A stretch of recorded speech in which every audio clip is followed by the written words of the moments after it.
YouTube, and welcome YouTube friends. Always good to see you on a lovely day like today. We have an exciting day of U-Boat ahead once more, but first you gotta spend time with me, Big Resorty. Good old Big Resorty wanted to have a chit chat with you all. I got some photos, I got some tabs, I got some conversation, I got all the rest. We say our hellos first. First of all, hello one and all. Good to see you lurkers and otherwise here with us again. Let's say hi now to unnamed comment. Welcome. Good to see you again. Cats, good to see you for sure. What's up, Jim? Also, what is up to Toady? Toady, one of my favorite people out there. Hope you're doing well up in Canadaville. Let's do a little shout out. Let's do a little shout out action as we get started today. I tend not to do this at the beginning, but here we go. If you don't know Toady, a really cool streamer, very lovely person who lives in Canada and is friendly and kind and funny, plays a variety of games like we do, as well as other kinds of events and so on. Can't say enough good things. I believe initially was a big Minecraft streamer, but I believe has moved on from that now. But yeah, it's totally someone who streams at a different time than I do, so not competition. Ha ha ha ha ha ha ha. Cat, it is good to see you sincerely. I'm glad that you are saying you missed us all a little bit. Very sweet of you, very sweet. Hello, Aris, or Aries. I think we say Aries now. It's all very confusing. Hello, Sabo. What's good, Wizard? Hello, Ellisdol. Jaras, welcome back. Hello, George. Hello, Steve. Hello, Meffridge. Grulion, what is up? Fantastic tie. Thank you. We always like our kitty cat ties here. Always a very nice time with those. Yeah. Hello, Carcinogen. Hello, Hendante. Ticklensic, welcome. And everybody else who's out there, thanks for being with us. If you're watching the VOD, thank you that also. That's right, thank you that. Who needs prepositions in this family? Thank you that indeed. Cypher, welcome in. And I do appreciate seeing every single one of you. Yesterday, a not terribly engaging or interesting day after stream. Just got my syllabus ready, so tomorrow when we go back to the classroom, I have things to say to the students, and hopefully they have things to say back to me. It's going to be an exciting semester. I actually have a student in the class who I've spoken to previously. Didn't recognize her name, but did recognize her photo ultimately. Back in office hours, probably a year and a half ago, I was listening in on another conversation between a student and a faculty member, and she was asking questions, and the faculty member was giving kind of incomplete answers that suggested to me maybe it was outside the faculty member's realm of expertise.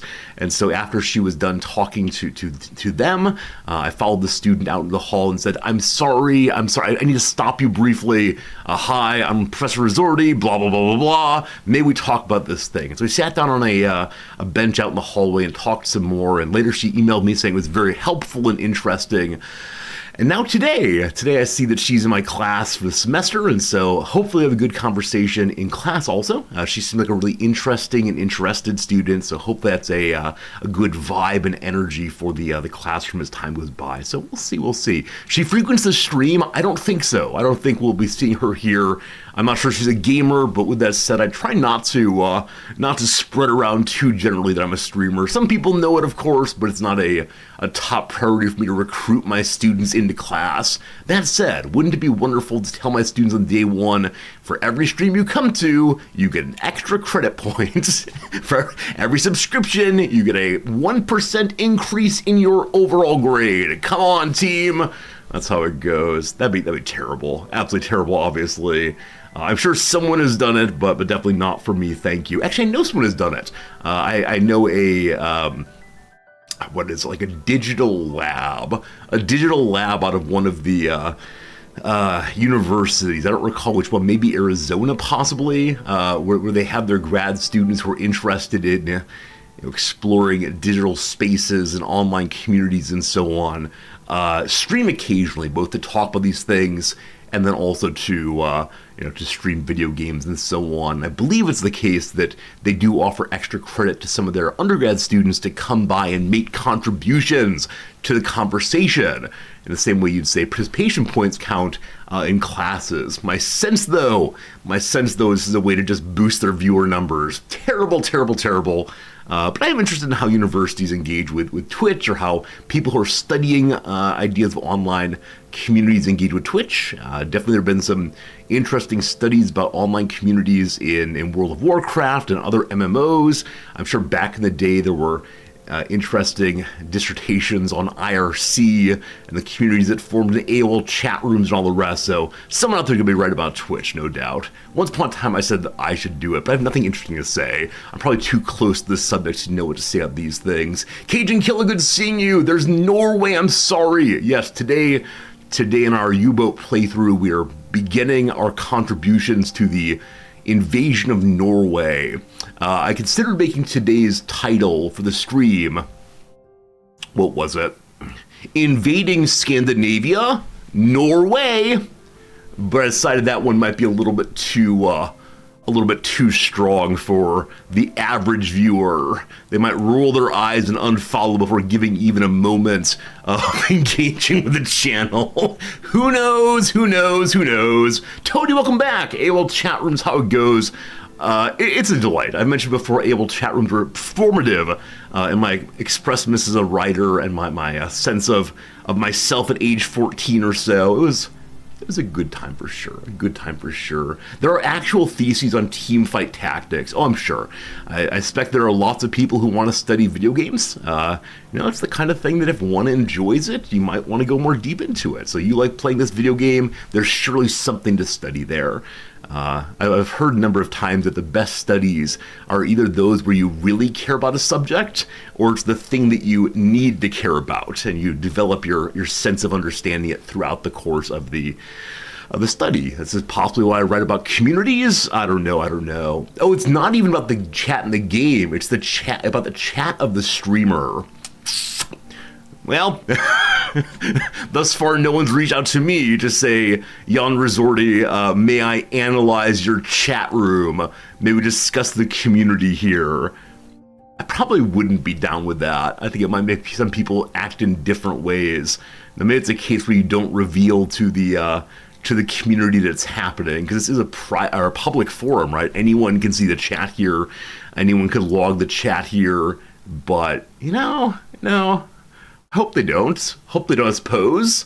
We'll see. Dago, good seeing you. Harry, welcome in. Ray Gaming, welcome in. If I missed you, I apologize, but it's been a good day. All right, I got a couple quick things. Number one, I found, let's actually do that number two. Number one, there's an updated Fritz picture that comes along with an updated Fritz story. As many of you know, one of the most difficult things in my life is trying to satisfy Cat Fritz's desire for water containers.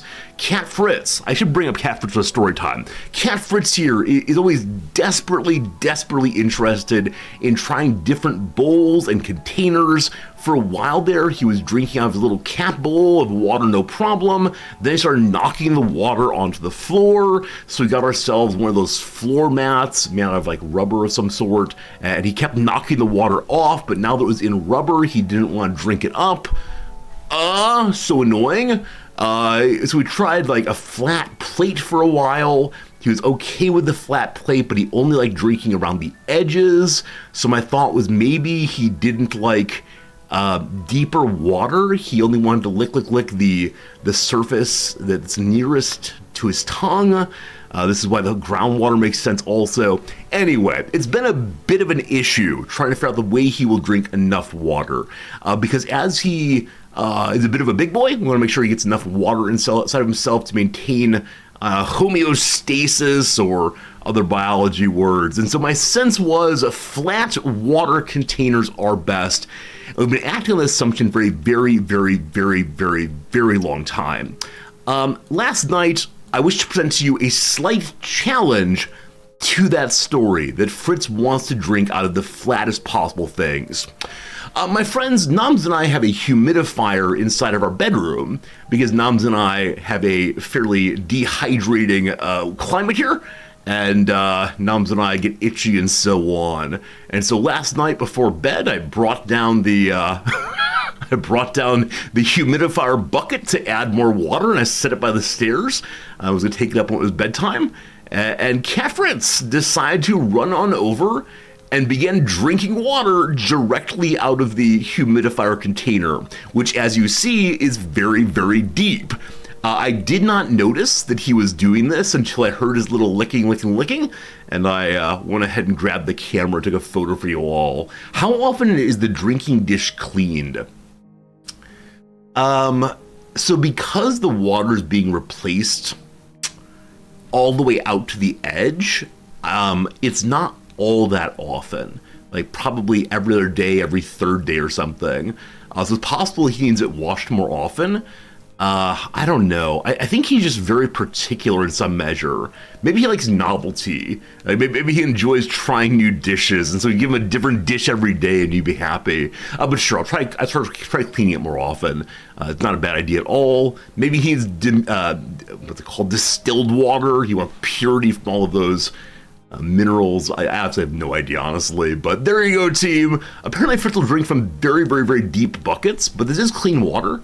And I had cleaned out the humidifier container here only a few minutes before I put the water in, so entirely possible that's the issue. But yeah, I want Big Boy Fritz to be a happy cat all the way. Your dog who turned his nose up at tap water, right? Really? And so you'd have this standoff between the cat and you, or dog and you, of you give him the tap water and he refuses to have a drink of it, and time goes by, it's still not being consumed. You say, fine, I give up. Here's your fancy bottled water, madame, or whatever the phrase is. My colleague had a cat, my colleague has a cat rather, who very much drinking directly from the tap. And so he leaves his water tap in the bathroom running all day, every day. Now, not at full blast by any measure, but a bit of a like drip, drip, drip, and then some, all day while he's at work. And this guy's a philosopher of environmentalism. And so I was asking him questions about, like, how about that wasting water thing you care about? But he has an environmental ethicist, so he's ready with an argument here about it's more important to me to keep my cat well hydrated than to worry about the small amount of water being wasted, relatively speaking, etc., etc. But as always, ethicists ready to justify their very worst behaviors. This one is not half bad. Anyway, I give you a new Fritz photo. I give you a story about good old Big Boy. Noms last night suggested maybe should we get a second humidifier just to leave this one downstairs and open so that Fritz can drink out of it occasionally. I refuse to do that. I'm willing to engage in strange behavior to make the cat happy, but when it comes to this desire in particular, no, Fritz, no. But may I leave it downstairs more often than not, throughout the day possibly. Who knows? Anyway, story about Fritz. Another story for you. I found a little news article I wanted to share with you, and then a picture from Mildly Interesting, that great Reddit subreddit. That's right, Reddit subreddit. So let's start with let's start with the picture first. Okay, Mildly Interesting is my favorite subreddit other than the Resorty subreddit. So these are things that are not terribly exciting. They're a little weird. They're fun to glance at.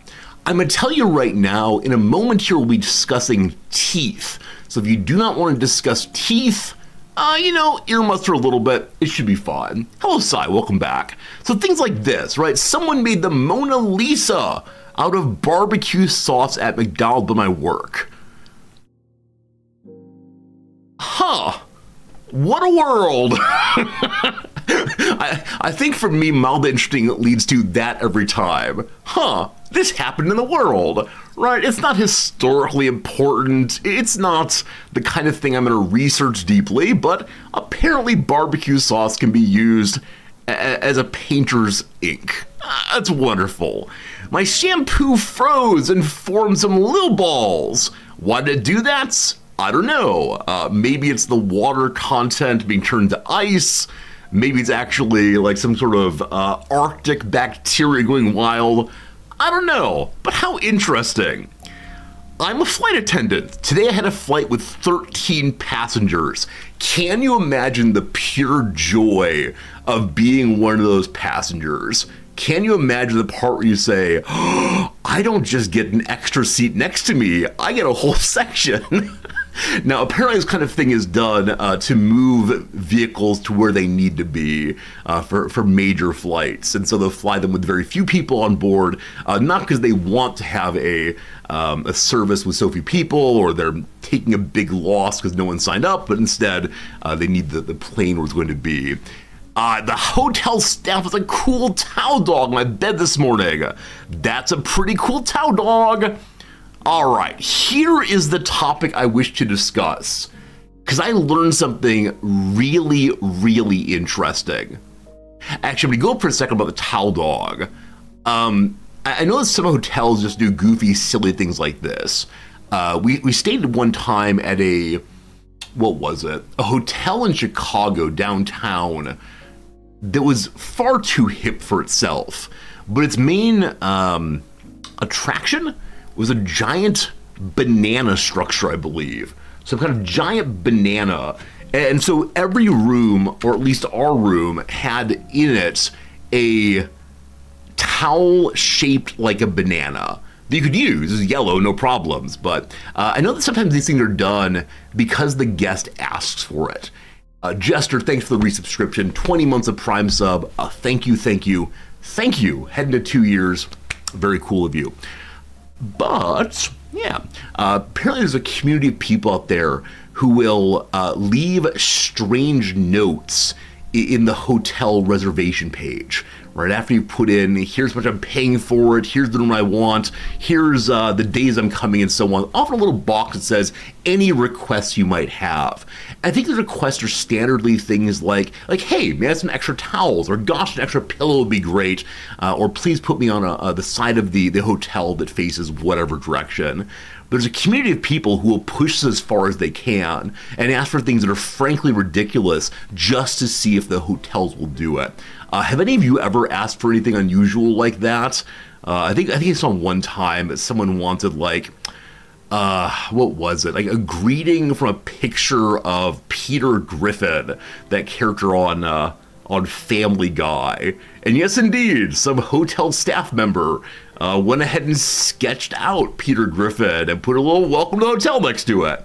I think it's also very, very common when, I was going to say, shoot. Never mind. No big deal. But it's an interesting kind of game. Now, I myself not into it. I don't want to be inconveniencing anyone. There we go. Occasionally, pizza places will get these kind of requests also. So your pizza box drawings. Well, that's not right.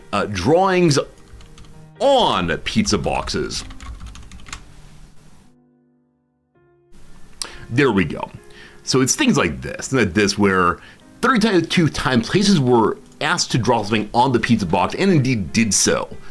The ability to add special instructions, the pizza delivery is for bonus pineapples and so on. So things like this is very annoying. So this person asked me to draw a kitty on the pizza box. Other way, this person's been asking for a kitty for months. They got the frowning cat from the Papa John's pizza. Now, of course, this is very, very rude, right? Maybe someone will say, I'll give you $20 if you do it. Then it becomes like a good thing to do, perhaps. But just asking for that kind of pressure on the employees must be very, very difficult. Things like, I want a giraffe. Things like, I want a joke on the box. I was going to tell a pizza joke, but they're all too cheesy. If you wanted a joke in the box, you should have ordered from Pizza Hut. Ha ha! Low quality pizza. Yeah, and obviously with some of these things, it is possible the person might have ordered a pizza and then drawn it for themselves just for the upvotes. I don't know at all. You're too shy to do this. Oh, me too. I don't want to inconvenience anyone. When you put send nudes in the Pizza Hut box, one nude pizza sent, just a crust. I don't know. Put a joke in the box and they put a mirror on it. Anyway, these are the kind of thing I'm talking about, where people use special instruction lines to make ridiculous requests, all kind of interesting in their way. Oh, I lost my teeth, I'm sorry. Back to the teeth picture. There it is. Okay, so this is the thing. One half of my teeth are much wider than the other side. I think I made a mistake in making this big. I refuse to undo what I've done here, but look at the smile, my friends. Look at the smile. And so this woman has one side of her teeth that are darker than the other. Put forward as here's an interesting thing about the world, but I said, wait, that's kind of unusual. I've never seen such a clear demarcation there between brighter teeth and darker teeth. And there's a huge discussion in the comments about how this kind of thing happens. Now, one person said maybe they only used whitening strips on one side of their teeth to make a point, or for art, or just to make this picture, whatever.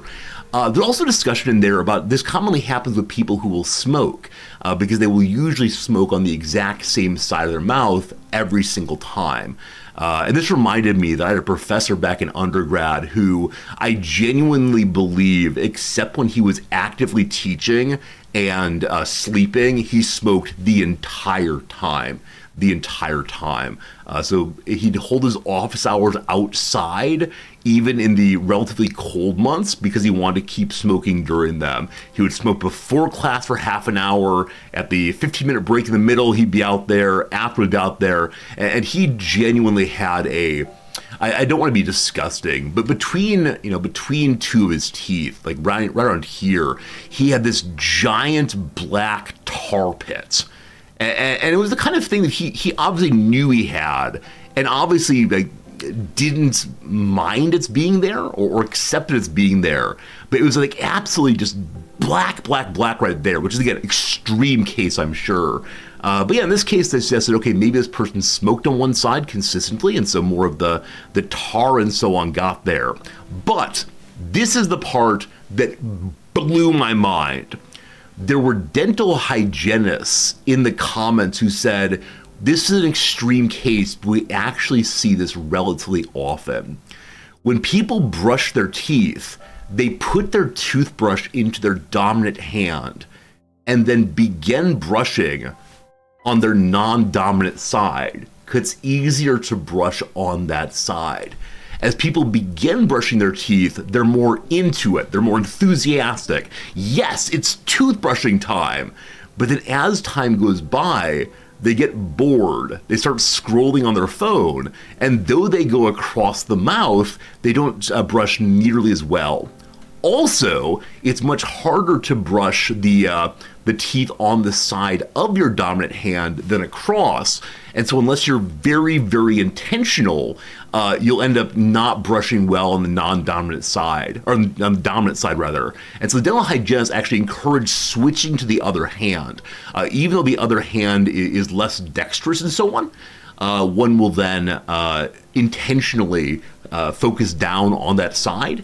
And then also, usually when switching hands, people stop with the cell phone for a little bit and focus fully again. So I have never thought of this before in my life. It's a fascinating thing that the physicality of brushing one's teeth can lead to this kind of outcome. There you go. Miracle Gus, thank you for the Prime sub. Thank you for using that Prime sub right now. It reminds me to look and say, friends, there is an ad break coming in about 30 seconds, maybe even a little less. But thank you for being here. Thanks for watching the ad if you do so. And we'll definitely be blathering along for 3 minutes. You won't miss anything other than me telling my life story, obviously. This is indeed mild interesting. When you broke your dominant thumb, teeth brushing a genuine frustration. Oh yeah, I mean, this thing you've been doing probably for your whole life is something that suddenly you can't do right. Or this feeling of, oh, it's always done this exact same way. I used to get in so much trouble for this as a kid, but now I'm a man and no one can stop me. I do all of my deodorant application with my dominant hand. I go across to the easy pit and fold my arm in and do one of these. When I was a youngster, I was told over and over again, you're getting incomplete coverage on the dominant hand side. And I'd insist, no, I'm not. It's definitely getting in there. My acrobatics work out. And to this day, I still do that. To this day, absolutely. Still use my dominant hand for all application of deodorant. And every time I do it, I think, take that, childhood. It's one of these things. It's a weird thing about me. Probably in the exact same way, I stomp twice when I put my pants on. You've heard these stories. I'm considering leaving this person's mouth on stream the entire time today, like making it a little corner picture while I play the video game. How would this even work? How would this even work today? I noticed recently that my downloads folder is just full of tons and tons and tons of photos of things I wanted to share with you. At some point I should go through and delete them all, but I guess at this point with the the data that I have, the giant SSD and so on, there's no reason to delete anything ever. Let's see. Here we go. A little bit of encouragement while you do your U-boat hunting. We're attacking Norway. This is horrible, but don't you worry. It's a nice thing. Oh, I could have been the streamer guy. Before there were VTubers, there was man has giant photo of smile in front of his face to ensure that the viewers are always delighted by the things that he does. Very sad story? Don't worry, big smile guy. Moment of loss in the game? Oh, I'm a little cranky? Nobody knows it. Big smile guy. Good. Hey, another resub. Thanks for that resubscription, Arcaris, my friend. Thank you for the kindness. Genetic chimeras, however we say that word these days, often have distinctive splits in color. There are plenty of cats on Reddit, but Taylor Mule is a human with two distinctive skin colors on her torso. Thanks to the resub number 1, 6 months is a long time. This was not the topic of the day, but sure, Taylor Mule? Hello, friend. An American singer. Oh, interesting. I don't have Instagram. We'll see if this thing loads. Can't go into it. Who is this person anyway? This woman is her own twin. Can I embiggen? I suppose I want to embiggen, please. We're now embiggening. If I saw this with no context, I would assume that this person had either a rash or a sunburn on part of her body. I'd be very confused about how she got it, but apparently this is congenital. Huh. I might think she might have a burn also, or a prior burn. She has 2 sets of DNA, each with a genetic code to make a separate person. The rare condition can happen during fetal development. In her case, she had a fraternal twin absorbed in the womb. That is fascinating. From one perspective, that is horrifying. Were we in an earlier period, we would talk about how she has the strength of 2 people. Amazing. One side has a different skin pigmentation color than the other side, the result of her twin's DNA. I felt freedom because I knew why my stomach looks the way it does. Prior to that, every doctor said it must have just been a birthmark. Tetragrammatic chimerism. Chimera. It's chimera, isn't it? It's a chimerism. They're 2 separate eggs, fertile by 2 separate sperm, and the 2 zygotes merge and form one human being with 2 different cell lines. Now, you will recall that my knowledge of biology ends in like 11th grade, so I don't fully understand this, but that is fascinating. Like, obviously, humans are amazing creatures. But here we go, as a baby, you can see 1/2 her body. So does this mean that if she'd had a fraternal twin, the twin's skin pigmentation would have been this redder, darker color? Fascinating. If I want cat pictures here, okay, is this link an okay link?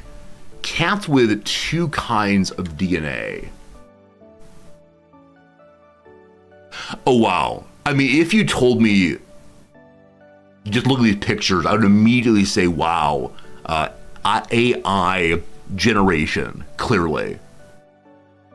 I mean, they're beautiful, obviously. The really bright blue eye. Huh, I thought on the whole orange cats didn't have blue eyes. Or maybe it's only male orange cats. I don't know how these things work. Give me a Punnett square, that's all I know. They're all split exactly down the middle. I wonder why that is. Yeah, why is it the case that they're split in the middle? Most of these cats are just calicos or tortoiseshells. The feline-based color code gene, rather than the X chromosome, and the red and blacks are co-dominant in cats. All right, let's see if we can do this one. Bring me a Punnett square maker. Can I do this? Here we go, friends. Welcome to my childhood. So, we're showing the genotype of two individuals that can produce when crossed to draw a square, right, in all possible allele combinations. All right, I was hoping I just type in like red hair, but no, I've got to like determine what the traits are. Oh, never mind. This is gonna be fun, and now it's science. Nah, we're good, fam, we're good. All right, enough on that topic. Friends, I have one more topic to discuss with you, and I was almost a very old man about it. Today, we almost got very old man behavior. Namely, I pulled a newspaper story out of the paper newspaper this morning to share with you all. I worried I didn't have online access to this newspaper. Luckily, I am still within my number of free articles. Oh, is this good ASMR? Do we like that? Is that a good one? Anyway, found it online for me to share with you fine folks. 2720, the year when Japan is left with just one child. Now, obviously, if I was bringing my child into a world of demons and sticks, I'm not sure these children are happy, so I'm not sure I want them. The traditional festival, the child is screaming. In 695 years, oh, you can listen to the article if you want to. Is it AI voice? I mean, I like reading on stream. I enjoy telling bedtime stories. What's it sound like, though? 2720, the year when Japan is left with just one child. In 695 years, Japan will be left with only one child if its birth rate continues on its creepy voice. Not the problem is I don't know if it's human anymore. Right, at one point I'd say, what an interesting accent. Let's enjoy that accent. But now I just don't know. It is AI, do not like, okay. In that case, you're stuck with me reading it. The forecast by Hiroshi Yoshida, a professor at Tohoku University's Research Center for Aged Economy and Society, showed that by January 5th, 2720, the nation would only have one child age 14 and below. You will recall this is part of the setting of, is it Children of Men? That delightful, horrifying, striking, thought-inducing film by, insert some names here, obviously, in which humans have stopped being able to have children, and then the youngest person in the world dies. That's how it goes. Is Children of Men? Yeah, very good movie. There's one scene in particular, and I think it's a scene everyone always talks about, in which they maintain the camera shots over the course of a very, very long period. There are no cuts. And man, it's always fascinating to me when it like sets this emotional tone. Because often when the camera cuts, there's this moment of like a reset of emotion. But if you're just locked in, the emotional development feels much more authentic to me. And so yeah, there's a really, really beautiful scene in that. If not seen it, I'd encourage it. There's some violence in it, and some like scary moments, nothing exactly jump scary, IMO. What's up, Fernandez? George, thank you. It's directed by Alfonso Cuarón. I'm sure some of you know who that person is, though I myself do not. Yoshida, who maintains a counter. Oh, this is the advantage of online media. Though you can't go crinkle, crinkle, crinkle with it, you're able to link through. You've been releasing estimates every April since 2012. Yeah, the big issue is in Tokyo, the average number of children a woman makes, and so this requires obviously another partner, is 0.99. That is not just below replacement rates, that is upsettingly below replacement rate. Because replacement rate for an individual has to be 1 point something to account for infant mortality. And so this is one of those big problems of Japanese culture right now. It's something I talk about in my class every single semester, and the students are concerned about it, but not concerned enough to do anything themselves. And it's really, really, really interesting to me to see that happen in the classroom. My American students will say, hey, just immigration, everything's fine. And at some level, that probably is the ultimate answer here. My Japanese students, because they want to hold on to this idea of Japanese culture must be preserved, and it's very hard for non-Japanese people to do the Japanese thing, will say, we must have more children. And I will say, will you have children? And the majority of them will say, absolutely not. And when I ask them why not, wide variety of reasons, of course. Some of them say, I just don't think I'll ever be stable enough to have kids. I just don't think I'll ever be able to say, it's a good decision financially to have children. Or, it's not part of my life plan, right? What I want to do with myself is go work very hard and not have a kid, etc., etc., etc. And so, this article's me so helpful though, because it doesn't just gesture at a birth rate problem, but it shows some specific numbers that apparently, there's a clock over here, the Web Japanese clock of counting children's population. There it goes. There are 33.6 thousand children last year compared to this year. Yeah. This is in 10,000 count. The Japanese count a lot of things in groups of 10,000s. That's because the larger Japanese currency is a 10,000 note. And so it's something I had to get used to here, figure out what on earth this means, as opposed to having the comma and so on. Remaining time to one child, 253,000, etc. And the number is changing. The number is changing as time clicks on by. So again, I'm interested in seeing how my students respond to this exactly. Now, of course, it's the case that throughout human history, the vast majority of people do not make or did not make an economic calculation about whether it's time to have children. They didn't look at themselves and say, does my life plan contain children within it?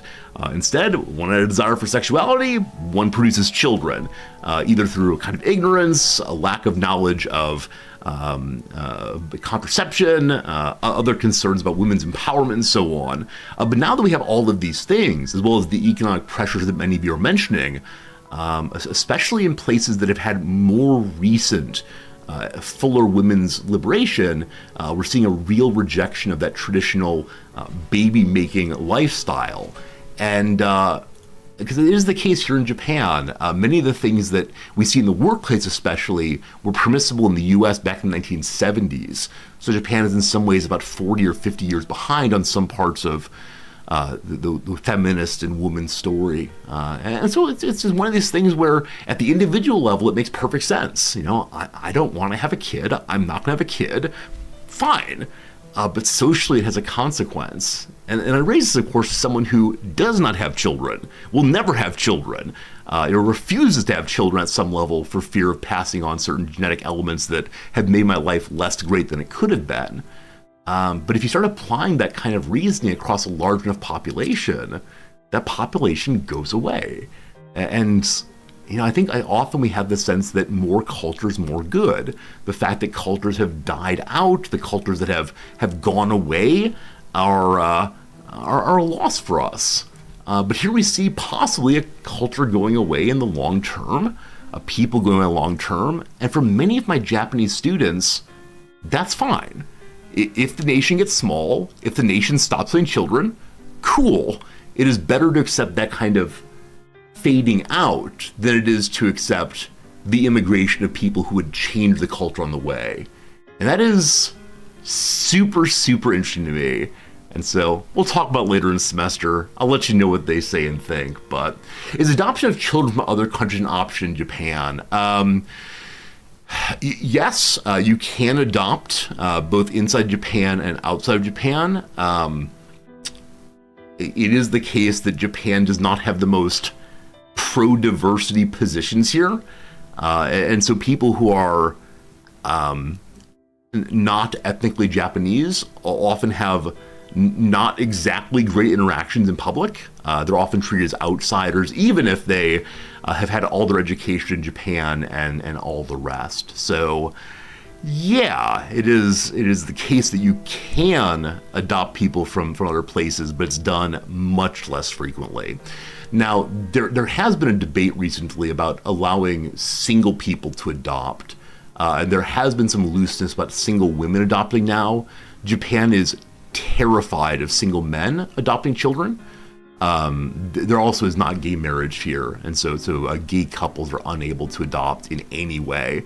It has to be adopted by, in the case of lesbian couples, one woman, and then the other person can be involved in the kid's life. But yeah, lots of interesting social movements that explain why this is happening, but for many of the students, American students especially, it's a horrifying thing. Because if Japanese culture goes away, where will we get our anime? At the bottom here, you're seeing some ideas here about how the Japanese government is trying to combat this. Various measures to encourage young people to get married. Number one, the government of Tokyo has started a dating app here in Tokyo, and to sign up for it, you must say they're interested in getting married, and you must say they're interested in having children. Now, it's only been out for a little bit, so it's not exactly clear how successful this will be, but it is a situation of the government trying to do anything it can except forcing the minimum wage up. A lot of people who look at this from the outside will say that economic conditions, the size of housing, makes it very hard to imagine putting another person into it. Just having enough money to feed this thing. So it is the case that the government of Japan has talked about the possibility of actually just giving money directly to families. Subsidizing preschools already done here, but giving children or giving families money for every child they have. This is not passed yet, but it has been discussed. So who knows? How do they enforce the terms of the dating app? I don't know. I've not followed it closely enough. But I suspect it's the case that they want people to be sincere. Right? They want people to be sincere.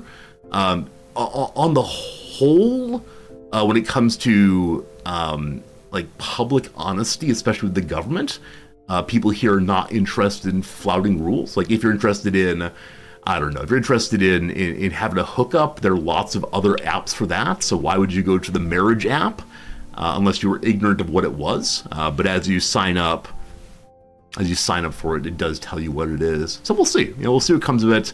Like I said, it's one of these topics that I find interesting to discuss with the people who live here. From the outside, it's very easy to say, just have kids, darn it. Just have kids. Because again, historically, we just had kids. And now less so. I teach a book also, I've mentioned many times before, called Slow Down, when it was translated to English. And part of it, the author, Kohei Saito, says, so much of Western life, which is about pressing into Japan, is about doing more and having more and being more and more. And then part of his agenda is say, we don't have to have so many things. We don't have to grow so big. It's okay to be a smaller nation, a smaller people. And one of his ideas is we just accept the population fall. We just accept that we're going to have fewer people. Let's rebuild society with that mindset instead of trying to maintain the current size of what we're doing with the population. And it's an interesting argument. Now, of course, he's someone who's arguing from the perspective of a political philosopher. My students always say, this man is not a sociologist. This man is not an economist, blah, blah, blah, blah. But there has been work done now on how you can transition economies into smaller ones in ways that don't lead to chaos on the way. And a lot of it is, higher taxes on the rich, and then government subsidies for the transition period. So interesting stuff for sure. Capitalism must always be growing. Yeah, I mean, it is the case that Japanese capitalism is very different than American capitalism. That's a much bigger story I want to go into right now. But yeah, I think that the big move here will be, is it possible for Japanese companies to accept that when there are fewer workers, that does not mean you make your current workers work longer and work harder. Because if that transition happens, it makes it an even worse case. So we'll see how it goes. A smaller number of people in the coming climate crisis is great. Yeah. I mean, I think often people who talk about degrowth will say things like, this is a problem. They're going to round us up and kill us all, or there's going to be forced eugenics or some kind of forced sterilization. And I think for the people who argue on the pro side of degrowth, it's no. There's a natural process in wealthier economies to not have children. Fine. Play into that, right? This sort of thing. So again, I'm not an economist. I don't know too much about these things, but it's a fascinating argument at the very least. So, Tarek, saying that you think more Japanese men will sign up on the dating app of Tokyo than Japanese women. I have no idea. I have absolutely no idea if they're going to have that problem. I don't know how the dating app works. I can imagine that steps have been taken to make it not a creepy experience for people of any kind on the app. But who knows? I don't think it's a let's be creepy and send each other weird pictures app. I think it is instead a very serious, if you want to get married, you join this thing. But I don't know. And part of it is it's very, very hard to approach strangers in Japan. So if you don't have someone in your immediate friend group or nearby that you have attraction with and are interested in marriage, it's incredibly difficult to find new people because other than drinking at bars and clubs, there are almost no places to meet strangers. And that's been what it is. What it is for sure. Okay. Interesting topic. I'll talk about more in the future because, as I said previously, the last prime minister said this is one of the 5 big issues for the future of Japan. And I love it's the case that the government is trying to think through big issues and then talking with the population of their citizens about what these big problems are and what steps they can take, et cetera, et cetera. And the other big issue, of course, is the emptying out of rural Japan. Everyone wants to live in Tokyo and Osaka and Kyoto now, and a lot of open land, a lot of open houses, and hopefully it's a space for innovation rather than a space for despair. I think that's the hope entirely. Anyway, enough about that. I think that's all my stories. Friends, how the heck are you doing? Let me go to the big resort real quick. We're going to have some U-Boat in a little bit. We're going to play a few games real quick. Been live now for a little bit under an hour. I'm feeling pretty good about today's just chatting section. I hope you are also. Just nice to show up and have some chit-chat about this and that, to express some ideas and hope that some of you think they're interesting. And I think I recognize that is why just chatting streamers become just chatting streamers. Well, one possibility is they don't play video games, right? One possibility is that there's nothing they can do on stream except for sit and talk. But it's so nice to make connections. It's so nice to express something that people say, this is what I think about that. So we'll never become a just chatting streamer purely, but we are going to have a philosophy stream. We're going to have a philosophy stream and just chatting. That's going to be very, very weird. And I don't know what we're going to do with that, but it's coming. It's coming. I think I'm trying to find ways to make philosophical insights and philosophical thinking interesting to people who either have done quite a bit of reading in philosophy or those who have not done any, and trying to make sure we have a nice overlap there. We'll see. What's my favorite read right now? I mentioned it before, but Astra Taylor has a new book out. Astra Taylor has a book called The Age of Insecurity. Yeah, it's a lecture she gave up in Canada, and it's about the response to the world today, being about finding ways to make more communities that are resilient, finding ways to work together as individuals in neighborhoods, and individuals in cities, and so on, to build ways of caring for one another. Now, this is not like a peace, love, dope narrative, but instead it's things like, hey, community farms where people have a hobby of growing things on Saturdays can be a really great way to make sure you got food around, to make sure that people feel connected by the sharing of food. It's a really beautiful narrative about her own experiences with trying to build these communities. So it's not a hard political philosophy book. It really is a public lecture given by the CBC maybe. So it's very, very good. Something an urbanized viewpoint. So Hendate, one of her chapters is about the time she spent on her grandmother's farm in her youth. So there are rural chapters. Just that's the one example that came to mind for me, because we do have a community garden down the road, and I wish I was involved in it, but I don't know how to say the Japanese word for tomato. I guarantee it's just tomato, most likely. Hello, Brickhead, good seeing you. What if you grow dope in your plot? I think the thought is that it would be planning of what goes into the garden together, and people would make various kinds of allowances to one another and think through what's best for us as opposed to just me. But who knows? Anyway, it's a great text. I do recommend it pretty strongly. I recommend all of her work. She's one of the more interesting thinkers on the left right now, outside of academia. She's someone who is interested in thinking new ways of approaching problems that a lot of us notice together, I believe. Hello to you today, Tizerabah. How's it going? Thanks for the Prime sub. Greetings from the frozen north. A chilly -37 Celsius today. Holy moly! Isn't it the case that -40 is the overlap between the two? Scales of Celsius and Fahrenheit? So we're getting far enough down that I might actually understand that. My goodness. Where on earth? I'm not getting you to dox yourself, but where on earth at -40 Fahrenheit? Here's a graph. Here's a function of -40. I love this so much that it interpreted my question about temperature and turned it into a graph I don't understand. Friends, what does F mean here? Is it function?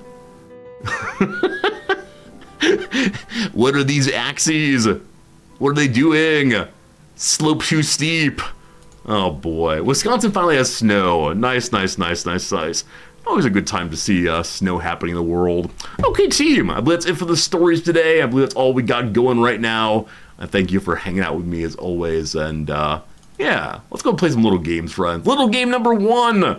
This is a new game, a game we tried yesterday. I was very, very, very bad at it.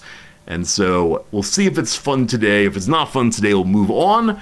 Feel free to guess anything you want to in chat. I will not be reading chat right now. We'll just be trying to play a little game and see what is what. So today game number 1. You thought game with the hat? Don't worry. UBOAT will come in the next half hour. So what is today's ranking? Yesterday was the 5 longest war in human history. We did get it at the end, but not due to knowledge. Today is the top 5 countries by most wine produced in 2023. This feels like one of those graph games. We have here a bunch of countries. Unfortunately, you have to put them in order. You can't just say these ones. So California is huge. Spain is pretty big. France, I assume, is huge. Italy, I assume, is huge. I'm surprised that Australia is not here. I thought Australia had quite a bit of wine also. So I'm going to say the US is huge. It's California. I think Argentina may have wine also. I'm not certain about that one. Welcome to the part where I embarrass myself about doing something obvious. I'm now between France and Italy.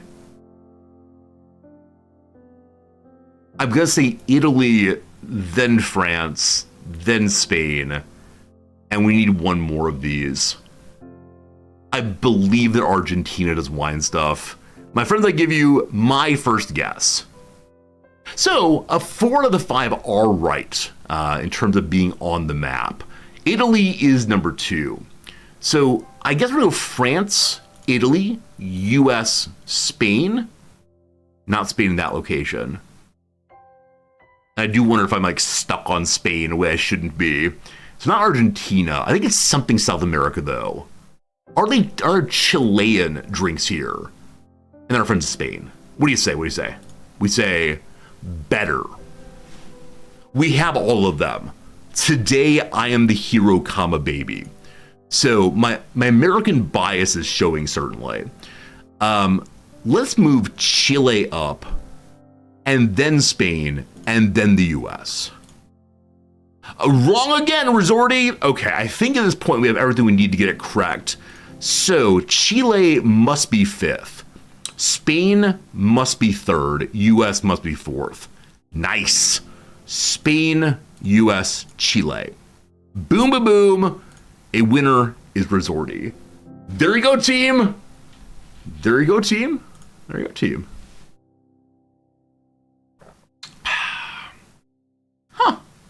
Huh. We did better today than yesterday. Yesterday took us 5 of those. Hey, Ari, what are you doing, Ari? Thank you for the gift subscription to High School Math. It is the case when we talk about things like functions over here. High School Math entirely forgotten there. 100%. So 40 Fahrenheit is 4 degrees Celsius. Negative 40 Fahrenheit to Celsius. Yeah, so it is the case there's an overlap between Fahrenheit and Celsius at negative 40. I was right. Hooray knowing things. But yeah, this is High School Math. I remember none of it. But why is the case that negative 40 is this in particular? Like, does it start over at negative 40? Is that what's happening here? Like, why is... Or are all functions of one number just like a straight line rammed through the origin? No idea. Irrelevant. Okay, let's go back to learning about why. Why? Where is it? Factal. So why is it the case that this is the truth? The wine producing country of 2024. Here we have wine production in MHL. Mega hexaliters. What on earth is MHL, team? So yeah, the big bright ones are France and Italy. We do see there's a fair number in Australia and New Zealand and South Africa and so on. It is the case that hectoliters does indeed make sense. I didn't realize that hectoliters were a thing. I was just saying numbers. All right, so probably it's the case that Australia and Chile, Argentina, Brazil, something like that order. Interesting. Russia has a lot. I had no idea Russia had a lot of wine. Absolutely no idea about that one. Give me an example of Russian wine, please. I swear I'm not trying to violate any embargoes. Oh, best Russian wine. Like club. Whew. So, Uenologic? Sorry, French. All right, Russia's wine may surprise the uninitiated. Below find 8 of the best wines. No. Vodka is not a wine. No. Before the breakup of the Soviet Union, Russia was the 4th largest wine producers in the world.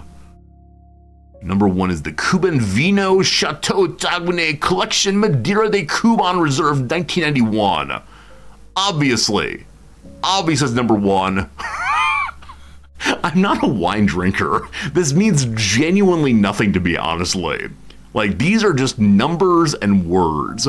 It's a unique and expertly integrated fortified wine that avoids being too heavy, with well-judged alcohol and acidity, boasting aromas of walnut and orange marmalade. I don't understand why this happens. Like, I understand complexity of flavors a thing. It just confuses me. Deeply confused. With a hint of balsamic, why are you putting vinegar into your wine? A gentle touch has made this a very special wine indeed. Okay.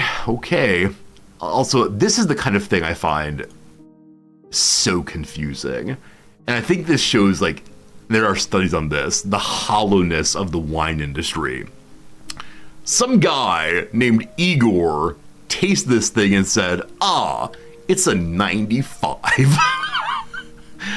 Can I find the, let's see here, wine tasting inconsistency? Wine tasting, it's junk science. Or at least it was 11 years ago. A US winemaker claims that even experts can't judge wine accurately. What's the science behind the taste?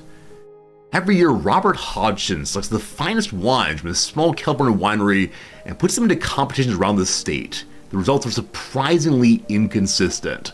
Some whites rated as gold medalists in one contest do badly in another. Reds adorned by some panels are dismissed by others. I believe there have been blind taste testings in academic studies that have confirmed this. That though there are some extraordinarily bad wines that people agree are not flavorful, are unpleasant to drink, once you get to the medium to higher price wines, folks have a very, very hard time of distinguishing them without being able to see the label or the drink. So there you go. There you go. Wine tasting is subjective. No taste buds are the same. Yeah, but the claim of the market is the ones that cost the most are the ones that should be the very best. Now, of course, a lot of things here about what prestige, a lot of things here about just wanting to seem like you're the kind of person who can afford this wine, etc. Is wine tasting nonsense? Edible art where beauty and flavor mingle. Interesting. Yeah, study from 2001. 54 wine experts assessed 2 glasses of wine, one red, the other white on this one. In fact, the 2 wines were identical white wines, with the red having been dyed with food coloring. All the experts used descriptors typical of red wines and failed to notice the wine was in fact white. We love it. We love it. We love it. We love it.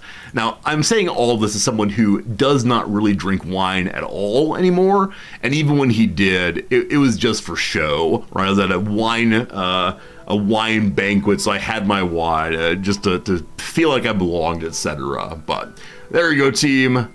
Wine tasting. Absolute nonsense. Word of the day time. What's the word of the day according to Merriam-Webster? The word of the day is secular. Secular. Do you know this word? If you know this word, put a Y in chat. If you don't, put an N in chat. Is secular a new study, a new word for you, or an old word? I'm guessing that many of us know it's a word commonly used in video games, of course. And for me, that's the mark of whether the word is known by us. What it means. Secular describes things that are not spiritual. That is, they relate more to the physical world than the spiritual world. And a word carries the closer meanings of not religious. Here's some examples.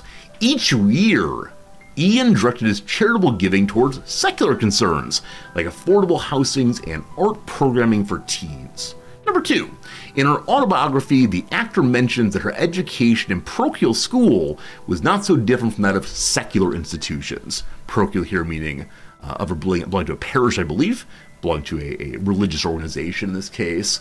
A bit ago, someone mentioned in chat, I think it was Psychotic, said that the etymology of the word vinegar has wine in it. And I didn't notice that until this moment right here. Vinegar is one of those things I didn't know where it came from. I didn't think there was like a vinegar tree out there, but apparently with vinegar, you start making it with fruit. Fruit, sugar, water. This becomes wine. What does the actual word vinegar mean? I never saw the vine part until this moment. Absolutely no idea. It's like when I found out on stream that flour came from wheat. Had no idea till then. So, vinum, wine, and sour, like acrid. Acrid wine becomes vinegar. Fascinating. I had absolutely no idea. Just complete ignorance, that's all. Store wine for too long, it turns into vinegar. Yeah, cool. Thank you for for teaching me things I just did not know. Back to the secular. James Baldwin eventually left the church, although he maintained some of the wonder he gained first in his relationship to the theologizing of the church. His aims and orientation became more secular. More humanistic. If you don't know James Baldwin, really strongly encouraged. One of the important black intellectuals of the past 100 years, certainly, maybe a little farther than that. And someone who presents the experience of a black intellectual well. I can't say enough good things about his writing, his speeches, his interviews. Baldwin is first rate. Here you go! Let's learn about secular.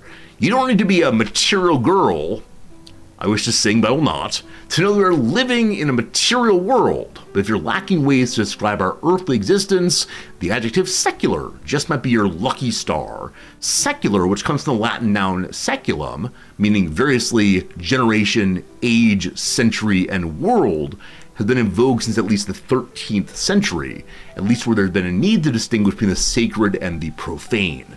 In some of its earliest uses, secular described clergy who lived in the world rather than the seclusion within a monastery. Friends, this was still discussed even when I lived in the monastery. The monks would describe the important work of the seculars, meaning priests who are not living in seclusion, priests who spent their time helping people in the world. Some monastic communities believe that anyone who is not part of the monastic community is in some measure doing things wrong out there. We all should move to life of contemplation if possible, but this community said emphatically the seculars and their work matters as much as our work, which is fantastic, of course. It wasn't that the... Ari. Ari, thank you for a second gift sub today. Just say to the secular pastor, one of these days you're gonna hit upon a gift sub to someone who's active on Twitch, and that person will come by and say, "Why are you talking about my username? Stop it." But Ari, thank you very much for your super generous gift subs today to high school math and secular pastor. Very generous of you. It wasn't that the papas didn't preach. This person feels overly impressed with themselves. From material girl to papa don't preach. They did so in churches among the hoi polloi. Talk about that in a moment. Hoi polloi. From there, it took little time for people to express themselves using today's meanings, using secular to describe something related to worldly matters, as in secular music or secular society, rather than something spiritual or overtly and specifically religious like prayer. Here is a rearranging letters to form a synonym of secular. What's the synonym? What is it? It's laic. Laic. Hello, Author Matrix. Did you miss the U-boat stream? I swear it's coming. The U-boat will start in about, 15 minutes or so. Between now and then, we're just playing some little silly games and have a little bit of opening conversation to build the community. And then when that's done, we'll play video games and delight ourselves with hunting down some Norwegians. I can't wait. But Matrix, good seeing you today. Laic is the word of the day. I'll make my standard comment here.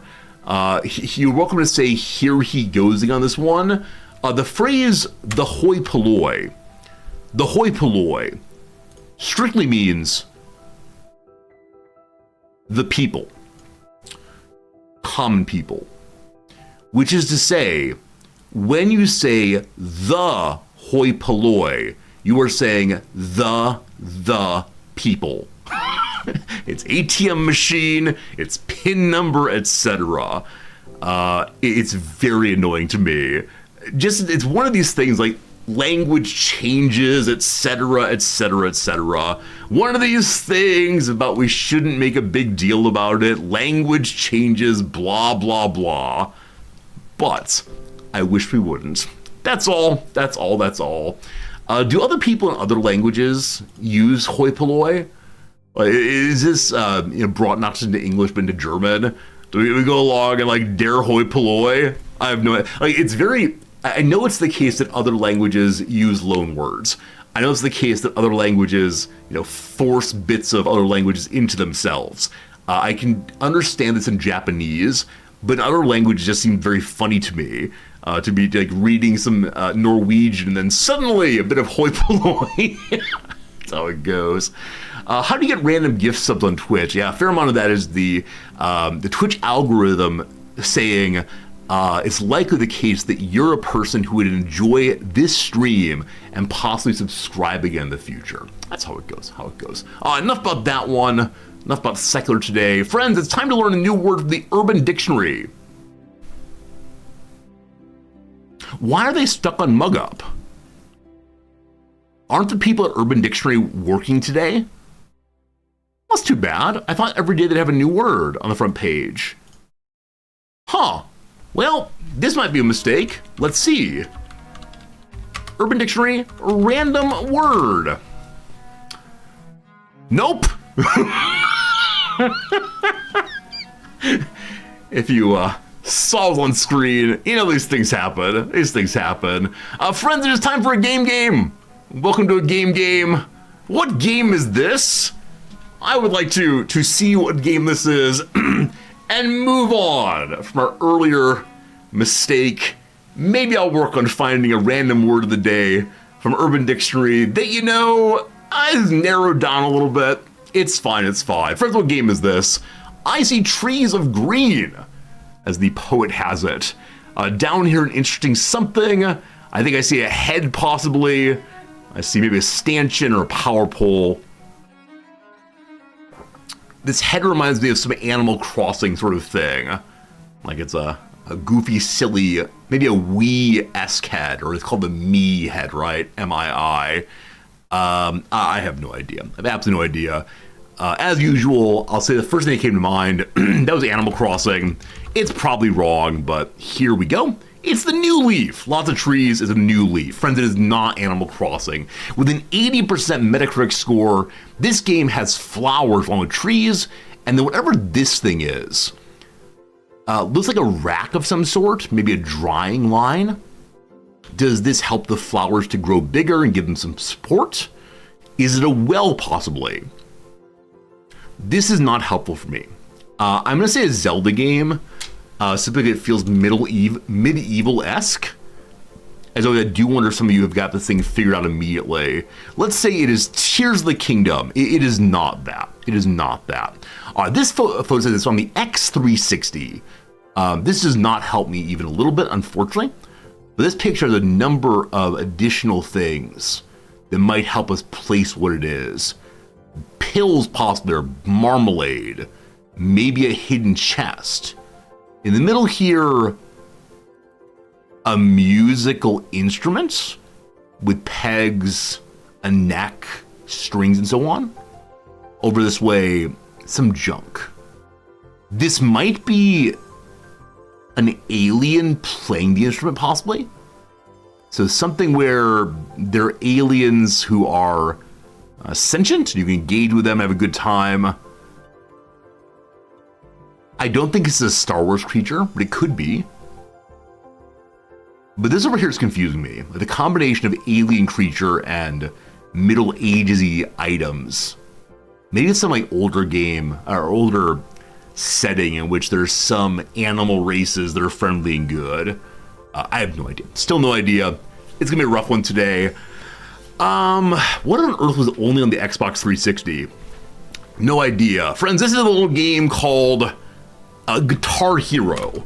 The person is playing guitar. They're showing you that people of all ages, all abilities can play Guitar Hero 2. Well, it wasn't that. Okay, Guard Counterattack JRPG. Wow, JRPG on the Xbox. I have no idea. This might go very anime very quickly, and so get ready for that particular rant, thank you. Counterattack. I don't think it's any of the like strategy RPGs. I don't think it's like Fire Emblem or anything. Turn-based though. JRPG. I mean, Final Fantasy comes to mind right away, but that is not an Xbox thing, I don't believe. And so, I don't know. What's some Xbox thing? RPG? I have no idea. Let's say it is one of the most recent entries in the Phantom Star thing. Is that a thing? The fifth Phantom Saga. Boom, correct. Oh, not correct. Allegretto and Beat. It's a music JRPG? Do you defeat enemies by singing at them? Do you sing the Queen of the Night aria very poorly? And then the enemies fall down due to your atonal presentation of a beautiful piece of music? I have no idea. No idea at all. I have one last guess, and then we go to you to figure it out. Is this like the Heart of Musica? Is that a game? The old school musical? It is not. I have genuinely no idea. From Tri Crescendo Inc., some anime game ruining the culture. The Japanification of the world continues, and parents are letting it happen. Friends, what game is this? Eternal Sonata. Eternal Sonata seems to be the big guess so far. Symphonia, maybe a piratey game. Looking at Project Zombo and a broken monitor. We love it, we love it, we love it. All right, at the top here, people seem to say Eternal Sonata 100%. It's a game about Chopin's dying dreams. I love it. I caught that. Thank you for the good correction there. Fun for fun. All right, we're saying it's Eternal Sonata. A game I've never heard of before. Well done, team. I'm very impressed by you. I mean, it looks cute. This is the kind of game I can imagine enjoying in my ute. But now, flower power. So you're defeating plants with floral powder. It's a hard game and too sad. Interesting. All right, team. It is time for one more game, then the Redactyl, and the real Redactyl indeed. What's a ute? Oh gosh, remember yesterday? The Just Dance trailer with a largely naked child? Very upsetting to me. Yes, if you don't know about the man who played Herman Munster, I apologize for not remembering what his name is. What is it? Fred Gwynn. Yeah, Fred Gwynn. Apparently went to Harvard. Fancy. Yeah, Fred Gwynn. Delightfully faced man. Should be best known as the judge in the movie My Cousin Vinny. If you've never seen My Cousin Vinny, it is obviously one of the high peaks of American cinema. It's a comedy that works. It's a comedy that is not mean-spirited. It's a comedy that takes seriously the intelligence of the watchers. I've heard from lawyer friends that it is the best presentation of voir dire in any movie ever, the jury selection process.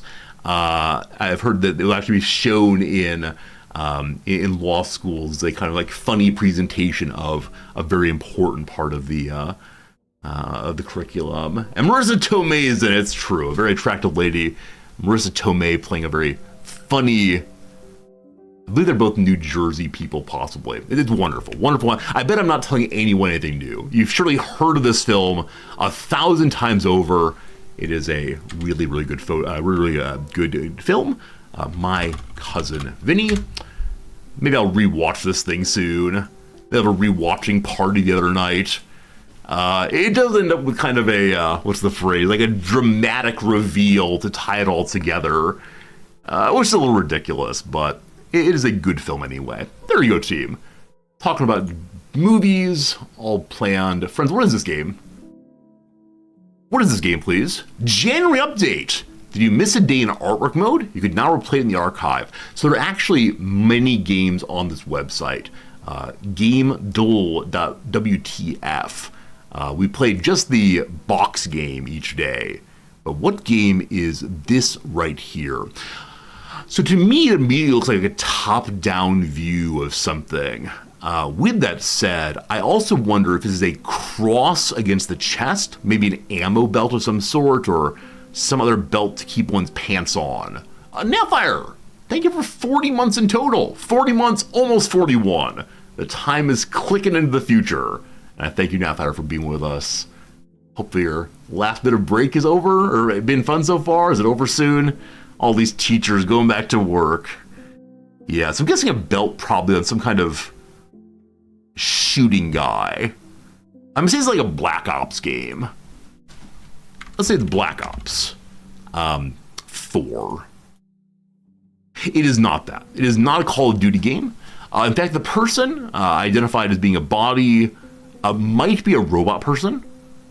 It could also still be like a top-down view of like large robot hands picking up and moving things around. I believe this bit of white here is actually not part of the background or the covering. There's some kind of white thing across the middle.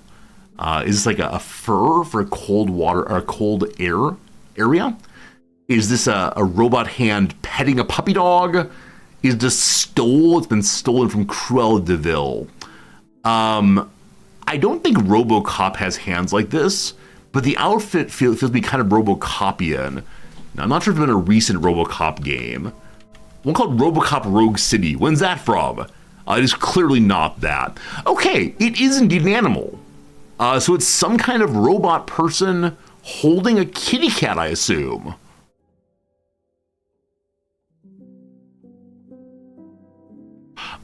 I have absolutely no idea. I can guarantee I've never seen this cover before. Is there a game called Robots and Cats? They're coming to kill you with military prowess and cuteness. Distract with the cat, attack with the bat. That's the strategy we're going for this time. I have absolutely no idea. I wonder if this is some like dangerous moment. Like the robot is staring forward in anger and hatred, and you worry what will happen to the kitty cat. But does the game stray about a cat? But the cat is not realistic looking. Yeah, I have genuinely no idea. I can just make random guesses here, but as of now, there's nothing helping me. So let's say that you are trying to think of other like robot games. I mean, there are various Star Wars games that have like that robot assassin fellow. But do they have cats in them? I don't think so. I'm gonna say it's a Batman movie. It's not a Batman movie, but we're gonna say it's a Batman movie because of the black colors. It's not. Friends, it's more of a cat. If you weren't sure what this animal was, boy howdy, it is a kitty cat. I've got myself 2 more guesses. I might just skip here because I'm just putting in nonsense. I wonder if I should recognize that insignia at the neck level. It looks kind of like the beginning of James Bond, where the targeting reticle shows up and ba-da-dum-bum, ba-dum-ba-ba-da-da-dun, etc. I think that's the GoldenEye song, maybe. Yeah. It could also be like an Imperial insignia. We already guessed Star Wars, right? I'm saying Star Wars. I don't think Star Wars has cats, but it looks like it might be a Star Wars insignia of some sort. It's clearly Fallen Order. Wrong again, Resorty. All right, it's just more chest and more cat. Okay, what we've learned here is it's actually not a belt, it's a rifle of some sort. This rifle looks like space-age technology. It's not something you'd see around today. And so the kitty cat, who does look a little bit anxious, is atop a gun. I've got one more guess, and then we're done. Friends, the final guess today will be, this is clearly a game called Cat Quest 2. It is not. The game begins with a TA, and I have no idea what it is. What is this game, friends? Talos. Talos Principle.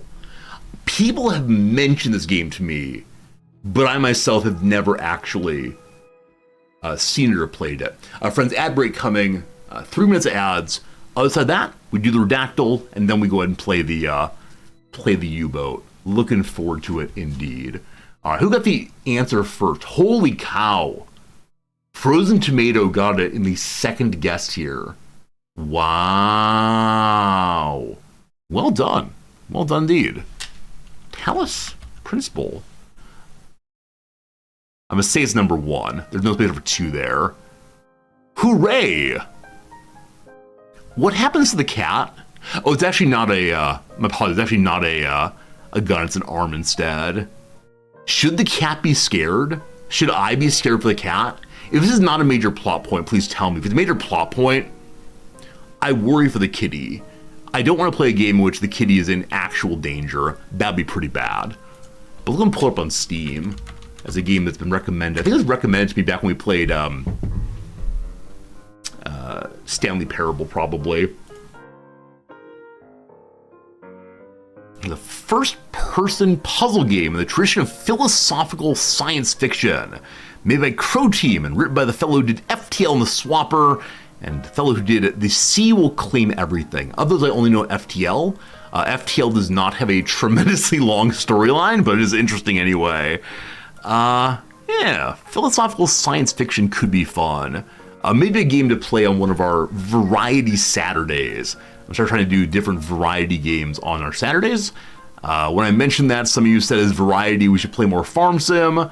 Some of you said as variety we should play other Crusader King starts. But no, I really do want variety to be something radically different from the rest of the week and just trying stuff out. Apparently you play as an android person. Solving puzzles. Looking around. Figuring stuff out. I would spend a long period probably being confused.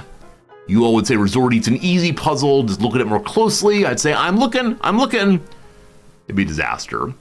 A variety of first-person games. The Witness, Superliminal, Manifold Garden, and Super Hot. Of these, I've played Superliminal on stream. I know about Super Hot. For a while, there was all the rage, and people were regularly sending messages about the ending of this game and so on. Who knows? I'll think about it in the future.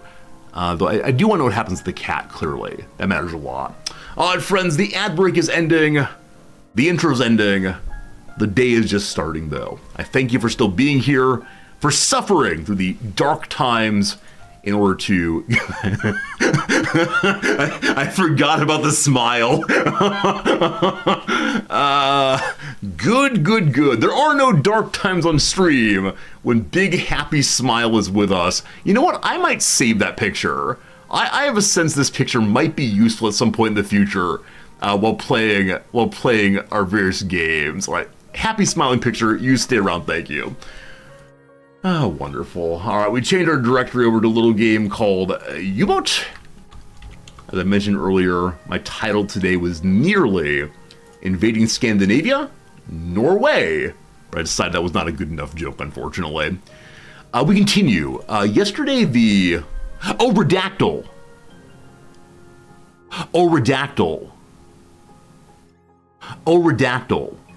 In my attempt to make sure we were on time, I skipped over the most popular of the beginning games.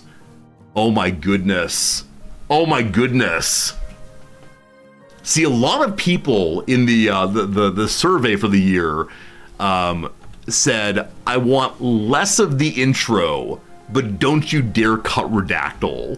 All right, I apologize. I forgot. In my attempt to make sure that followers can also play, I made a big mistake. Terribly sorry. Friends, it's time to figure out what on earth this puzzle all about. What on earth we need to guess to undisguise today's hidden Wikipedia page. Yesterday we got so quickly in a way that felt profoundly stereotypical, but that's okay. I'll tell you right now, the first words, the title are italicized, it looks like. Something italics, we'll see what it goes. A very thin intro, frankly. Not much going on there. Let's see. Number one, the word is philosophy. There's none of that. No philosophy today. Number two, the word is potato. Also none of that. All right, put your words in chat. Please and thank you. Mongolia. Guess one. No Mongolia today. How about state? 7 state. The word italics. There are indeed italics here. How about system? No system. Country. 2 of those. Film, 101 films. If it's My Cousin Vinny in 2 words, I'll be so darn pleased. How about the word great? 6 words. How about the word title? There's 4 titles. How about the word history? There are 4 of those also. How about religion? There's no religion today. Novel, none of those. First, 7 of those. He, 24 of those. Smile, no smiles today. Descendants, none of those today. Art, 4 arts. War, 3 wars. Nolan, no Christopher Nolan today. Award, none of those. American, 1 of those. Time, 17 times. I'll go ahead and fill that one in. Of the greatest films of all time. So possibly the greatest film of all time with 2 words. I would like you not to just guess every title on Earth, but you're welcome to do so if you want to. That's how this thing often goes. All right, we have the word runner. There's no runners today. How about Hollywood? Misspelled, sorry. Hollywood, one of those apparently. How about the word citizen? There are 2 citizens, but no canes yet. How about short? There are 2 shorts. How about drama? There are 3 dramas. It is a drama film. How about the word year? There's 6 years. How about the word cane? We did a moment ago. We didn't do cane yet. There are no canes. How about based? There are 3 of those. How about drama? We did that before. India. No Bollywood today. Capra. There are no Capras. How about union? There are 4 of those. Maltese. No Maltese falcon. How about Charles? Hey, Charleses. No Charles in charge. Actor. There's 1 actor. 1960. There are 2 of those. How about 2015? None of those. Guessing years. We love it. Award. We had earlier. Western. It is not a Western. How about studio? I like it. There's 1 studio. How about Russian? There's 12 Russians. So something about a Russian word here. Metropolis. No metropolises. How about Schindler? No Schindler. How about nominate? I like the idea that people are guessing what they think should be the most popular movies of all time or best films of all time. How about Oscar? No Oscars here. How about director? There's 5 directors. How about we get ourselves Cinecittà? There are none of those, unfortunately. How about French? There's 1 French. How about Button? No Benjamin Button for you. Double? None of those. Second? 1 of those. Coppola? None of those. Propaganda? There are 5 propagandas. Well done. Africa? There's none of those. We have the word silent. 3 silence. It's a silent drama film. Can you get it now? Anna? 1 of those. How about Potemkin? Potemkin? There are 44 Potemkins. Tetris? There are none of those. And Battleship. My friends, well done. It's the Battleship Potemkin. A+, yes. Good job to us. 62 guest count compared to 53. Given the big old cheaters who got it into, my sense we're very, very close to average today. Chat, we're average. That means we don't have any big pressure on us today. We just slide on through the middle. Well done, well done, well done. The Battleship Potemkin. You can read the Russian on your own, I'm sure. Sometimes rendered as Battleship Potemkin, is a 1925 Soviet silent drama film produced by Mosfilm, directed and co-written by Sergei Eisenstein, represents the dramatization of the mutiny that occurred in 1905 when the crew of the Russian battleship Potemkin rebelled against its officers. In 1958, the film was voted on Brussels 12, listed at the 1958 World Expo. Battleship Potemkin is widely considered one of the greatest films of all time. In the most recent Sight and Sound Critics poll in 2022, it was voted the 54th greatest film of all time and been placed in the top 10 of many previous editions. If we have a mutiny today, I'm blaming you all for guessing this one correctly. No mutinies allowed on the U-boat ship. I'm always struck when there are lists of like the 54th greatest film of all time. How on earth does someone distinguish between 53rd and 56th, right? How on earth do you get that close? I do wonder if it's just like a general sense of things. Like, this one's better than that one, so it must go higher. This one's worse than that one, it goes down that way. Or if instead, like, do something quantitative based on a combination of how much money it brought in, adjusted to today's dollars, and how many people said it's worth number 5 or whatever. But that is kind of crazy, Yeah, I know critics poll it. I realize that critics poll it. But I want to know how the critics themselves say, like, I get like one's top 5. My top 5 favorite whatever. But when it comes to like, what's my 112th favorite meal I've ever eaten? Blah, I don't know. This film's in the public domain. We can watch it on stream. Is that true? Is that true? Let's see. If so, I got an idea. Is it on YouTube? It is indeed on YouTube. All right. Give me a second, team. Give me a second. I got an idea. This is clearly the best idea I've ever had for my entire life. All right, very good, very good, very good. Put it up here. I get it nice and big. Welcome, friends, to Resorty's movie night. All right, let's go play some U-Boat, team. Let's go play some U-Boat. Somehow we're going to become a reaction streamer all the way. Good to good. The opening scene is not cool.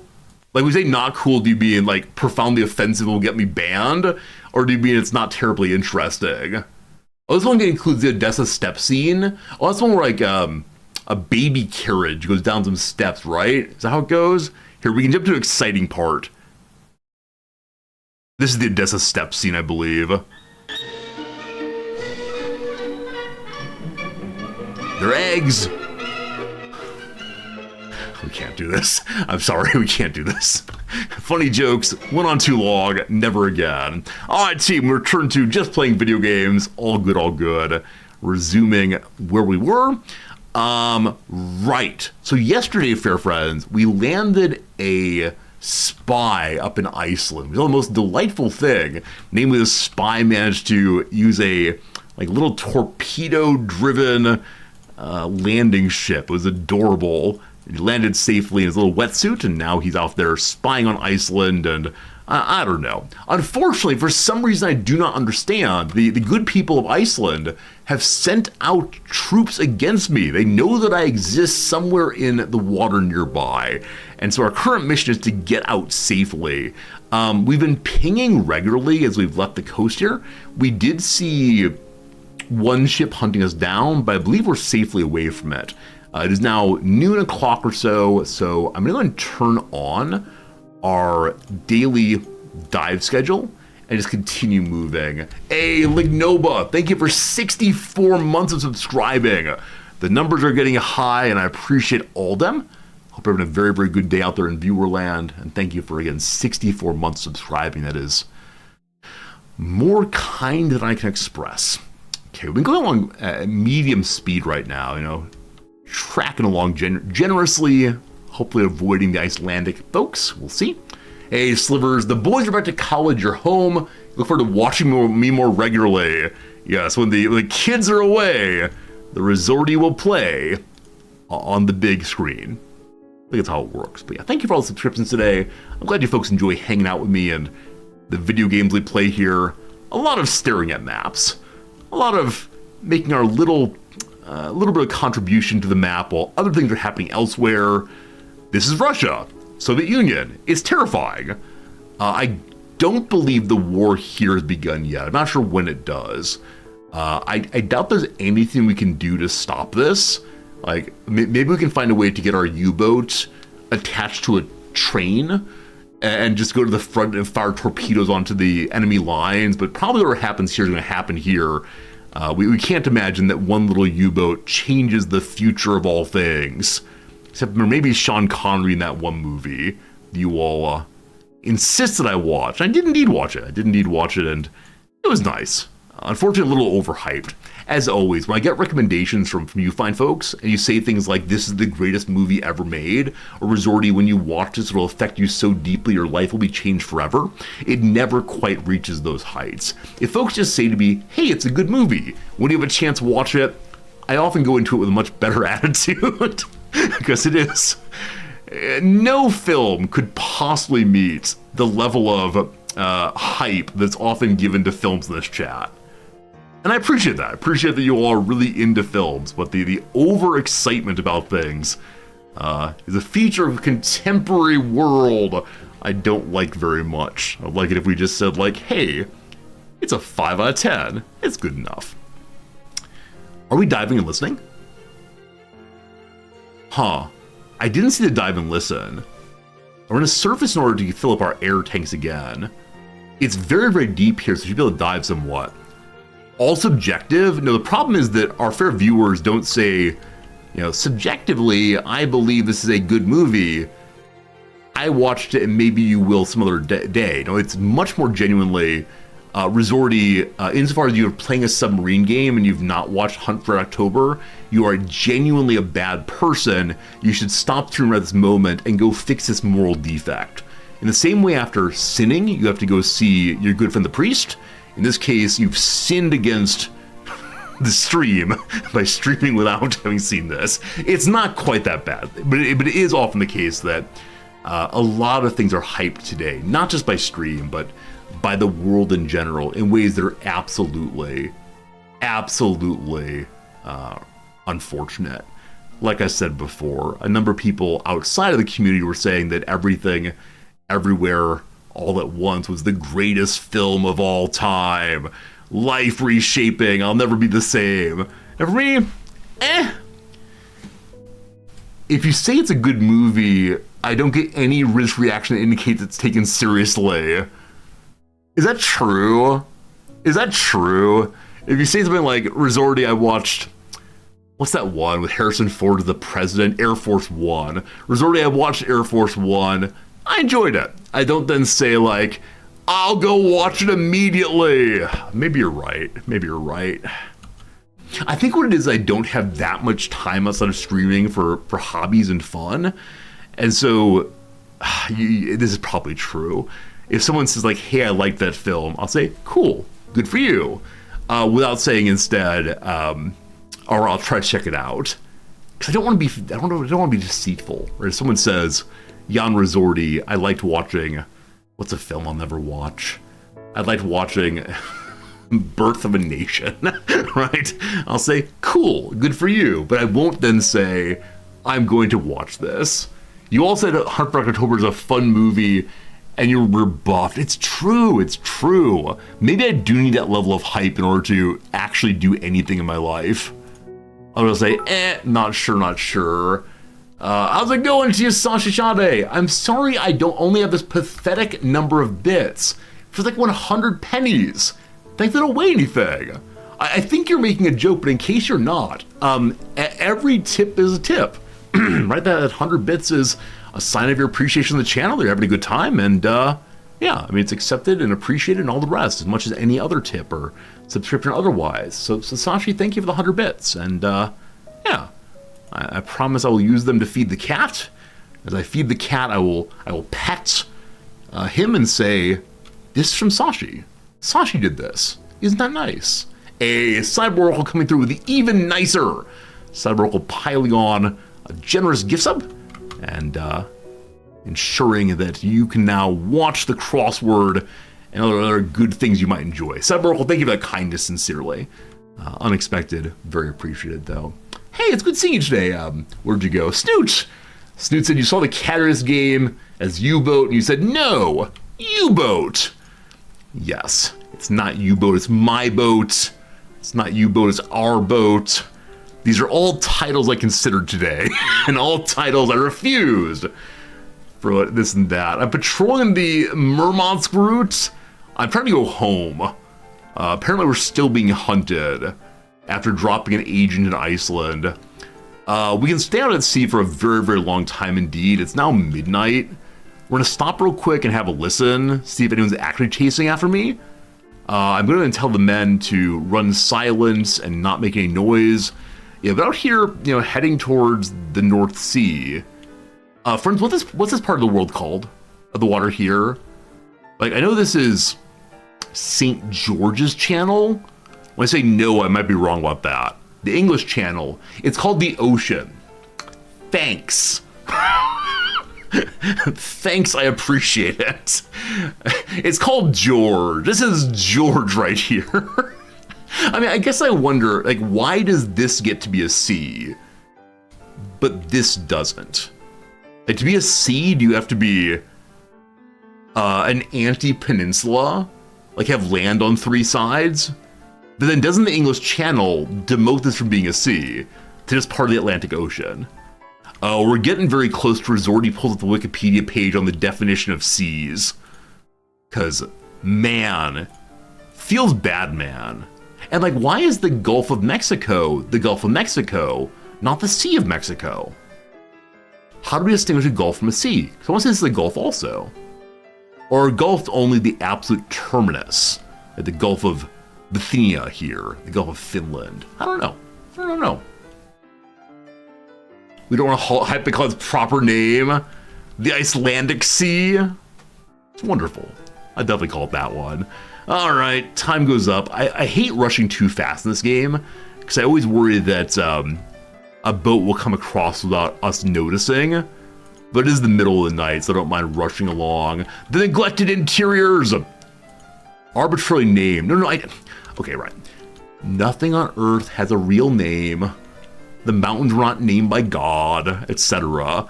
Like, I realize that it's always humans who do the work of naming things. And often it's like colonialists, etc., etc. I'm just wondering, do we have a, a definition for sea that the cartographers now agree upon? Or is it all pure nonsense through and through? It might, in fact, be pure nonsense all the way through and through. I'm fine with that. Not a concern at all, but I always want to believe there might be some magic. That's not it. Some method to the madness. That's the phrase. Ask ChatGPT, are we going to do this one? Are we going to do this one? I like pulling up ChatGPT for funny reasons. Like, what is the definition of a C? Feels less than funny, possibly. Not sure. Selden, you said to your friends they're taking an intro philosophy class, they joked that you need a tweed jacket with leather elbow pads. Do I own a tweed jacket? I do not. Tweed is a fabric I would like to own for stream, but I've told myself no new stream jackets until we've gotten our weight down to where we want it to be. And the winter break was not exactly a good contributor to that. I love spending time with my wife so much that when she's home from break, it's really hard for me to keep a gym routine. And then we have so many tasty foods that we enjoy making together, and we eat out way too often over break, etc., etc. So I heard years ago that line, like, when it comes to weight, if you want to work on that, what matters is not what you eat between Christmas and New Year's, but what you eat between New Year's and Christmas. So now that we're on the New Year's side of it, I'm going to go in the right direction again. This morning I measured out how much cereal I was having and so on.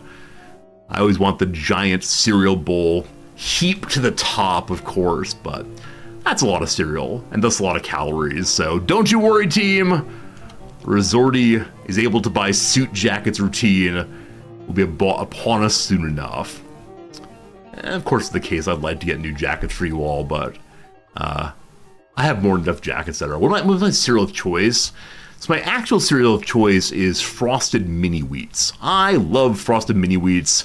I like that I can split them in half, and one side is the healthy wheat, other half is the giant pile of frosted sugar. But these are not easily available in Japan, and so I eat.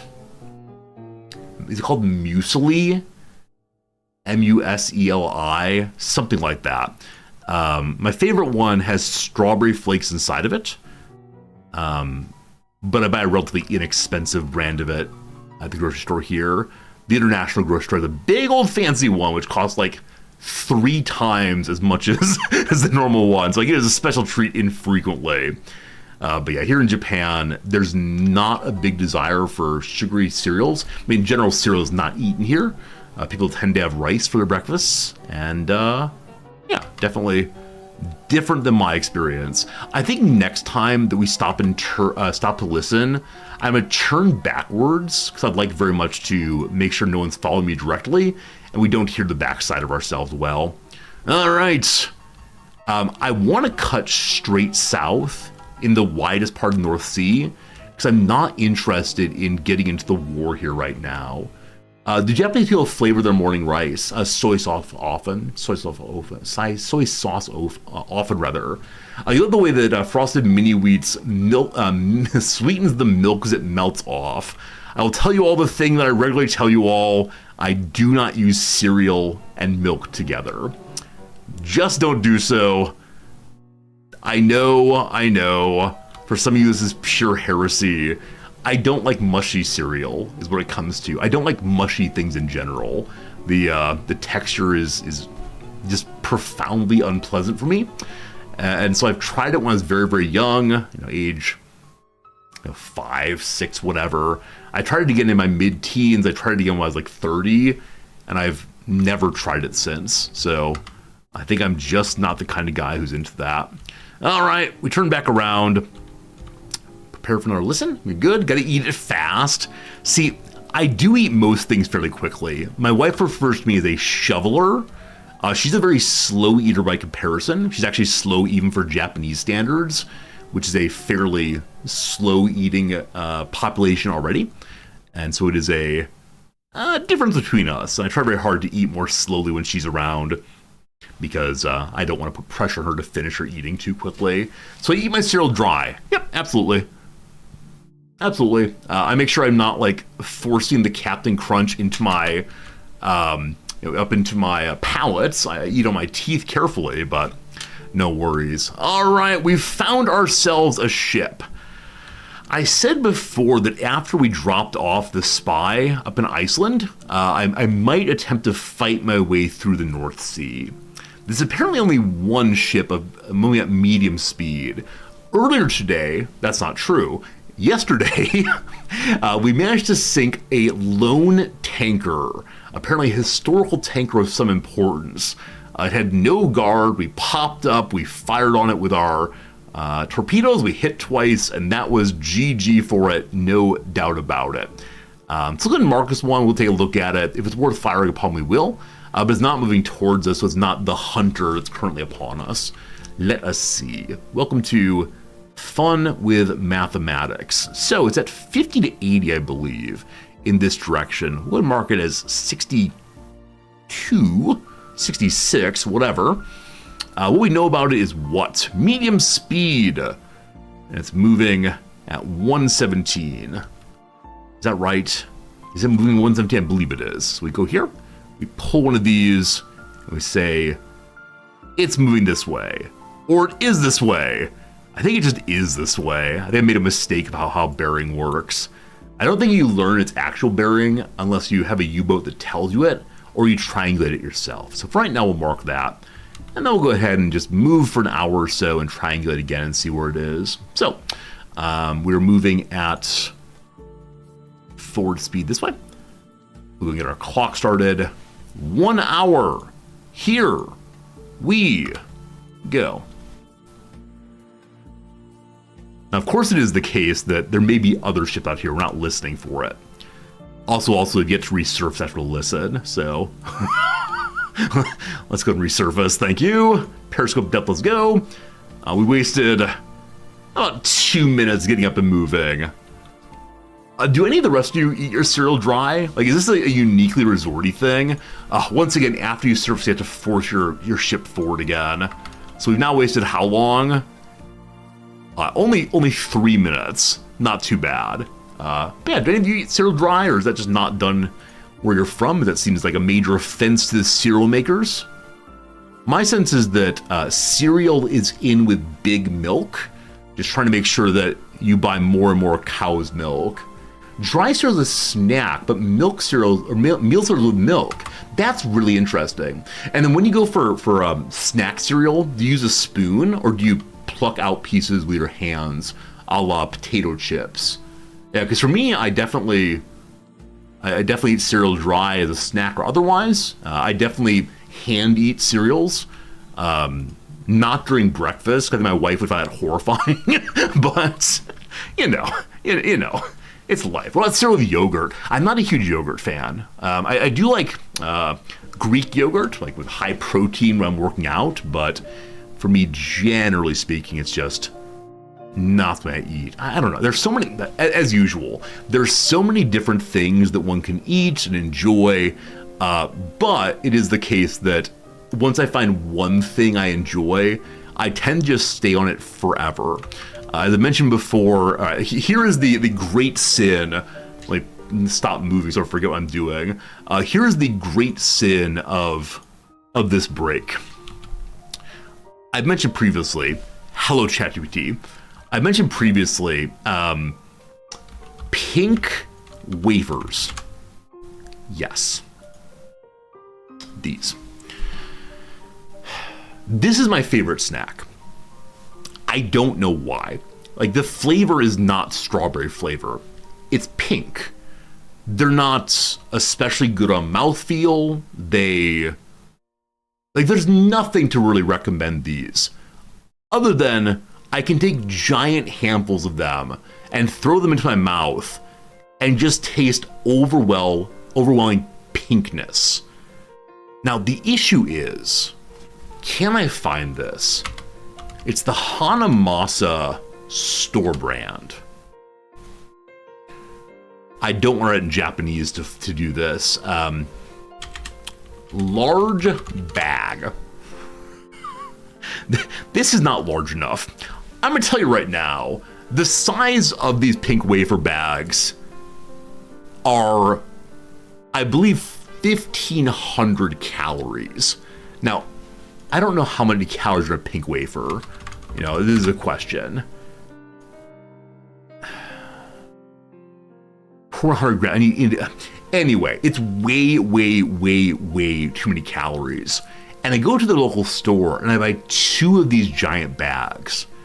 And if I'm not very intentional myself, I will sit and eat the entire bag. And I'll do it idly. Like, it won't be oh, this is tasty, I should do this. It is just like handful after handful goes into the maw. I'll buy the entire bag. And I have 1 bag left then. And so the next day, I eat a whole nother bag. And over break, I probably had like 10 of these bags. It's a real problem. Nam suggests I only buy 1 bag when I go next time. Nam's not wrong. I shouldn't have told you all this, because now you're gonna say things like, Resorty, did you buy your pink Yum Yums this time?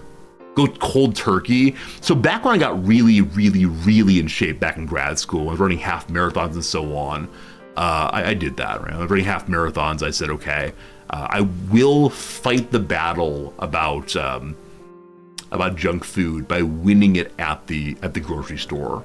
And I remember feeling like so proud of myself walking down the middle of the cookie and chips aisle at the grocery store and saying, Oreos, I will not eat you, Oreos. I'll not eat you, fancy chips, etc. My counterman says this is a merchant ship. I don't mind going for the merchant ship. Sweets are hard to give up. Yeah, I mean, definitely in my worst mental health days, I was an eater for comfort and joy alone. And so the moments like, I'm not hungry, I don't need energy, but yum, yum, yum, yum. And I think it's obviously a bad habit. This is not a therapy stream, etc. But I'm in a good mental health place now, so maybe it is time to fight the war that is not eating that kind of food. All right, there were 50 to 80 here, 50 to 80 here. Maybe that's too long. So most likely they're moving on a course sort of like this. They're moving slowly, correct? Mediumly. It is moving away though. This is possibly wrong. Ask myself if pink Yum Yums are the best fuel source for my body. Oh, look here, you. So back when I was very healthy, not healthy, very in shape, excessive running and so on, back in those days, I asked that question regularly. There's some book I read back then about, it's called Once a Runner. Once a Runner. It's a good book. It's about a person who has Olympic ambitions and then isn't able to continue improving his skill as a runner. There's a section there that says, if the fire is burning hot enough, anything counts as fuel. And he explained this as a way of showing that while he was a world-class runner, he'd be eating McDonald's for every single meal. And so I tell myself this story that, like, the resorting machine, a big machine, it needs more fuel. But I recognize entirely this is not how bodies work. I recognize, regularly that eating huge amounts of sugary snacks always leads to a crash, right? Always leads to me saying, oh wow, I'm very tired now. There was a wonderful sugar spike, but the other side is no good. So in no way am I justifying my pink Yum Yum habits, but I recognize that this is why I do it and so on. It's what it is. It's what it is for sure. Yeah. When you're healthy, it's partly because you're donating blood as often as possible. So your blood needs to be clean for other people's use. Also, that's so cool. That's so cool. I haven't given blood since moving to Japan. And I don't remember why that is. There was some weird hang up. like something inconvenient about being in Japan and giving blood. Back in the U.S., I did it every single time the vampires came to campus. I thought it was like an important thing to do to help as I can. Nam's unable to give blood because she has too low blood pressure. I know until fairly recently in the U.S., people who had ever had any sexual contact with men while they were men were disallowed to give blood for reasons that are probably homophobic in general at this point in time. But it is the case that, I can give blood. And so I tried my best to help out as much as I could. And I was an absolute superstar. My the person who would always take my blood would talk about how fast my blood came out. And that felt really, really, really, I don't know. I felt good about that. It's a ridiculous thing to feel good about, but I felt good about it anyway. We have to speed up, team. We have to speed up no matter what here. And so I'm going to go ahead and go top speed for a while. I'm supposed to be hiding right now. This is not the behavior of someone who is hiding, but it is the case that I've now smelt blood, and I would like it. So my earlier claim about directionality was just false. I don't know why I assumed that kind of movement. With moving away especially. We are getting closer to being on the correct latitude, longitude. On the right longitude, I believe. I'm not going to use it. I always get this wrong. It's very upsetting for some of you. So we're going to go this way hard. Full speed ahead, Mr. Engineer Guy. It's nighttime. It's the right time. My engineer is sleeping. I'm not going to alarm over this right now. Latitude is fatitude. Yeah, I know. So latitude goes this way. But I want to talk about my relative this direction, that I've caught up to them on this direction. Namely, if they're there, I'm here. So we're on the correct longitude, correct? Maybe. Well, we don't talk. This and the existence of the color brown are the two issues. New communique! Maybe the game knows I was struggling to find anything. Several widely separated smoke clouds in square AN227 suspect a convoy heading west. Oh boy, team. A convoy is coming our way. Oh, where's my hat? I apologize. I forgot that in this game, the only game, we wear a hat. Hello, team. Captain Resorty on duty. Here we go. This is not the vessel we're chasing. I think it's big dumb time to chase a convoy when our mission is get home and we're already carrying 8 survivors.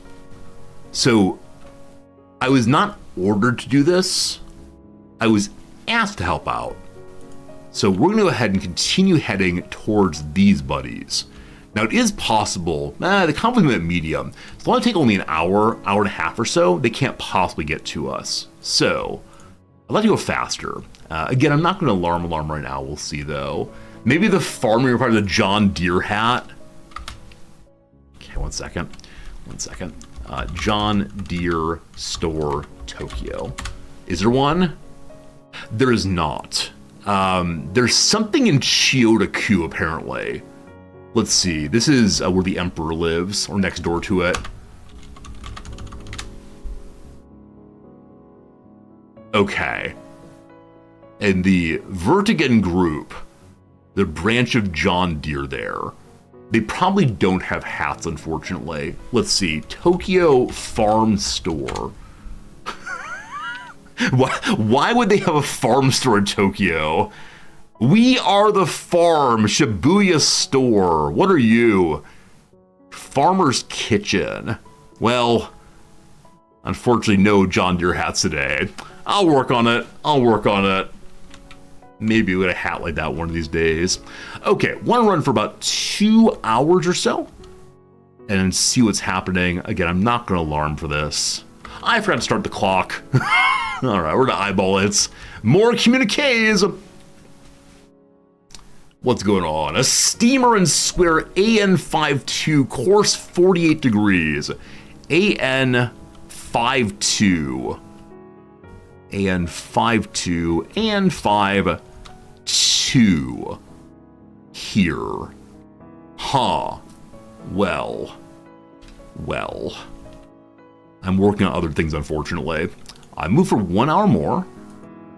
At 1 a.m., we stop and listen and see if we've found this one. And if not, I'll probably just go home as ordered. We'll see. All right. Have to listen. Do you hear what I hear? There better be one in this area. Did I go too far? It's possible I went too far. I got overly excited talking about John Deere hats. There it is.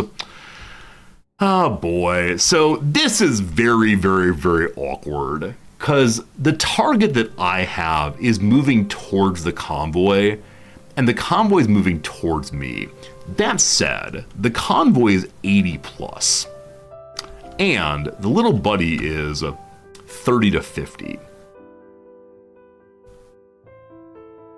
Hello? Moving weirdly. So there is some story here whereby we can go and pick up the one before the 9 to 15 unit convoy gets here. We agree this is stupidity, right? We all agree I should not do this. But it might make for good content. All right, team. Alarm online. Welcome to Big Stress. Aris, what are you doing? Subscribe for 6 months in advance. I'm looking forward to seeing you in the middle of the summer when I've shaved my beard off. Thank you for your kindness. I think it said shave my beard off, not beard. There'll be no beer here also. But thank you for the generous so many months in advance. I'm glad that you've enjoyed being part of our community recently and for a very long time, actually. Thank you so much. Okay, we're going to go top speed on this side to try to go astride, I guess, both our target and this target here. Together we will attempt to ensure that the convoy is caught also. If I can do a little damage to the convoy, then I'll prove my worth as a U-boat captain. So if they're moving medium, they're going to be at 20 or so. In 20 or so, assuming they're at 45, 30 to 50, 40, then the distance they could get in 2 hours is 50. Oh boy. So if we want to intercept them, we have to do more quickly. Within 1 hour, they can get to approximately there. In 1 hour, I believe we got 32. In 1 hour, we'll get roughly there. So we'll catch up to them in a little bit under 2 hours, assuming I can maintain top speed the whole way, and assuming the convoy doesn't come towards us. Now, running at top speed at night feels like not exactly a great idea. We can't see especially far. We're gonna go red lights for right now, so we can see a little farther. We still have the one convoy target. We're gonna chug along and listen when we get there. Now, listening does take time. I think I said in about 2 hours I can catch them. So to burn forward for another 45 minutes and see if we're close. The convoy is still 80 kilometers plus. 50 to 80 now. All right. It's time to stop. It's time to have a good listen. And then possibly time to abandon this quest and focus on the convoy instead.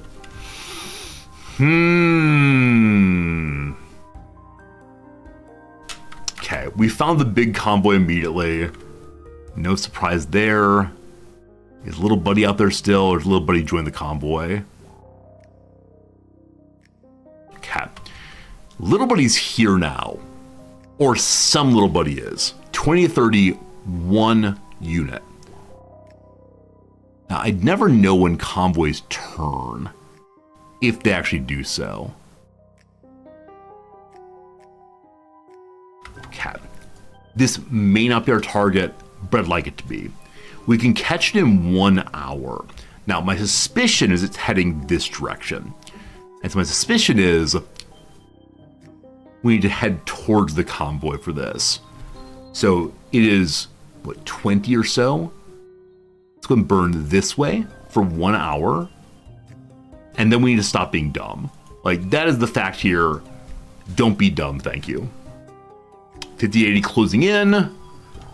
We probably need to drop the alarm, but I want to maintain top speed. And I need to keep my engineer awake for that. 30 to 50. Gotta be careful. We're definitely in sounding range now. Ship has been spotted! A ship has been spotted! Something is being loaded. I want to see what's been spotted, obviously.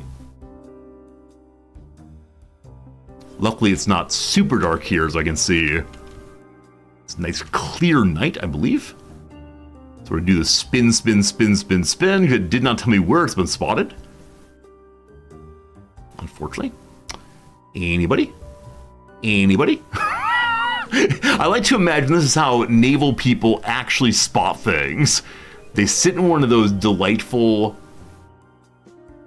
office chairs. I still remember the first time I ever sat in an office chair. That's at 5 degrees apparently. So we've never actually gotten there. Freighter at 5 degrees, they say. There it is. Binoculars can't be locked. It is a British target. Here we go. Battle stations all. Blue lights. We probably don't even need silent run, but we're gonna do it anyway. All right. We're gonna approach, we're gonna dive. We're gonna take that buddy out before the convoy gets here, I hope. So we're actually not that close. Yeah, 6.5 kilometers is still a serious distance. I believe that my best torpedoes are good to 7 because they can go super fast like Sonic. They do not know I'm here. So give me periscope depth and get me chasing, please.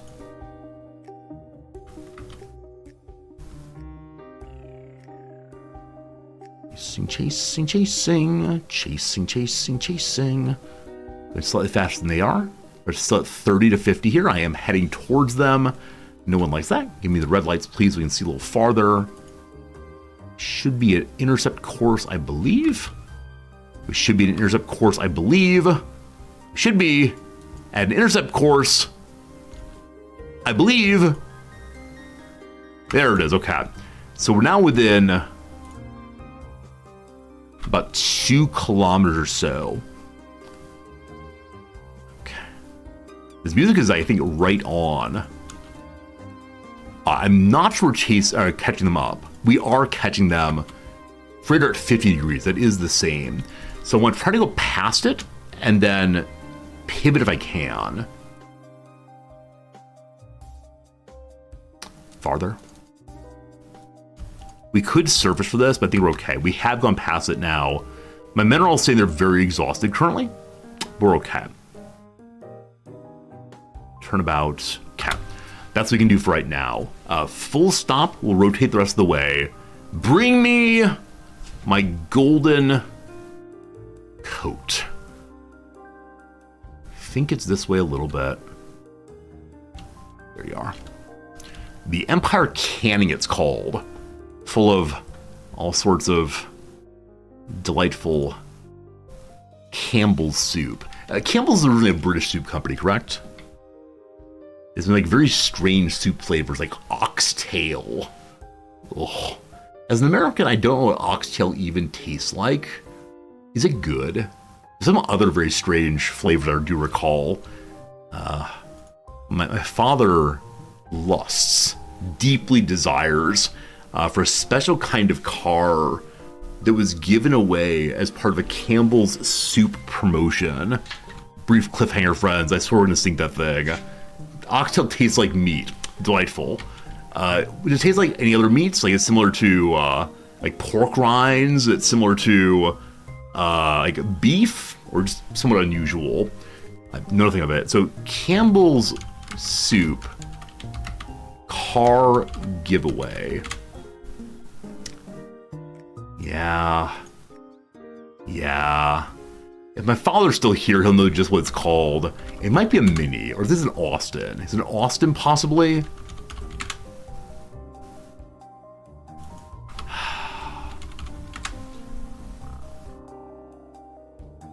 No, it's Heinz. It's Heinz. It's Heinz soup. I apologize. Heinz soup car giveaway. Yes. The Heinz Wolseley Hornet. There it is. There are 57 of these made, and there are only so many that still exist. And my father knows of one that he wants badly. You could win this kind of thing. Commissioned by H.J. Heinz in 1966 as prizes in a competition based on the 57 varieties of canned soups. 41 original 57 are known to exist right now. My father, I believe, has a sheet that shows what the competition was. It was something you had like list your favorite kinds of Heinz soups and put them in the rating that agrees with the expert or something. And then you got a drawing to maybe win one of these 57 cars. And they're small cars like my dad wants, or my dad loves, and I think he wants to acquire one of these from one of his friends who owns it. Anyway, weird giveaways. We are talking about a Heinz car indeed. Heinz is also a Pittsburgh product. Everything good comes from Pittsburgh. Everything good comes from the state of Pennsylvania, I do believe. Friends, let's ID this vehicle here. What kind of freighter are you? You are not the Empire Bell. The Empire Explorer. You are not the Empire Tower. I believe you are indeed that. Bing. All right. How fast are you going, my friend? You're moving at. Timer on. Let's go.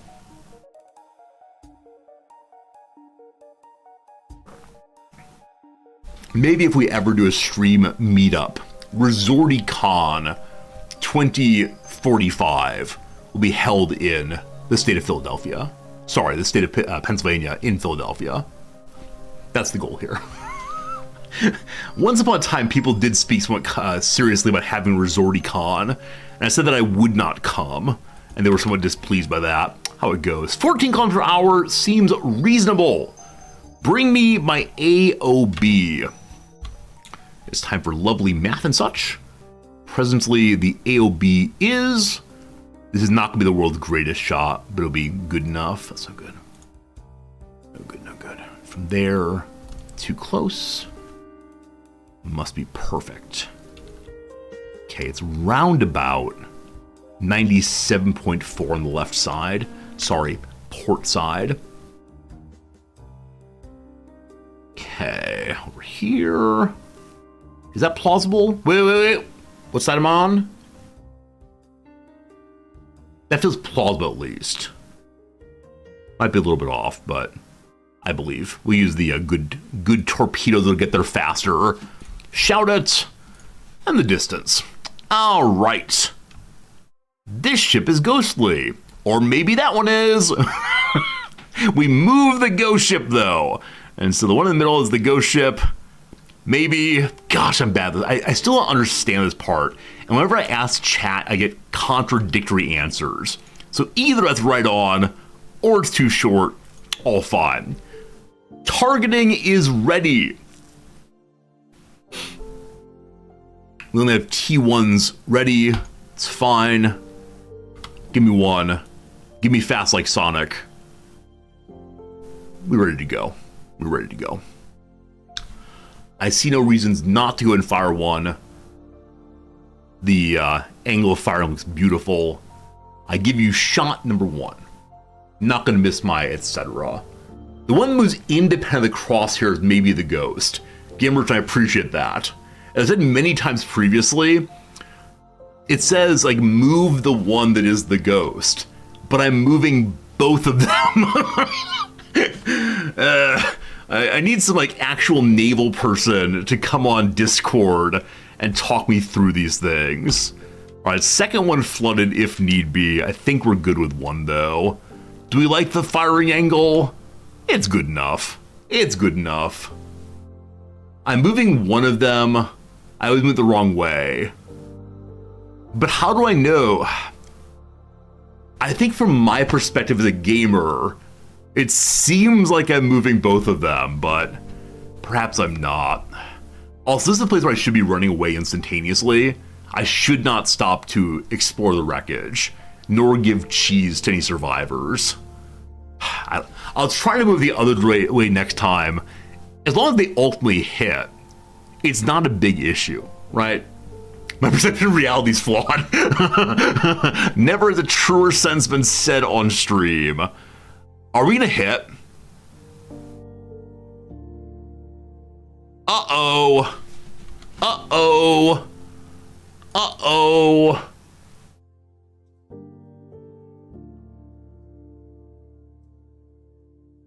Uh-oh.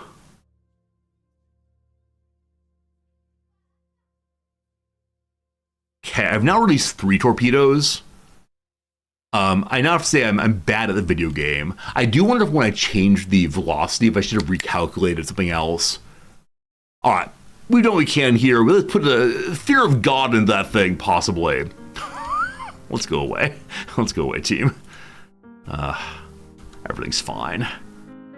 What an embarrassment, frankly. I believe that they're all gonna miss. Yeah?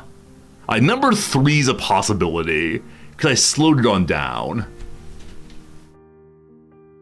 If not, I will give up my command.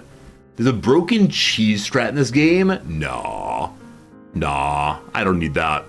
I mean, it's delightful there are cheese ways of doing this game, but not for me. I'm someone who tries to be cheese-free generally. If you want to put it in chat, you're welcome to do so, Bellicosity, but it's something I'm largely going to ignore, I suspect.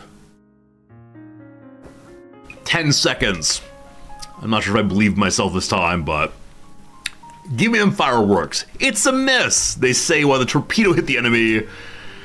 All right, serious damage. They're taking on water, etc. Let's be a reputable admiral, commander, captain guy. Let's hurry on over and pick up some survivors and give them cheese and so on. New communique. What you got? Why is there a port a miss? So the calculation it is doing is to a location that's just short of the ship, because I don't know how to use the rangefinder thing correctly. And so they call the miss at the moment when it reaches the location the computer calculated for. However, the torpedo still has fuel, and so it continues on its path happily because it's close enough, and then it hits the ship. And that is fine. A message has been encrypted with a foreign cipher. I guarantee this is the ship we just fired on, announcing our presence. So that is unfortunate. So probably we're being chased now substantially. So it's how that goes, team. Okay, friends, it is the case we have another hour past. It is the case that we can, at this point, pause the video game, play some crossword. When we return, we'll be gentlemen. We'll give cheese to the men. And then we'll run away like the absolute coward we truly are. I thank you for being here. I hope you're having a fun time. Today is a Tuesday in American world. On Tuesday, we're going to start up a new puzzle. Monday puzzle. Should be a lot of fun. The cheese that the anti-aircraft gun is ridiculously overpowered against enemy ships. Wait, the tiny gun, really? The tiny gun is really good against ships? We tried that back when we first played the game.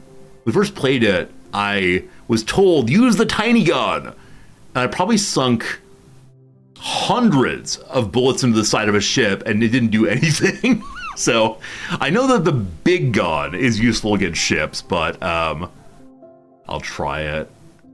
Get within 200 meters of the enemy ship, aim at the waterline, watch them go down. Yeah, not for me, but cool enough. A somewhat suspect, I have no idea. Let's go ahead and do the downs if we can. Set of U's used for design. It's a color scheme. To sum things up, in... Uh-oh. Huh.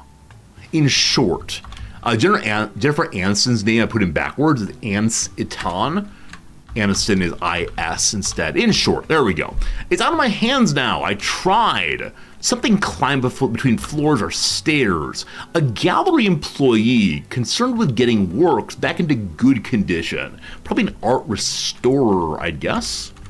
New development that resets all expectations. Game over, man. Game over. A turntable spinner is a record. That's good. A game changer resets everything.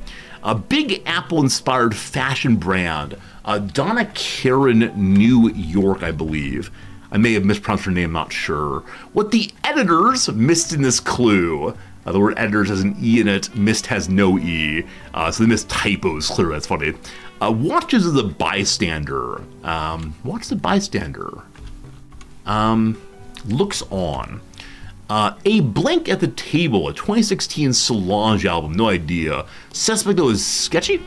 Blank for oneself is fend for oneself. Pottery material is clay, of course. A seat at the table, probably.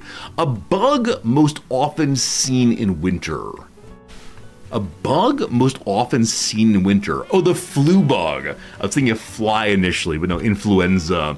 Duplicates is just copies. I still need to copy my syllabus. The file is largely done, but I need to take it to school and print out my copies. The only issue is that with this being the first week of class, everyone else also needs to print them out. So I need to go nice and early tomorrow.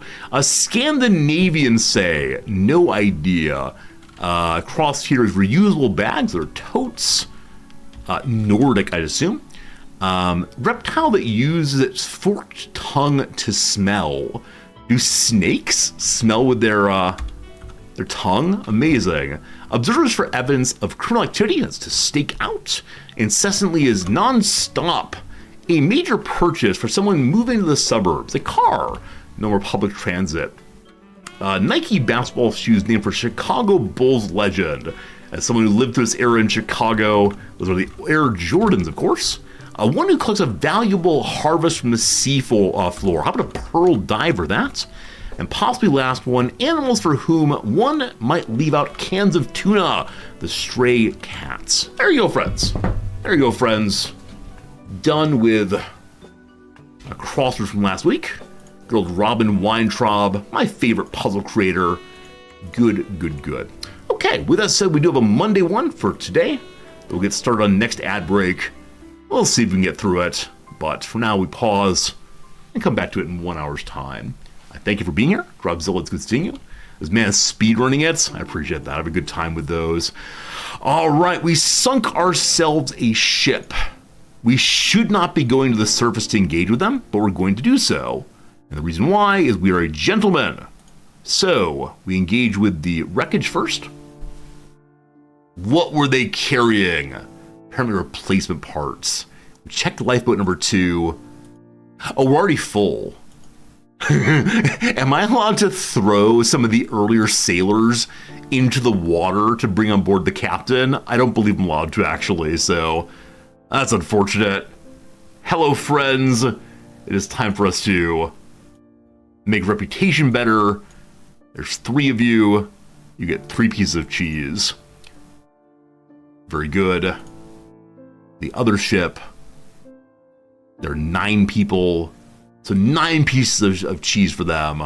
I do wonder if I give them better food if we had a higher reputation. Or if it's just 1 point for being nice each time. It's strange, a reputation is with high command. Right? German high command as opposed to anything to do with the English. Maybe as one gets more reputation, the high command likes you a bit more.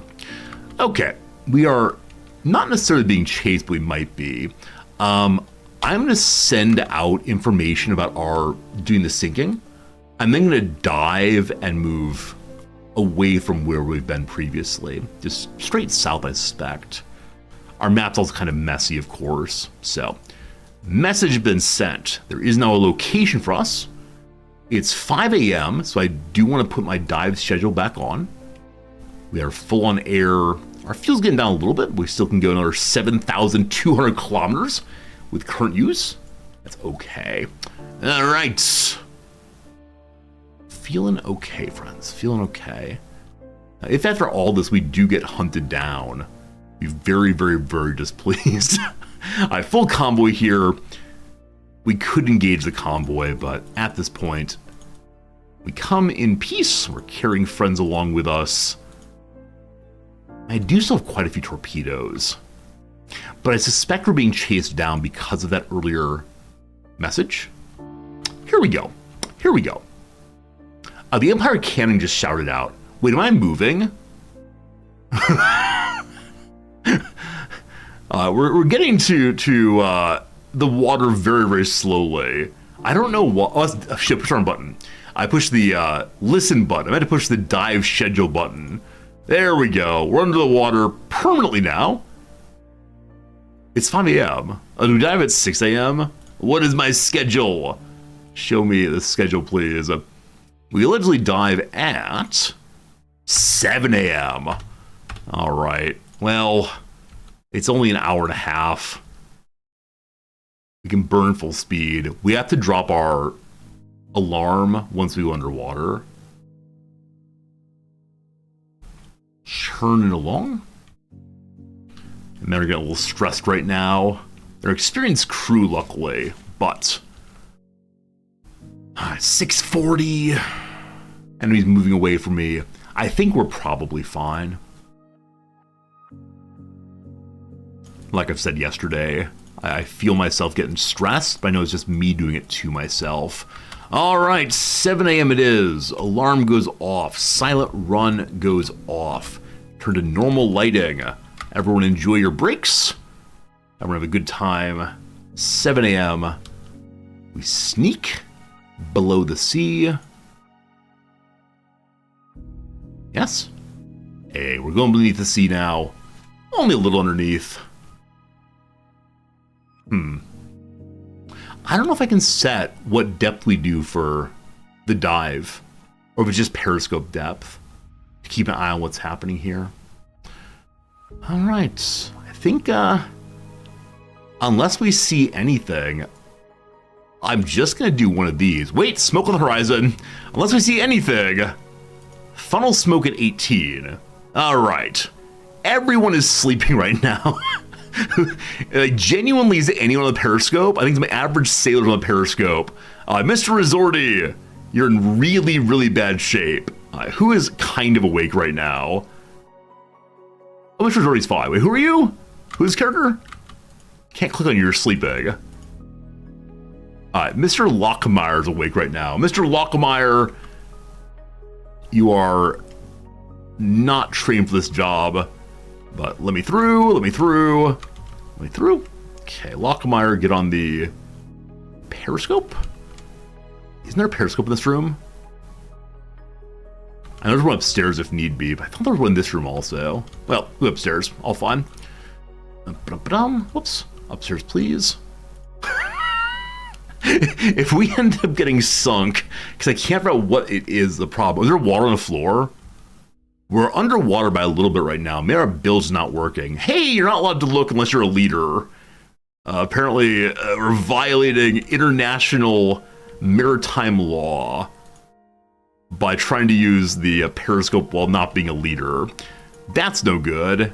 And there is water on the floor. Thanks for catching that. It's not a lot, but we should clear that for sure. Oh, here it is. Okay, it's Smitchy von Kidzen. Smitchy von Kidzen, I wish to be you, please. Okay, where are you? There you are. So I believe he's just an average sailor, as I can't take control of him, unfortunately. I may have to wake up a leader, unfortunately. Nobody likes that, but they shouldn't all be sleeping anyway.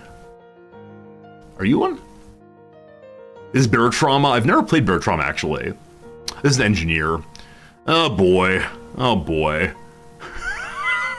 If we get sunk here, we deserve to get sunk here. So both of my leaders are sleeping currently. I think the only way to wake them up is indeed to fire an alarm. So I'm sorry, friends. I'm sorry. Rise and shine. I need one of you. Is Barrel Charm any good? It's a game I know of vaguely, but not quite sure. Team, the game's running. Mr. Zordy's awake now. Mr. Zordy, I just need you awake to go look at this thing. Upstairs. I'd hate the game. So what makes Bear Trauma no fun? Like what? I mean, the word trauma being in it seems unfortunate to me, at least. All right, we've been told at 5 degrees or so. That's our mast, I believe. At 5 degrees, we saw some smoke. That's 5 degrees or so. Maybe it was not 5 degrees. We zoom out all the way. Quick little search. It's a horror game. Okay, thank you. Yeah, probably not for me. Give me the red lights, please. They're for nighttime, but they might help. Can we go back to the big map? Huh. I mean, the convoy's that way. They did call smoke on the horizon. If I assign... there are already sailors assigned to Mr. Zordy on this look here. So I think in our time of panic, we may have gotten away from wherever it was, because it's just not showing up right now. Okay, alarm done. It must have been a... What is it? Must have been the wind. I think the phrase has it. We will be cautious here, though. We're going to stay underwater. And if someone sees something, we'll panic and respond to it. But for now, we stay on our dive schedule. Okay. If we use a pump, we can dump water out. The pump being on is going to be kind of loud, but I think the men are happier if there's not water underneath their feet. Something like that. Okay, on we go. 8 a.m. and all is well. We're low enough we can't see a darn thing at 7 meters. The depth here is down to 200. If we really want to be safe, we can just dive really hard and chug along for a while and be just fine. Oxygen for 4 hours. We will need to go up earlier than usual, but I am going to drop to 20 meters for a little while here. And just continue along for an hour or so. The men do not like it when there's a long period under the water. 11 a.m. still. I guess we're in radio contact with the U-boat that's telling us about this group, but it seems like not a big concern. We're going to hit the surface again. We don't need to have terrible suffocation. So we'll go periscope depth for a moment, make sure there's nothing out there, and then we'll pop up all the way. Observations online. Everyone's still sleeping. I don't want to wake them up. So I'm going to trust there's nothing nearby and just burn south. No problems. Going at top game to 15,000. Nobody sees us. What portion of today was unnecessary? Absolutely. Like, what portion of the day was me sneaking across from nothing? Hi, Shul. Thank you, my friend, for the generous Prime sub. 14 months. That's 2 whole weeks of subscribing. I appreciate it. Good to see you. And I hope you're enjoying the U-boat action today as we safely complete our first mission. It's the 19th of March. It may have taken us 14 days. Is that possible? Or did I do one other mission? I think the Ireland mission took us 14 days or so.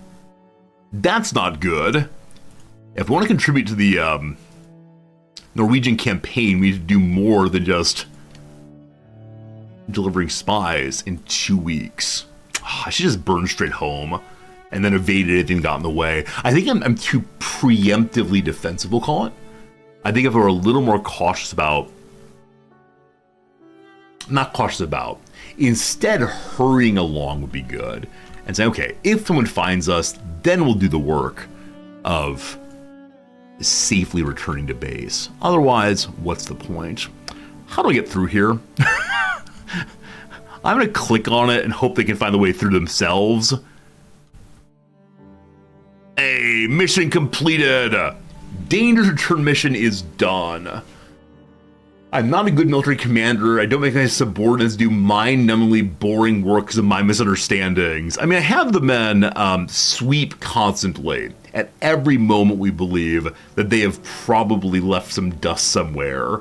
All right, Herr Kosinajibert, you saved the life of Herr Triskeljugen. What? Oh, this was when there was a fist fight between two of the men. I forgot that happened on this particular mission. So Herr Triskeljugen took a punch to the face for insulting someone's best girl. So one of you all is going to the Huskow very soon here.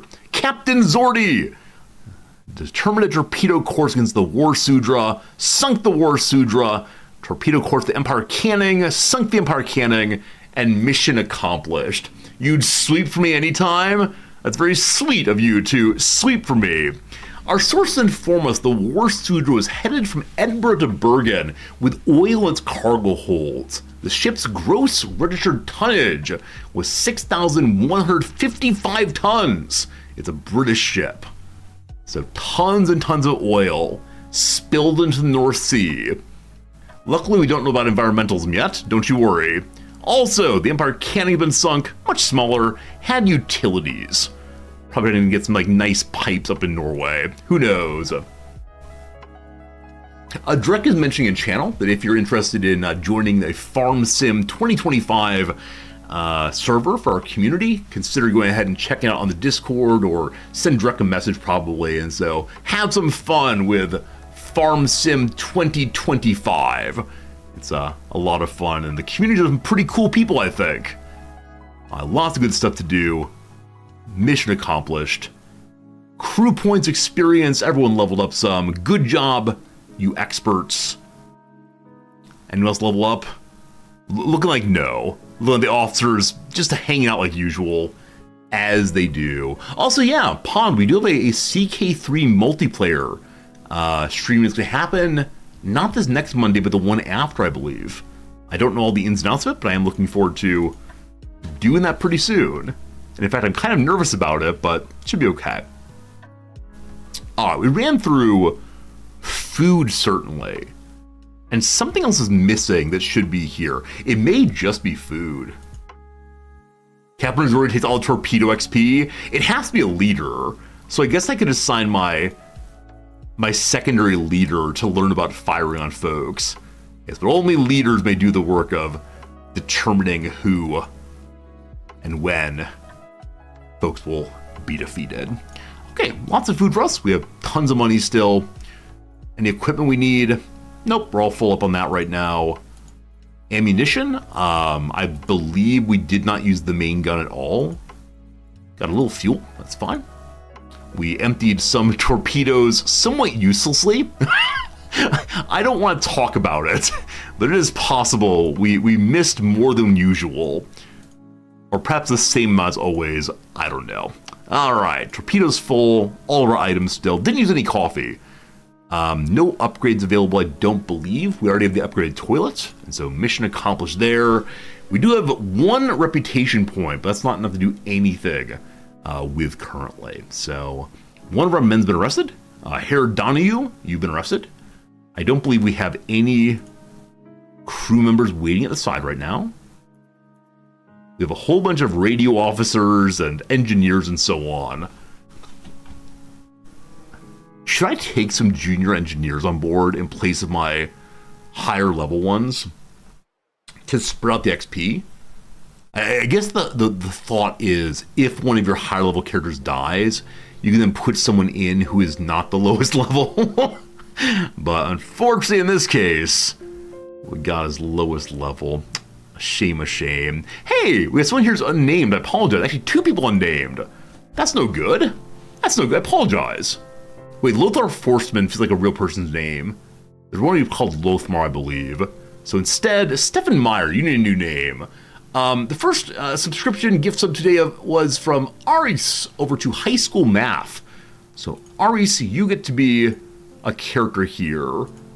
Here's the rename over here. All right. So you're going to be known as, call everyone Mr. You're going to be Herr Arston. That's a Greek name. You're from Greek royalty. Apparently, Herr Arston. I hate doing Von over and over again. So you don't have a special aristocratic title. Arston Gruber Bergen. Perfect. Welcome to the team. A fine name for you, my friend. You can wear a standard clothing. Anything you want to wear is fine. We don't force uniform discipline here. Sending a number of British people off to the prison. Oops. And then it is the case that everyone else is already named, I believe. Yeah, good idea that we should probably get at least some of our characters here leveled up. So, Herr Mahroin has a diving ability. I'm going to leave my current diver behind then. That is Herr Lechmacher. So I'll need to say you stay behind and new officer comes on board. So, officer. Nope. Lechmacher, you stay. Nope, I keep putting it wrong. How do I tell you to stay home? Over here. Yes, you stay home. And then who comes along instead? Mahrin, my diver, comes along. Again, the X check button here. And then I also want to probably take another one of the radio people along. So you are, I don't recall what that one is.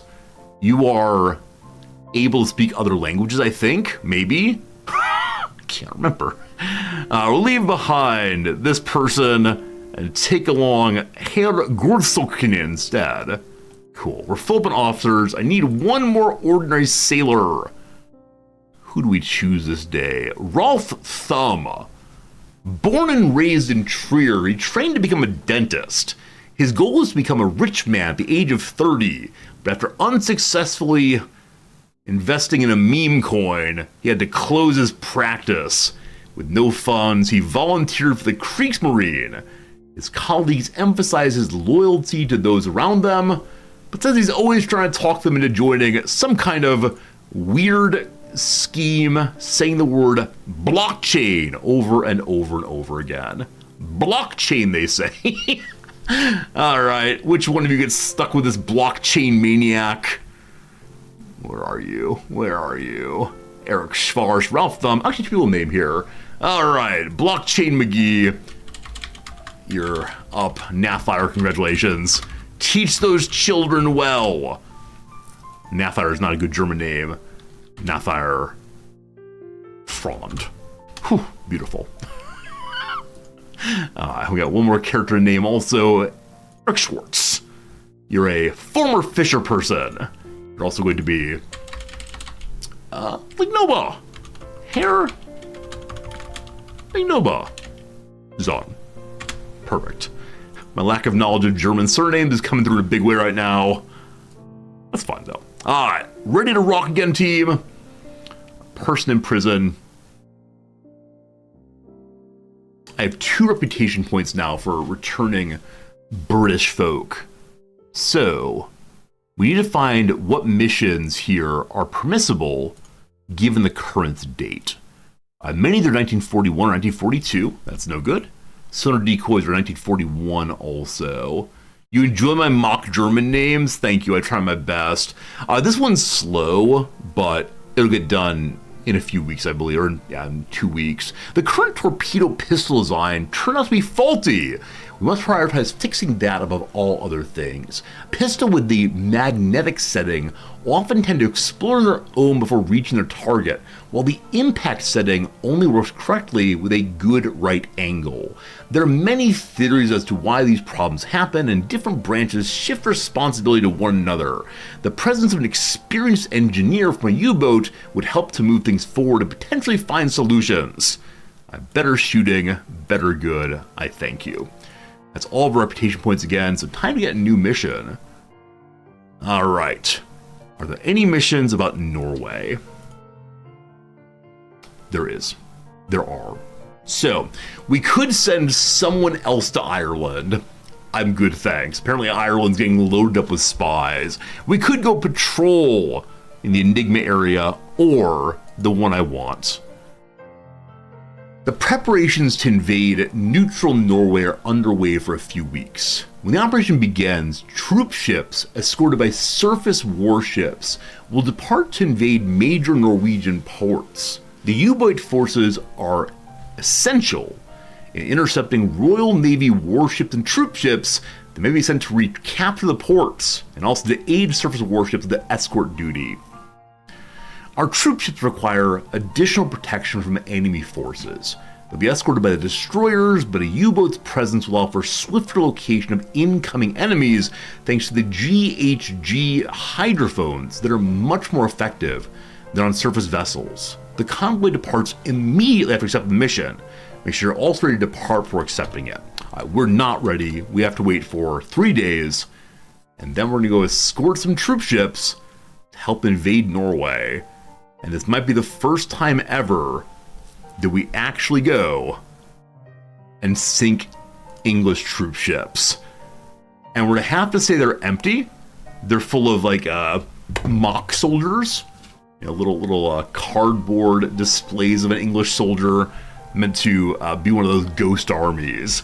If not, we're causing a lot of letters to get sent home to old mom and pop in the mining towns. All right. It's time for us to go help Norway. It leaves immediately. We gotta catch up. So, to the map. Where's that convoy? I think we meet it. Oh, wait for its departure. It's gonna leave in 10 days, I believe. Is that right?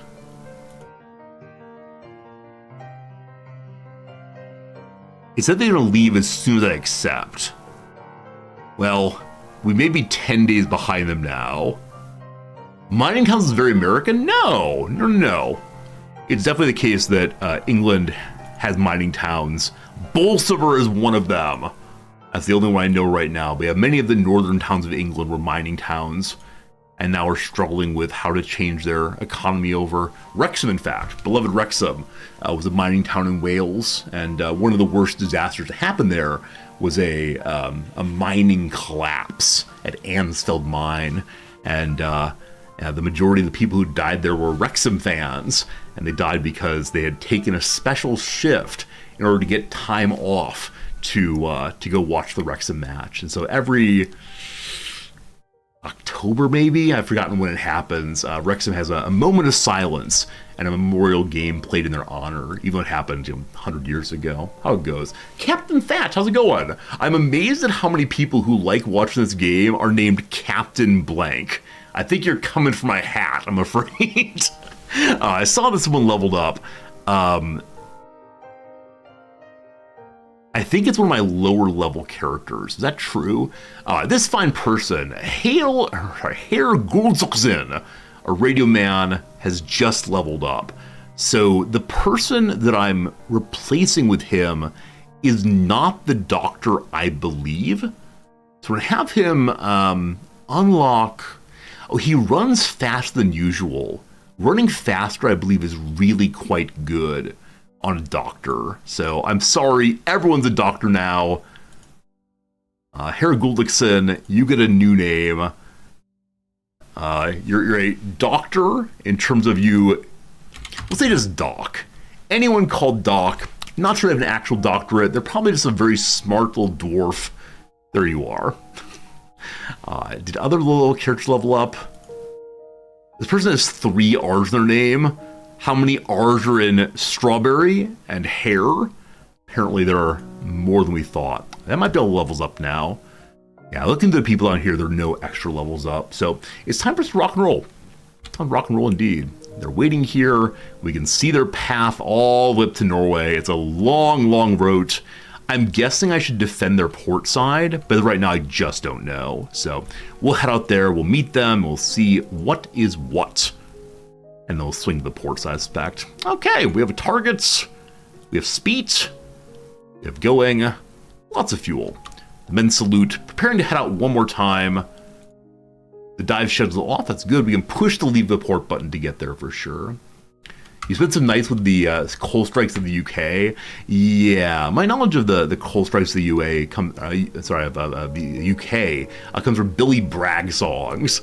I don't want to go too far into Billy Bragg right now, but if you don't know Billy Bragg, he's an amazing artist with some really thoughtful commentaries on various political concerns of the 1980s and 90s in the UK, and then more generally around the world in the past 20 years now, I guess. Yeah. Billy Bragg's one of those singers I'm surprised didn't get more attention. He's still largely like a college campus kind of singer. I think he did some shows also. Anyway, another time on that. We're trying to catch up. Please wait. Don't get intercepted about me. Smoke on the horizon. I want to see the troop ships. I've never seen a troop ship before. And I'm guessing it's a big old attractive prize for the British. I want to get close to clear sight. Hello, everyone. It's your boy Resorty. There we go. We can see a whole bunch of ships. We'll slow down the game now and have a quick look and see who is who. They were in front of us to the right-hand side, I think.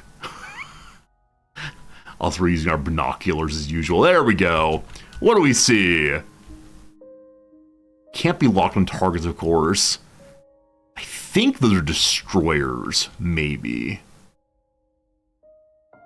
There's at least one freighter. I wonder if the freighter's kind of troop ships also. And 3 Type 1934s. I believe 1934s are destroyers. But we're told that we're supposed to do some work in sounding for enemies. And so I think it's the case. I'm definitely not going to use my dive schedule. But I want to go just in front of them. I don't know, maybe the side of them, not sure. I do wonder if diving here to listen will lead to my soundman being absolutely overwhelmed by the sound of the convoy there. So I'm going to chase ahead for a moment. And the reason for that is I want to make sure that when I listen, they don't go too far past me in case I need to do some intercepting. Ah, it's smoke on the horizon again. It's our own ships. Okay. Dead stop. Time for a listen. Let's see how it goes.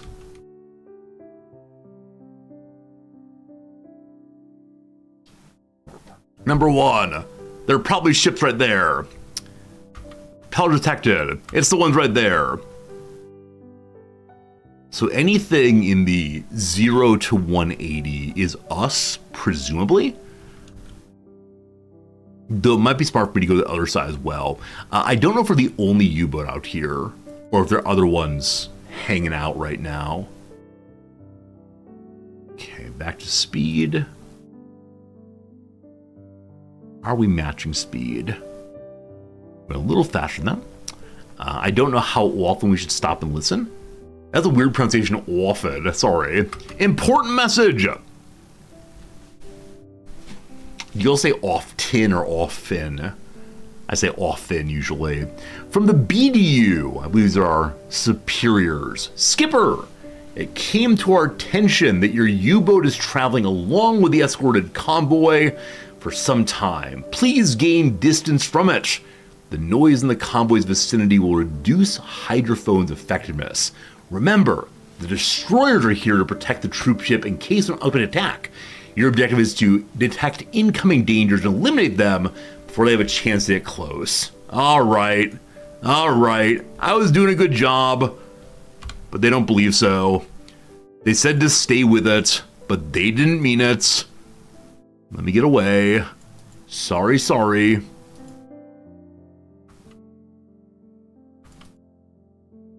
I guess we're at distance instead. Okay, stop here. Have a listen again. I bet I'm still too close. I'm gonna get in big trouble for it, but just trying to do a good job. I guess after listening here, we'll swing to the other side and listen there instead. I bet I'm too close still. Hear ourselves. So I could go out to the middle of North Sea here and listen in a big circle that should indicate or include the majority of the approaches on it. Celebrities say both often and often. What's wrong with you? I bet they're gonna get destroyed. I bet they're absolutely getting destroyed right now. My engineer's gone to sleep.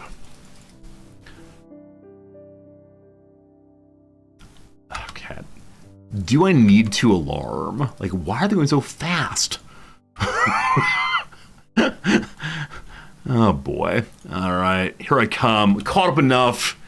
We stop. We listen. Silent run, we blew. We see them still, no surprise. Okay. There's one ship at 30 to 50 that is moving away from us. I don't know who it is. It's worth keeping an eye on though. So 30 to 50, we're calling it 40. I don't know, it's moving away, so I'm just gonna give it an extended line. Cool. We could mark all the places we think it might be. Medium speed, so up to like 28 or so. It'll be inside that circle somewhere. Let's use a compass for that instead, aren't I? Sorry, wrong indicator. I'm gonna get a F- on my score now. Are we in silent running? We are in silent running right now. Yep, thanks for catching that. All right, so again, we're at 30 to 50. Once again, it can move in like 28 of that or so. Give it a compass. What excellent marking that is, huh?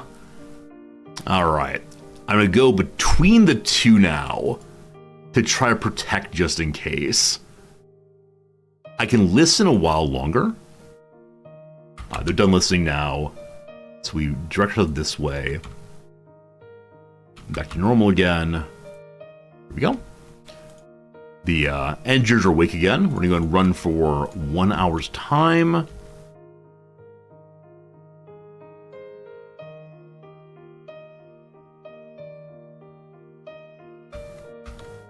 Almost 1 hour. There's 1 hour. Stop there. Dead stop. Well, we're going at actually 40 kilometers per hour at top speed now. Feels pretty good. All right, so they should be roundabout here. They went for 2 hours, not only one. So they could have gone beyond, but they couldn't go beyond this. Here we go. Another one, unit 1, 20 to 30, so we have gotten closer. We'll go and scrub what we have so far. We could have used, I believe it's the case, it was roughly on this line before. So now it's on this line, 20 to 30. It says moving away still. So it might just be going up to here. We don't know if this is like a merchant ship and it's distracting me from my actual job. When I say that, I expect it's absolutely true. So within an hour, it can get here or so. I bet it is right here. It's got to be right there already. But they say to get farther away from the troop ship, so I will resurface, back to speed. Here we go.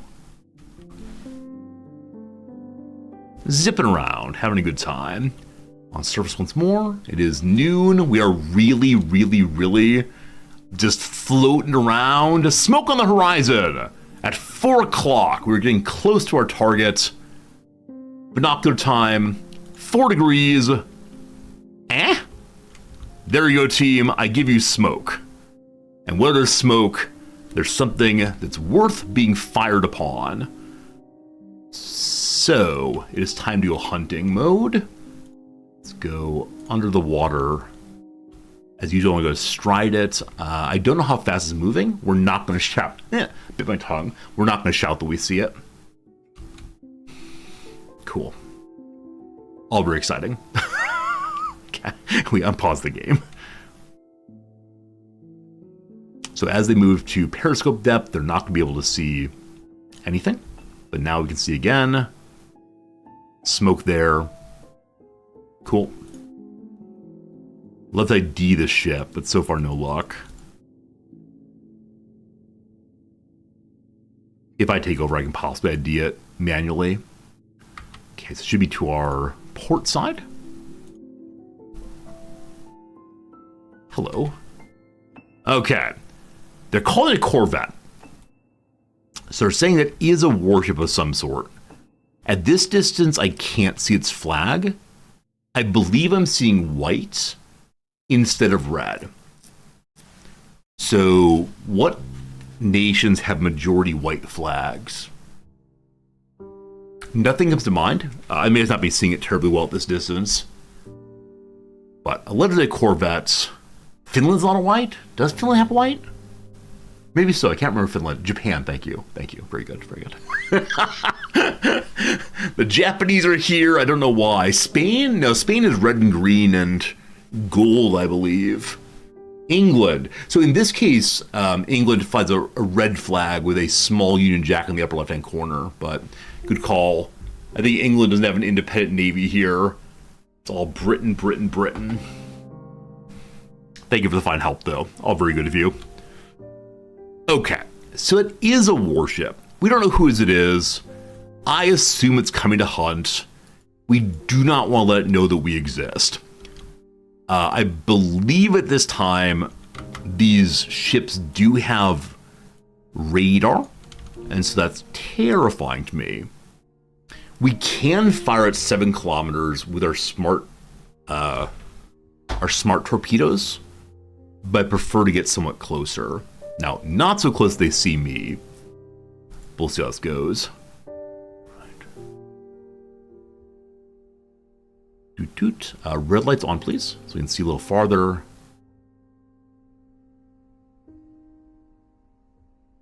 It's a sunny day. Maybe red light didn't actually help us. Thought red light you could see farther, but it's only at nighttime. All right, we're getting close. Getting close, getting close. Okay, let me see if I can spot it now well enough. The funnel smoke call and the Corvette call are the same ship, I believe. Hello. You still locked in? Good. Wait, is there an English flag?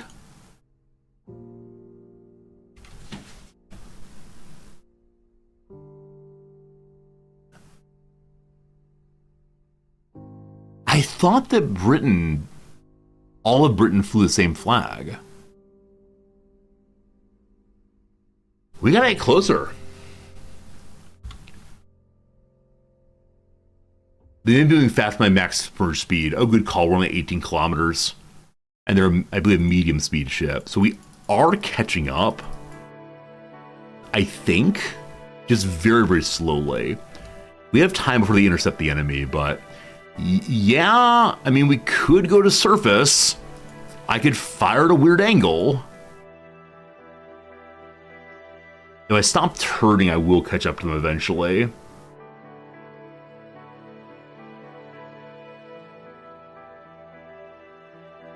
Current distance within 5, more than 5. Okay. It's been identified as an Isles-class British ship.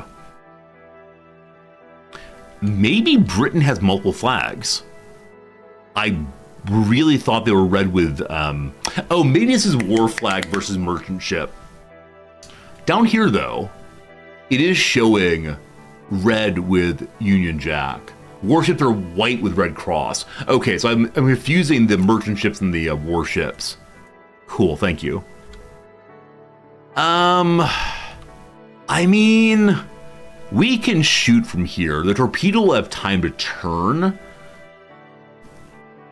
We're going to calculate while we're moving forward. I'm going to go to this angle instead, and then check and see how it's looking from gunnery position. If I were interested in firing on this ship, I love that it has these giant guns in the back, I believe. Now, this is the kind of thing that if it notices us, we may have real problems. Luckily, it's not a destroyer. Real quick, what's its, shoot, wrong button. What's its draft? let me in. Okay. Someone else took over. It's mine. Give me my gun back. Give me my gun back. A hair fresher Ryan wants, that's fine. Just give me someone I can shoot with. Oh my goodness, that's pretty bad. When you click out of it, occasionally we just get lost. Did you lose the target, honestly? Did you genuinely lose the target? Unacceptable. There it is, okay. One more time. So we lock onto it. This time we do the speed. After the speed, we'll figure out.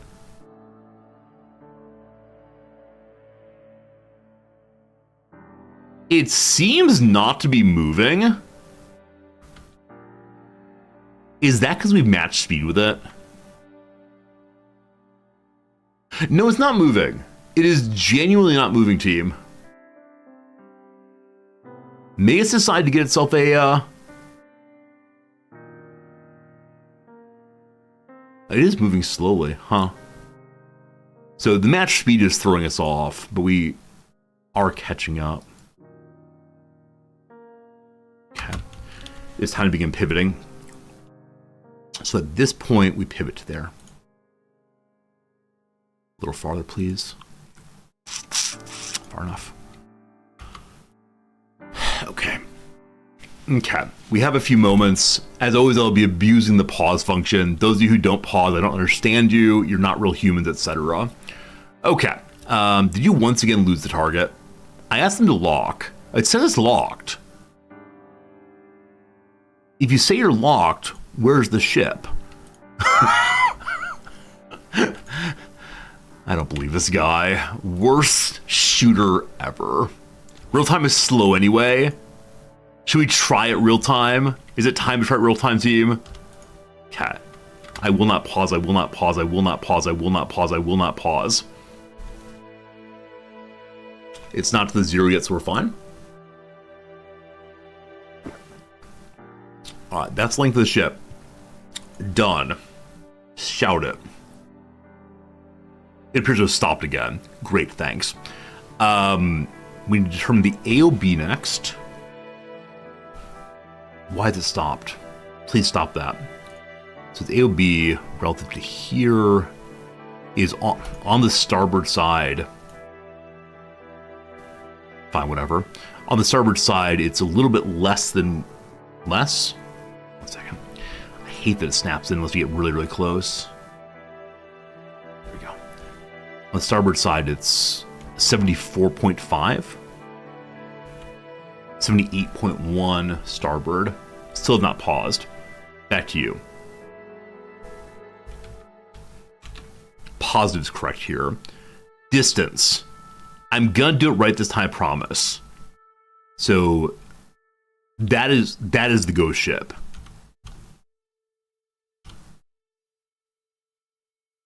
No, I'm the ghost ship. I think I did it right for the first time ever. 2,800 away. Sounds good. Bad impact, apparently. They don't like the distance. What is the draft is 4.3. So I can modify depth. I can also speed up if need be. They don't like that. Why is that an issue? A distance of 2.8 kilometers. Huh. Weird. Well, I think we're fine. Here we go. Immediately arm a new one.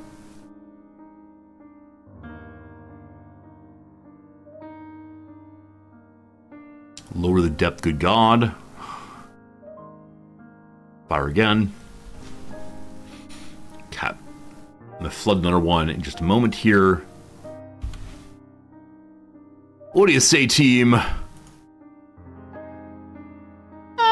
We're saying plausible. We're saying, I think misses to the rear, but I'm not sure on that.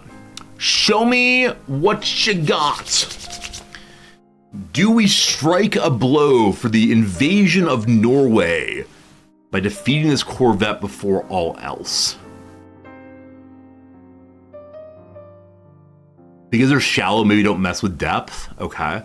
I thought it was like 8 something. Maybe it wasn't. What's the depth again? 4. Yeah, I put it at 3, I think, on one of them. Not sure. 40 seconds. I believe. Friends, I'd like you to believe with me that without pausing, we figured out how to fire on the enemy. 30 seconds on the second one. My friends, there you go. Number 1 is hit. Does number 2 hit also? Serious damage. We stop to watch. It's not even moving anymore, so it should be good. Fall apart, little buddy. Fall apart. It's at half health. In 10 seconds, possibly all the sailors will have a really hard time. They are now sinking. Are we gonna hit the wreckage? We definitely wasted a torpedo on that one. It's a miss. So the second torpedo was probably assuming it was continuing forward. I'm surprised we missed with that one, but whatever. Whatever. You've got boats out there. Are we gentlemanly today? I believe we're gentlemanly today, friends. They're gonna call a alert. But even with that, it is time for us to be a noble soldier. Important message. What do we got here? Convoy is under attack. SOS. SOS. We're under attack by the enemy, calling for assistance. So someone here hunted one thing while there are other folks being attacked. Don't stay near the convoy, Resorty. Resorty, stay near the convoy is a dumb idea, Resorty. Now, giving cheese here is the dumbest idea I've ever had, but tradition must be upheld. Come on, come on. Target's too far. Oh no. Okay, target close enough, full stop. Hello, sailors. I see no officers. Norman Miller, great name that. There are no officers today. But come along, all of you.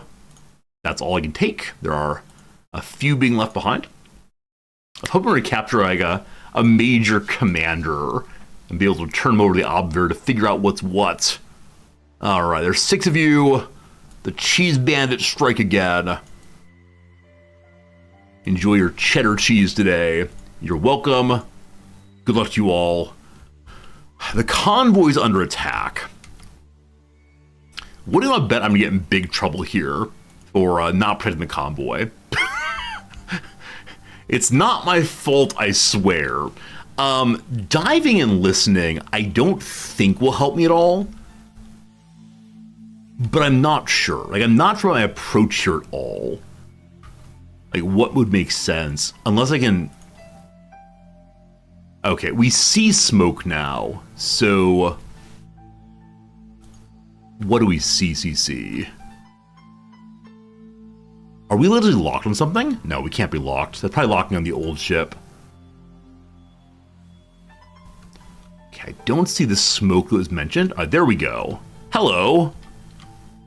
These ships appear to all be German. Yeah? We're already zoomed in. I believe German flag. The 34. Whoops. Back in, please. Okay. So German troop ship. German, I believe. So are they being attacked from the other side? They didn't talk about the ship that I sunk. Oh! So possibly because I'm part of the escort group. If I'm part of the escort group, if I'm fighting, we're being attacked. Oh, they scared me. Oh, they scared me for genuinely no good reason. All right. Job well done, team. Maybe job well done. Yeah, there's nothing here that is a concern right now. I'll cut across the front to be sure. Let's keep eyes out. More smoke. None of it appears to be worrisome, I don't believe. But we'll scroll to the backside and look. And then we'll charge forward and have another listen, I guess. We're at highest possible periscope. What are you? What are you? I actually can't tell from this angle. It's the Empire Tower. Wait, Empire. The Empire Tower is a name that's used by the British also. I can't imagine they'd bring a freighter to a gunfight, so probably that's my troop ship. Probably. I believe that you're fine Germans. I believe it's all fine Germans out here. If they're attacking from behind, like, they can have their prizes. I do suppose. All right, return then to rushing forward and to having a listen. I'm going to get beyond visual range of them. A lot of smoke calls. Same smoke as always. That SOS message was very, very unpleasant. Important message! Skipper! It's come to your attention you're too close again. If I get fired from my post because I'm trying to defend the ships in the best way I know how, I'll be a displeased little resorty. Let's go ahead and stop and listen. And that SOS call was very, very confusing. It's confusing indeed. All right, quiet down. Give me those blue lights. All right, seeing a huge distance around us. Make sure to clean up the blackboard. I believe we've heard nothing of note. I could head off to one side again and see what's what, but I'm going to continue charging forward. Let's go this far and listen again. Important message! You're too close! Stop being so close! What's wrong with you and your closeness? Okay. We'll stop here. We'll have a listen. I turned the alarm on. Sorry. Your captain doesn't know what button he's pushing sometimes. Anybody? As the destroyers apparently were supposed to destroy the enemy, but in this case, they didn't. And so I did so. I'll go forward to the little turn there and then have another listen. I'm surprised we haven't run into more resistance yet. But I expect that near the coast of Norway, things get pretty rocky pretty quickly. Is the coast of Norway rocky? I expect it is. I know from my Crusader Kings 3 that there are mountains all through here. There's one pass, I believe. I really should play more current Paradox games so I can say that, from my knowledge of the 1940s, here's a fact about the world, as opposed to, Mali had major gold reserves in the year 1100. It's pretty fjordy up there. So fjords, like, stereotypically have mountains on either side, or like a channel could be flatter. Unsure. Team, another hours passed. It is somehow noon o'clock my time. It is somehow time for a little ad break. This is the ad break where I usually go get some coffee in a moment. But get back to it soon. Pause the game there. Hearts of Iron 4 confirmed. I do want to play more Hearts of Iron 4 at some point this year, yes. When that will be, I don't know. Thanks to everyone who is hanging out during the ad break. Thank you to all who are able to resist the Zoomer impulse to immediately go watch another stream. If need be, I can go ahead and put on that like Subway Surfer game to keep your Zoomer minds going. A South American capital served by Jorge Chavez International Airport with 4 letters. I'm assuming it's Peru, but I'm not quite sure on that one. Oh boy. Raíz Cuadrada de Sensetta e Quattro. Cool. 64. So something and 4. Raiz quadrada, I assume, is some kind of operator. Multiplication, division, that kind of thing. It could be average. Quadrada. Quadratic, possibly? We're not sure on that one. LA returnees of 2016. Who went back to LA? Oh, no. I was going to say the Anaheim Angels. The Angels bounced around some. I'm not sure. Probably some sport thing, though. With 29 down, a major trial. So trial here could be tribulation as opposed to, or it could be some kind of like legal trial. Roe v. Wade would fit. Is there any indication of 29 down which it is? Okay, so PR feels better than PW, so I will put Roe here and then Wade here, which could be entirely incorrect. We'll see after a while if that's right or wrong. Intro to music, like a prelude, an overture.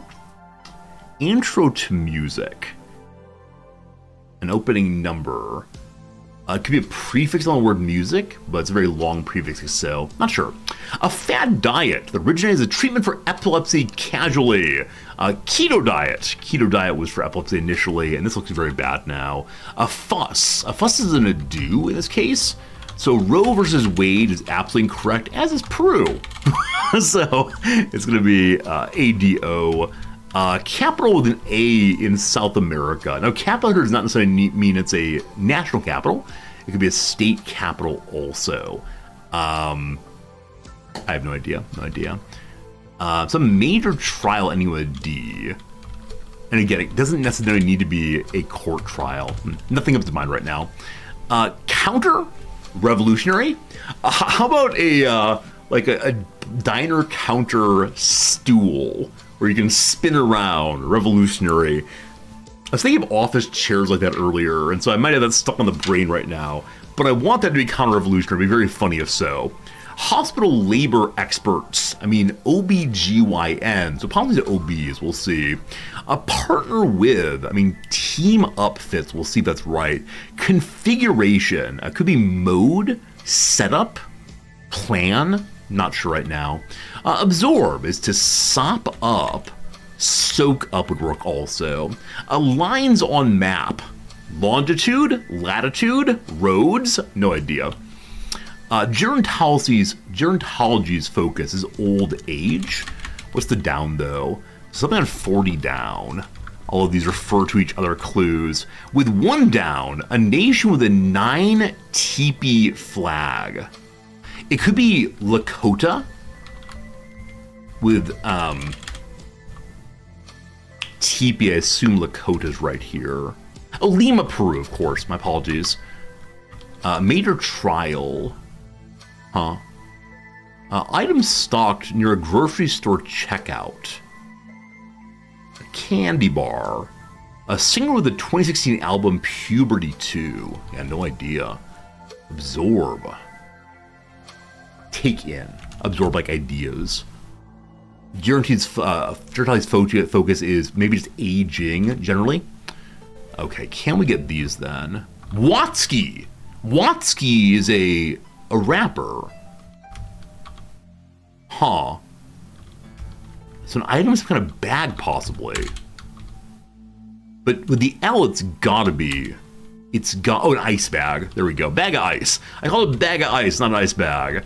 And so last one here is some trial, an acid test.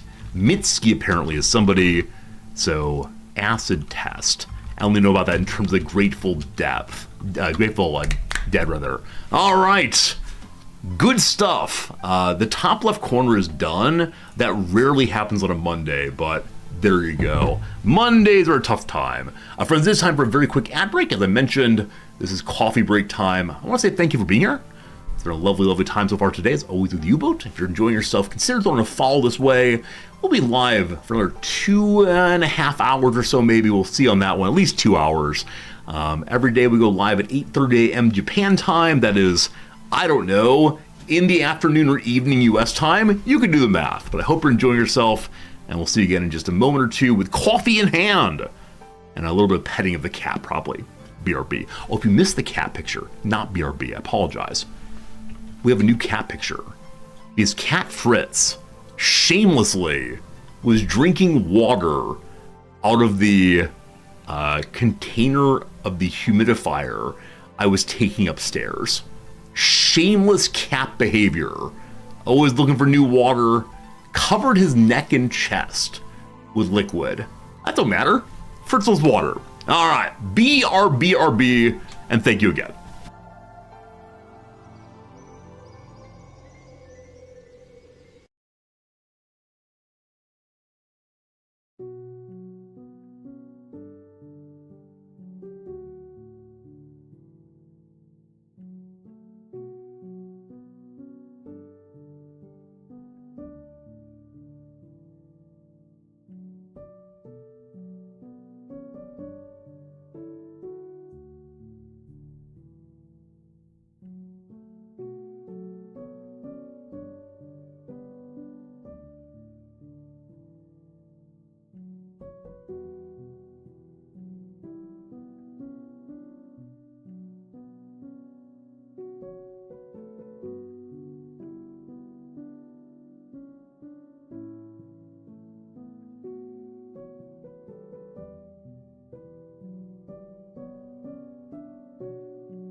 Okay, hello again, back again. Hello, Ragar. How much did you screw up so far? You're still basically an Iron Man since you started. Yeah, I mean, I think I lost one playthrough due to scraping the ground over and over again. We went from easy difficulty to medium difficulty. We may have possibly had some slight issues. These things do happen, though.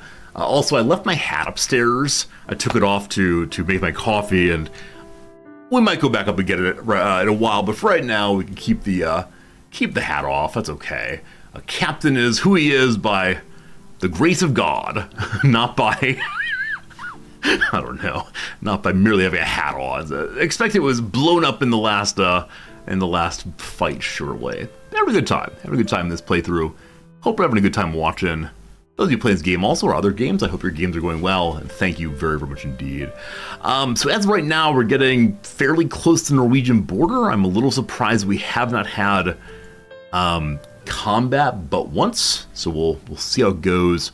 I'm going to head out to the left-hand side. We'll have a listen. Port side.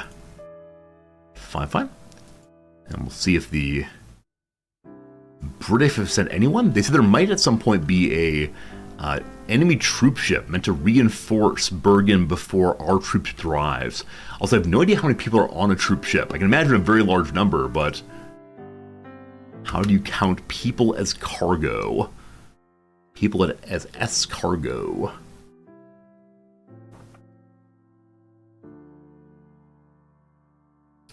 Having a listen. I didn't go silent mode, but I figure we're fine. Nothing. Absolutely nothing. We'll move another 50 kilometers forward and listen again. I'll do a proper silent run for a moment when that happens, but I'm going to be amazed if we only have that one engagement, like a single Corvette patrolling, and because it was sunk with no message sent out, maybe the British are confused. The British believe there's no one out there. All right, give me another 10 kilometers, please. Very good, very good. We go ahead and stop. We have a good blue light. We have silent run. Can I turn off other things? Our dive planes are already on manual. I could go electric on those to help us spin faster, I believe. Anyway, quick listen here. I do appreciate all of you who managed to hang out during the long break. So I recognize the long break is often very long, head to 5 or so minutes. But I found that midstream break is very useful and helpful for me to be able to stay in the groove a while longer. Otherwise, I get distracted and want my coffee and so on. And I figure now that I'm unionizing the streamers, it's a good idea to take my union-mandated break. There actually was a movement a while back to try to unionize streamers, but it was found to be a very, very difficult thing to do. In part because the largest streamers had no interest. And for Twitch, so much of the streaming business is the largest ones. You gotta pay dues here? Absolutely. There's a viewer union. That's a good idea. Unfortunately, I'm the boss as well as being the manager and also the shop steward. Any complaints, bring them to Resorty. Any dues, bring them to Resorty also. Resorty will definitely engage in productive negotiations with the Resorty Corporation. No conflict of interest at all. Thank you very, very much. We love it. I've actually been happier working in unionized universities.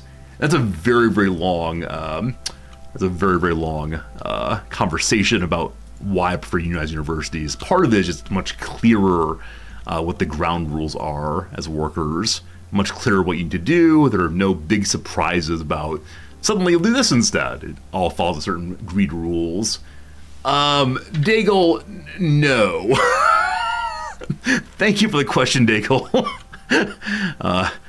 It's fine though. It's fine though, and thank you. Hard to unionize those from their own bosses. Yeah, Lady D. I mean, definitely it's the case that Twitch streamers determine where they're going to stream, when they're going to stream, the method in which they're going to stream, etc. And so they do meet the definition here of in the U.S. of being freelance independent contractors in a way that many other independent contractors do not. We see our own ships, that's all. Definitely things like Uber and Lyft and so on, and Uber Eats, I think, are and Amazon are a little disingenuous in how they use the descriptor of of independent contractor, but Twitch is doing it fairly, so I don't know. Upgrade the talk, unionizing bathroom breaks, and philosophy. That's what we do here. We discuss all those things. Yeah, I think the hope for Twitch union was not like a formal union necessarily, but streamers of various sizes agreeing that without streamers, Twitch can't really exist. Right, the website would, but there wouldn't be people on it, and so the hope was that the larger streamers would use their clout in order to raise certain issues that have been around on the streamer side for quite a long time. But that's behind the scenes stuff. Nobody wants to know about streamer drama, except the streamer drama that's taking over all the big streams right now. Did you see this? On the hardcore WoW servers, there's a guild called OnlyFangs, and that guild is full of content creators, people who are big streamers, and one of the big streamers roached out on these hardcore servers. People work together to make sure that they can accomplish big goals, and one of the big mages on the server didn't try to help his fellows, and instead disengaged from battle in hardcore and ran away, leading to 2 of the other level 60 people losing their hardcore characters. And then the big issue was, after this guy screwed up, he didn't apologize. He didn't take responsibility. He merely made excuses, because he can't possibly be wrong. And so all the drama has been the big streamers watching the VODs of this guy, his screw up in WoW, his refusal to take responsibility. He currently has banned phrases in his channel, everything to do with this incident. So one thing is, he had a mana crystal that he should have used to get mana back. And so if you go into his channel and write mana crystal, you get banned forever. I think a lot of people would be more forgiving, and the drama would be less so if he just said, yeah, I screwed up, I'm sorry. But his stream persona is the person who's never wrong. Kind of like Dr. Disrespect. Your boyfriend was telling me about WoW drama has been entertaining. Yeah, as of right now, a lot of the big drama streamers, people who are part of Livestream Fail, will debate World of Warcraft things. They've gotten involved in World of Warcraft and so on. Don't worry, I'm not going to WoW, but I see why hardcore content in MMO is super compelling. Right, because I'm playing Iron Man in a CK3 playthrough or something, and I make a big mistake. You know, we lose the playthrough. I say, oh shoot, we didn't accomplish our goals, that's too bad. We can try again sometime. But when it comes to things like World of Warcraft, if you screw up, you might end up losing hundreds and hundreds of hours of progress. And so for some viewers, it's very, very enticing to see streamers putting that much on the line, right? The fact that with relatively small mistakes, you could lose hundreds of hours of playtime, and it's just gone, it's gone. So I don't know. I find it really interesting. I've never played hardcore WoW. I do like Iron Man games, but still. Anyway, we delivered the escort troops to Norway. There was one fight on the way. I do wonder if my difficulty is too medium-ish, if I should go larger, but yeah, I do like hardcore playthroughs. And again, something appeals to me about playing hardcore when you can lose a ton. But safely back home again. Didn't do a lot of hunting. Let's try to make sure I contribute to all of the story missions before time goes by too much. I know some of you are playing World of Warcraft. Do any of you play hardcore? Do any of you play hardcore while streaming to tens of thousands of people? The pressure, that must be crazy. Alright, Jan Resorti is getting closer and closer to the next level. He himself did not do the work of sinking the Corvette. I finally gave the experience points to somebody else. Alright, step 1 of the Norwegian campaign is finished. Also, Captain Thatch, thank you for the generous Prime sub. I'm glad you're enjoying hanging out with us as we U-boat. And thank you for celebrating our victory on the path to Norway. My skill and bravery as a U-boat captain allowed me to intercept a Royal Navy warships and troop ships. That's plural. No, I didn't. The captains of the surface warships speak highly of your cooperation providing escort duty and your efforts were an important part of the success of the invasion. The U-Boat Command is proud of me and looks forward to our continued success in the ongoing war effort. Good job! That one's going right in the refrigerator. One Corvette sunk. We helped out. All good, all good. All good, all good. Everyone leveled up some. Proud of y'all. Did any of the authors level up? Looking like no right now, unfortunately. Right, Elon Musk being busted for hiring characters with Path of Exile. Yeah, it turns out that some big fancy people, including Elon Musk, but also streamers as well, in order to be the top level character in Path of Exile 2, have hired people to play 24/7 and level up their characters. And then when they stream themselves playing the characters, it's relatively clear that the owner of the account knows nothing about how to play it, and that's a little embarrassing, I'm afraid. All right. No one was court-martialed this time. Everyone's good. I'm actually not going to refill the ship until we see what our next mission is. Yeah, I don't exactly understand, streaming a character that someone else has leveled up, because it's to me so obvious that the community would know immediately, right? And I understand why someone wants to be the best on stream, why occasionally streamers use aimbots or wall hacks to be able to see their enemies, and often they're hidden from the stream, but the streamer can see them. I think it's important to just be an honest streamer. Like, if you're bad at the video game, just lean into it, right? Just say, I'm not good at this thing. I'm trying my best, but I'm pretty bad at it. But I think a lot of people want to watch the exceptional player. And one way to maintain exceptionality is to cheat, of course. All right, a second phase of Norway if we want to. Medium difficulty. Is this the same as before? Yeah, the exact same mission it seems, but probably a little harder this time. So we'll choose that one. We'll go and load up on the same thing as before. I was hoping the invasion of Norway would have some different missions, but as of right now it seems not to. It's going to be all exactly the same. Many people who are very good at the game don't have personality to get views. I understand that makes sense. So if you're someone who's not super engaging, if you're someone who is very shy perhaps, but you want to be a streamer, maybe a way to do that is only to be exceptionally good at the game. But if you're not actually exceptionally good at the game, then probably the case that you need to cheat a little bit. I mean, it's just sad, right? Same thing as like, I don't know, I want to run a hamburger restaurant, but I don't know how to cook food.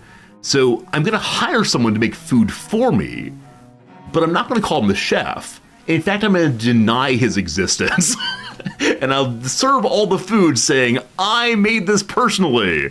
And at some point I get invited to a big old cooking competition. And they say, Resorti, make your #1 hamburger. And I present garbage to them. Like, you're going to get found out eventually, I think. I don't know, team. Oh! We have the upgrade torpedoes. The research has been finished. It has a revised version of the PI or Pi 1 pistol.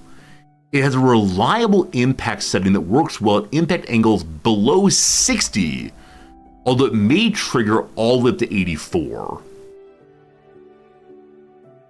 I don't recall what the original one was. Can I see? The old one here, it needs to be close to 90 degrees. So we have between 90 and 60 now, right? Is that what it was? Below 60. Below 60. I don't know what that means. Seems good though. So, throw away all the old ones. Upgrades, thank you much, thank you much. I want type 1s upgraded if possible. Alright. Any more +1s? I'm going to do a type 2 it looks like. Yeah, eventually they'll have all of them upgraded, I suspect, but for the moment, they do not. Another one there of type 2. It'd be great if there were an organize button. I don't fully understand how the quartermaster here organizes these things. I don't know. Matthew, you're not wrong. You're not wrong, Matthew. I like it when people take metaphors I use in stream, like about the McDonald's owner or whatever, and make them even better. Improving my metaphors makes me very, very happy. We've only T1s, but some of them are now the upgraded version. And the upgraded version actually is less expensive than the old version. I'm surprised by that. Made some efficiency of scale or something. Hopefully on this next mission we can actually use our guns. I did not use either of them last time. I don't know. I mean, shooting down airplanes is the intended use, but I am questionable at best at that. We'll see how it goes. All right.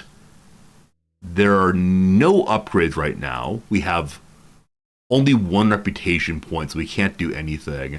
Time to wait for a few days. Hey, I accepted that mission. I sure do hope they haven't left already.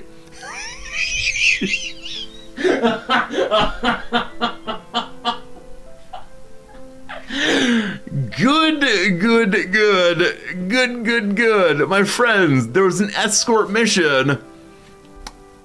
I sat here the entire time and I won.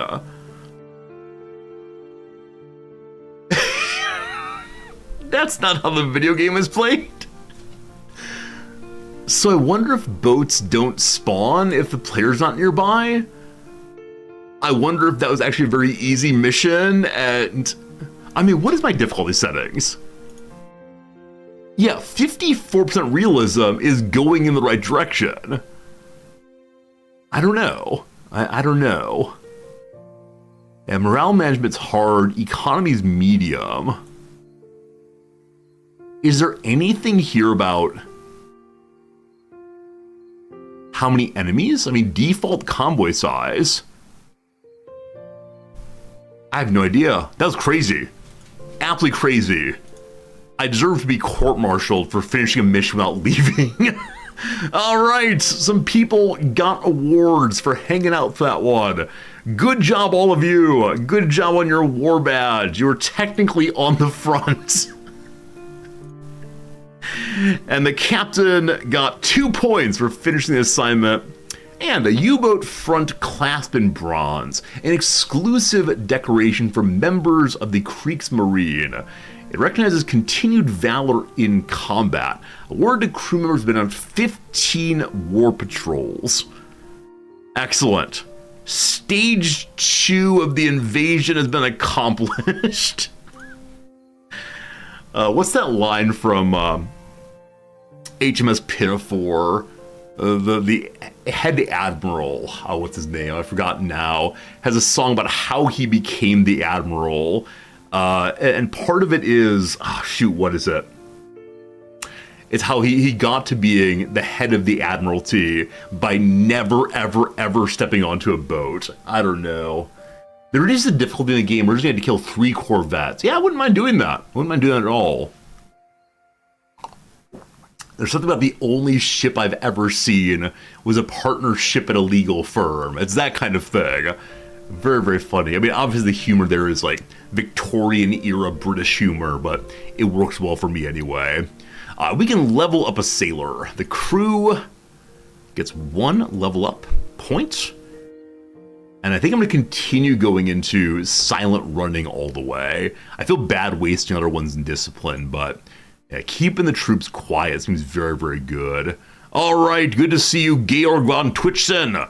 Quiet down, thank you. Yeah, the ruler of Queen's Navy from Pinafore. That's exactly the discussion there. Zordy is the captain of the Pinafore, and a very fine captain too. Yeah, we know Pinafore. We can sing Pinafore. My favorite role, of course, is Dick Deadeye. A great song. He actually has a great counterpoint. There's a lovely, lovely section in which the hero of Pinafore, what's his name? It's not Frederick. Frederick's is the other one. It's a great song about how love levels all ranks, and the hero character is going to go profess his love to the daughter of the captain, and the Dick Deadeye, the base comic role, who's the most loyal of the seamen to the captain, working behind the scenes to help the captain, has a beautiful counterpoint in which the British men are singing about how wonderful it is to do this British sailor role. And Dick Deadeye sings out, "You are but slaves, you plow the sea, a lady she, yo-ho, yo-ho. You lowly toilers of the wave, she spurns you all, I told you so." And this moment of like, even people who are of the lower class are willing to hold back other people who strive to break down class distinctions. Let's talk about Victorian social roles. All right. I believe we're ready to load up again. What orders do I have? There's a job called the Norwegian escort duty. All right. This time, team, we should probably leave immediately. This time, team, we should do what we're told to do. Let's go protect some troop ships, and we'll see how many come out this time. Like, I would very much like to contribute to the war effort. I don't mean to be taking the easy way by ending up not having anyone to fight, but we're leaving the port. Here we go. That's the thing to know about Gilbert and Sullivan musicals, operettas, is every single piece is about how ridiculous the English class system is. Even in shows like The Mikado, which are seen today as being profoundly offensive by making use of the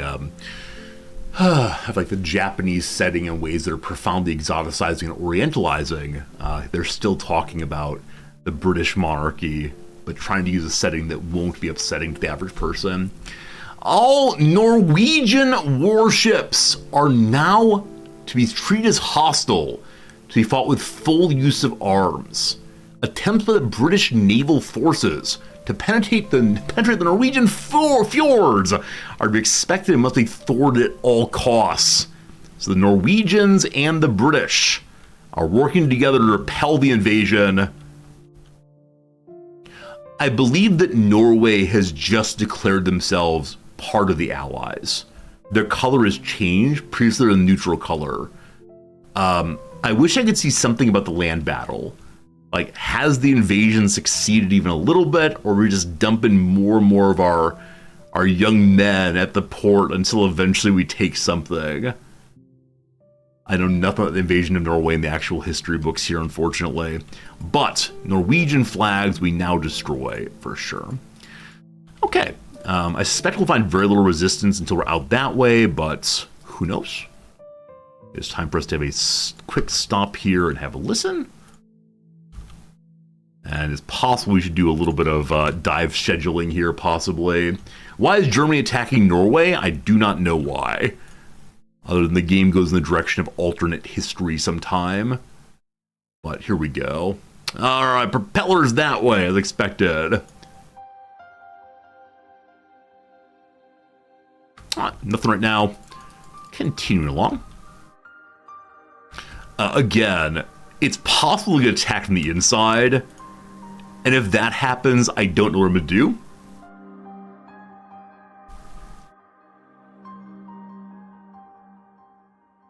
I should probably cut back and forth. Because if it's the case, the Norwegians are hostile also. They might come down this side. Where are your ports? They only have the one port, it seems. I don't quite know how enemy ships function in this game. Whether they are spawned in random locations or only from the active ports. Alright! This is good. Rumors of Monsieur Cajun's worsening condition had reached Captain Rolf Zordi. Crewmates whispered of a relentless cough, a fever that refused to break, and blood staining Cajun's handkerchiefs. The officer's rudimentary medical training painted a grim picture. It's tuberculosis. Tuberculosis is a bacterial infection that primarily attacks the lungs. Sadly, the survival rate is low, but there are dedicated sanatoriums in Germany for people with this disease. Transporting Monsieur Cajun to one of these facilities would dramatically increase his chance of survival. The danger, though, isn't imminent. We should be able to complete any remaining orders before heading back. This last message I'm always surprised by, because isn't tuberculosis spread via, like, air? Isn't it the case that we share all of our air here? I don't think it's the case that tuberculosis runs rampant through your crew, though I wonder if when this event was first made, it was possible for everyone to get tuberculosis and we all die eventually. So our only choice is to have him hang out. We have one fewer sailors, and he will be okay. He can't work anymore. The crew gained experience points for I don't know, not dying maybe. It seems that many crew events are just excuses to give the player more progress points. We don't mind that. It's just kind of weird for sure. All right, let's go here. Why here? I don't know. You stay a half hour in the same room to be infected. But in this case, aren't we all in one room constantly? Like, I recognize we're on the surface right now, so we're breathing fresh air. But if we have to dive, will it be a bit of a disaster? I don't know. Whichever way, hold your breath, everybody. Hold your breath. Don't enjoy the tubercules. What you hear? I hope it's the case we eventually get to fight alongside the destroyers. Like, as much as I enjoy being like the sneaky snake who takes folks out before they get to our ships, it'd be really cool to have the destroyers drawing fire and then to be able to fire on the ships ourselves. Sneak in behind, do the rogue work. I've never played a rogue character in any RPG I've ever played, partially because rogue characters are almost always like the thieves, and I feel bad about that. But also, I just don't have the patience for it. I remember watching old YouTube videos of player versus player combat in World of Warcraft, and the way in which the rogue player versus player people would wait for such a long time for the perfect moment to attack. And then as part of their fighting, they would occasionally disengage from combat and wait for certain cooldowns to come up so they could use abilities again. It was really impressive. But again, I'm just not patient enough. Like, I think I'm like the prototypical warrior. I see an enemy, I just want to charge in. And this has been causing me major problems in my ongoing playthrough of Caves of Cod. The other day I had a character up to level 7, and I saw an enemy, and I immediately rushed in while looking around more carefully. And the enemy was surrounded by friends, and we died fairly quickly. It was pretty bad. Submarines are the rogue of the sea. I like that way of talking. That seems absolutely right to me. I will attempt to enjoy my roguish behavior here. All right, I'm going to cut across. We're going to listen to the border here. Please get back to sweeping everyone. All right, have a quick little listen here. We may be in range of the port. I think we're just out of range of the port, unfortunately. Yeah, kind of a range, but a fair amount. Maybe when I play World of Warcraft in my old age, after retirement, I tend to spend all day, every day, playing World of Warcraft. having the life I always wanted. What I stopped moving on the other ships, I was told early, Captain Hatch, or Captain Thatch, sorry, I keep missing your T. Captain T Hatch, like Terry Hatcher. I was told that if you're moving, you are noisier, and so your noise will make your radio men less able to hear enemies out there. Is this false? I'm happy to accept it's false. I have a lot of folk beliefs about this game, and others I play as well. We got a message. Is it an SOS? The convoy's under attack!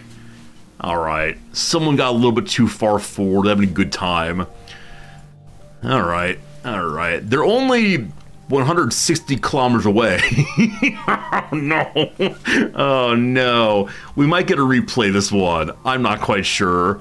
Top speed, everyone! I can't give my engineer anybody else. Oh boy. Does anyone know if it's actually a good idea to stop when listening, or is that kind of irrelevant? Hello, I'm here. Hello, I'm here for you. It's a bright day. No one is on the periscope right now. That's true. We're going to drop the periscope depth to force someone onto it.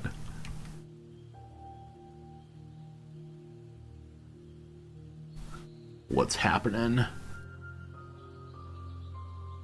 They're sonar men, not radio men. I think they're one and the same in this game, but thank you for your correction. I will endeavor to do more better as usual. What do you want to bet the destroyers have already sunk the enemy? They actually don't need my help. I'm going to get in trouble for getting too close here. Okay, so the troop ship is actually naked right now. The destroyers have probably pulled off. Yeah. This is not ideal. This is not the plan, I'm afraid. Not the plan at all. So I believe that I am now the defender of the troop ship. How we laugh. Oh gosh. Where are my destroyers?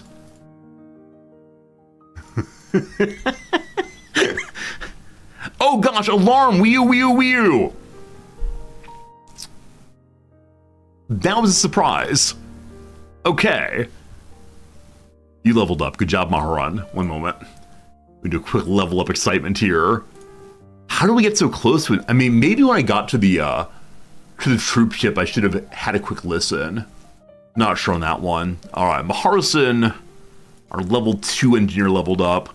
So less smoke, faster repairs, get scrap parts.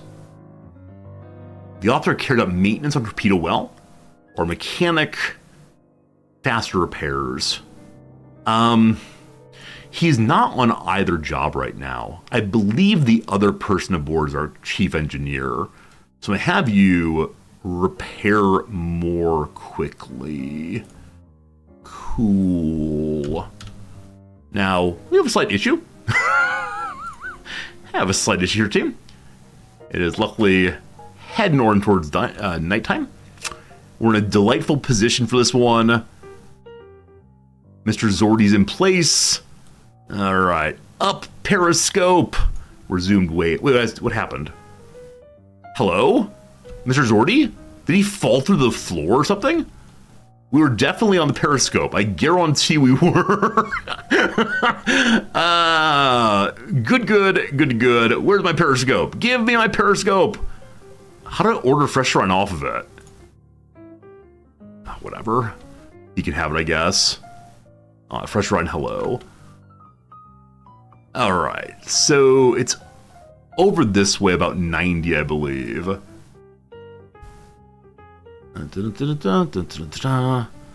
It's a warship. I assume it's a corvette from the bit I glanced, but that could be entirely wrong.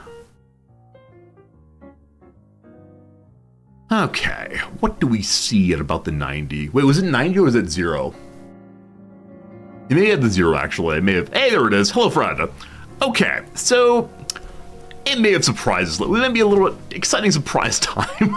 So, what kind of Corvette are you from this angle? I see the fun on the back. Maybe it's probably an Isles class. Flower class, we're going to say... let's see here. Hey, Jack, how's it going? Jack is subscribed for as long as you possibly can. Jack4589, thank you for the tier 3 sub for 91 months. Jack, thanks for being with us all the way through, my friend. And the Ewing of the boats is going well. We may have just had like a surprise moment, but Jack, you're an old man in the community, and we thank you immensely for being with us as always. Hope things are good for you today. Is it a Corvette of Flower or is it an Isles? What is the easy way to distinguish? If only I had side profile.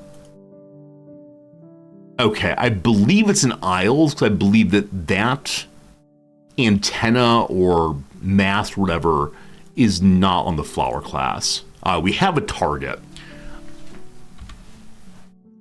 I don't like my angle at all. It's gonna pass really, really, really, really, really close to us. I don't believe we can go in reverse. Can we go in reverse? I've forgotten. Wait 1 second.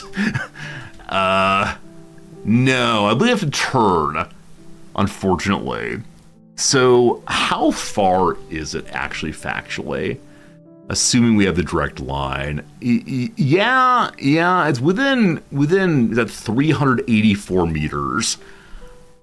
I'm wondering if they will see us if so. I don't think they've seen me yet. I believe we just popped up enough for us to see them in Periscope. I'm just thinking as they come across, you can reverse? Oh wait, yeah. You can do full speed forward, full speed forward, or you can go reverse. Thank you for reminding me of that. Yeah. We just want to disengage slowly. Come on, you can do it.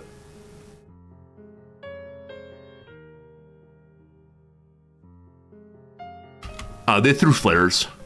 I believe it is through flares. This little red thing, I believe, is a flare. Okay, they now see me.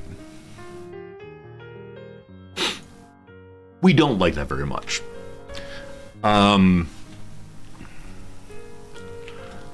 Because they see me, I'm guessing I should get away.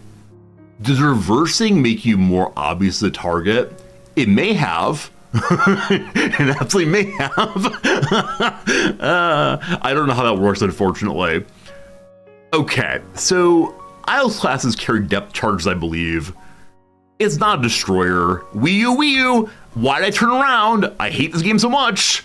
So when you click behind yourself, I believe you turn in that direction, as opposed to going backwards. So I can dive right now, which is probably the thing to do. We're being shouted, so it is time to dive. All right.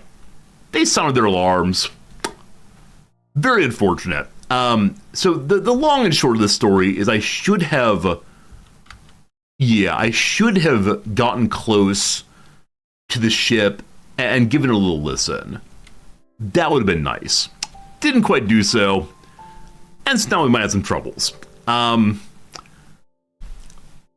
These things happen. We're diving as hard as we can. I think I'm gonna go top speed away for right now and just see what we see. For the moment, they are heading right towards me. They're directly behind me. They're closing in. Okay. Is Periscope up? We are 88 meters down, so we should be fine. Now, I could turn and hopefully turn towards them and then go past them and see what happens. Now, it might be worth going a little slower right now.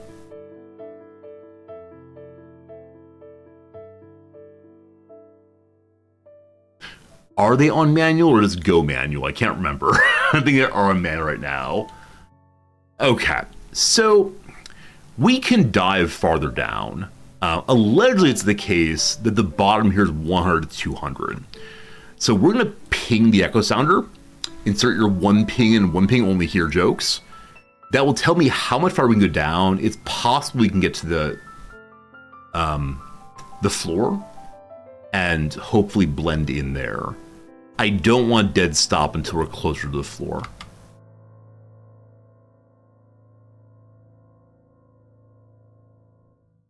$31 from where we are right now. We were pinged by Acidic, son of a gun. I don't know how long ago that happened, but we're just finding out. So 31 below. We're at 88. 100 is 20. Let's go 105. The men won't like it, but that's okay. Okay. Closing in on us. Fine. They're probably calling all their friends. Now, the nice thing about this, it's horrible, but my troop ship is getting away. They still have a long way to go I don't know where the warships are. This might be unfortunate. This might be unfortunate. We just popped up in a very bad location, unfortunately. Okay. So give me the ping again. And isn't there a way to see what your like current sonar profile is?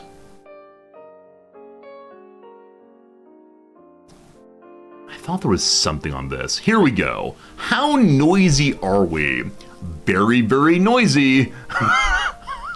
Our hull is fully detectable. So the hull detectability should go down as I get lower, maybe. Pinged again. Nobody likes that.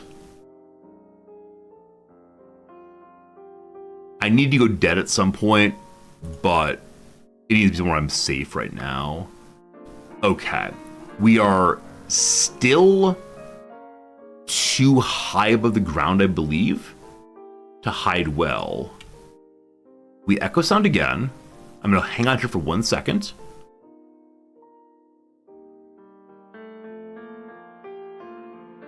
Come on. Come on. Come on. Echo sounder, please.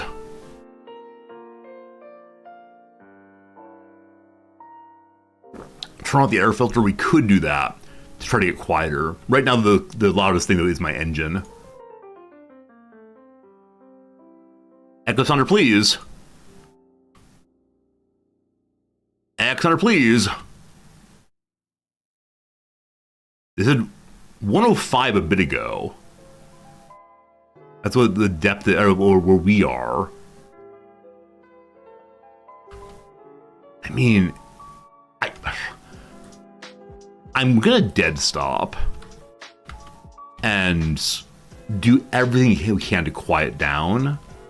It's just crew noise right now. And I believe I can't tell the crew to be any quieter, unfortunately. Stop direct order, what's that do? But pain my ass again. Good. Good, good, good, good, good, good, good. Good, good. Good, good, good, good.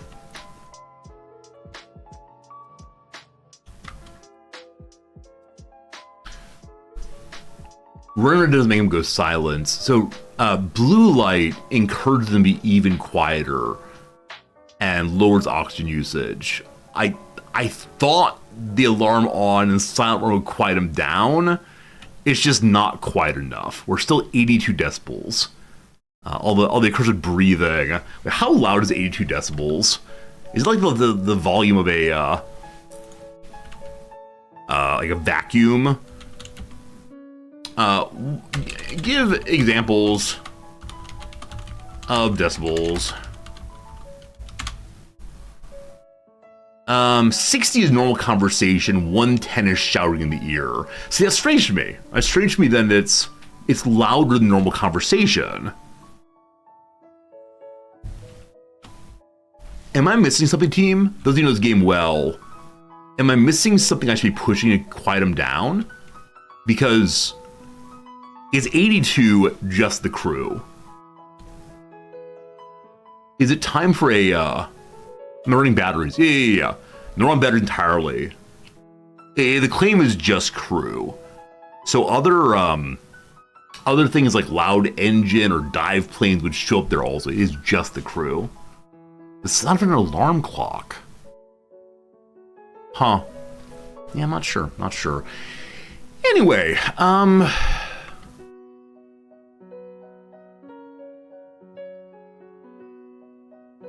so one thing we could do, being pinged over and over again, is like continue on the ground as hard as we can. I'm doing all I can, specialized crew silent running help long term. Our game merge on continue quieting them on down. For right now, we got what we got though. We can burn away from the troop ship. My suspicion is that they're gonna get attacked again. But being pinged endlessly, and like, will the enemy ship turn and fire on the troop ship if I get away? Probably. I think just staying here is dumb, though. So, it is time for us to... And full reverse seems funny to me. It's time to full reverse. Let's go. Let's go. Pels above us. Pels above us. Depth charge. Very close. Team, we got a problem. Team, we got a problem. I'm not sure we can deal with this thing, but let's see if we can shake him by cutting this way. Our boat requires inspection for hidden flaws. All right, the boat has been damaged. We hear a lot of depth charge explosions. Ain't even hit us yet. Whoops. No one's called like direct hit. So I believe it's the case that as of right now, we've not taken a direct hit. We may have taken some nearby, though. So an engineer radio man needs to go make sure we're looking for damage. Someone's doing that. We'll give him some sailors to help out. Yeah. And that's that.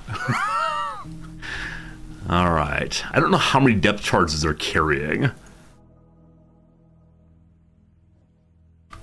Sorry, that's very loud. Bow torpedoes have been repaired. We're being pinged again. The crew is stressed. We have gotten away a little bit. We've gotten to 1,000 meters, which we didn't have previously. Word bow was so loud. Yeah, that Aztec ping is no good. I still haven't had anyone say what the echolocation thing is. So ping again, please. I need to know how much deeper I can go, because potentially up to quite a bit deeper. The men are getting stressed though because of the current depth and they've been detected. We're gonna cut back this way now. 0 meters. We may be scraping the bottom. So maybe, it's not saying we're scraping the bottom, so it's not very loud for that reason. That said, we are at seabed proximity.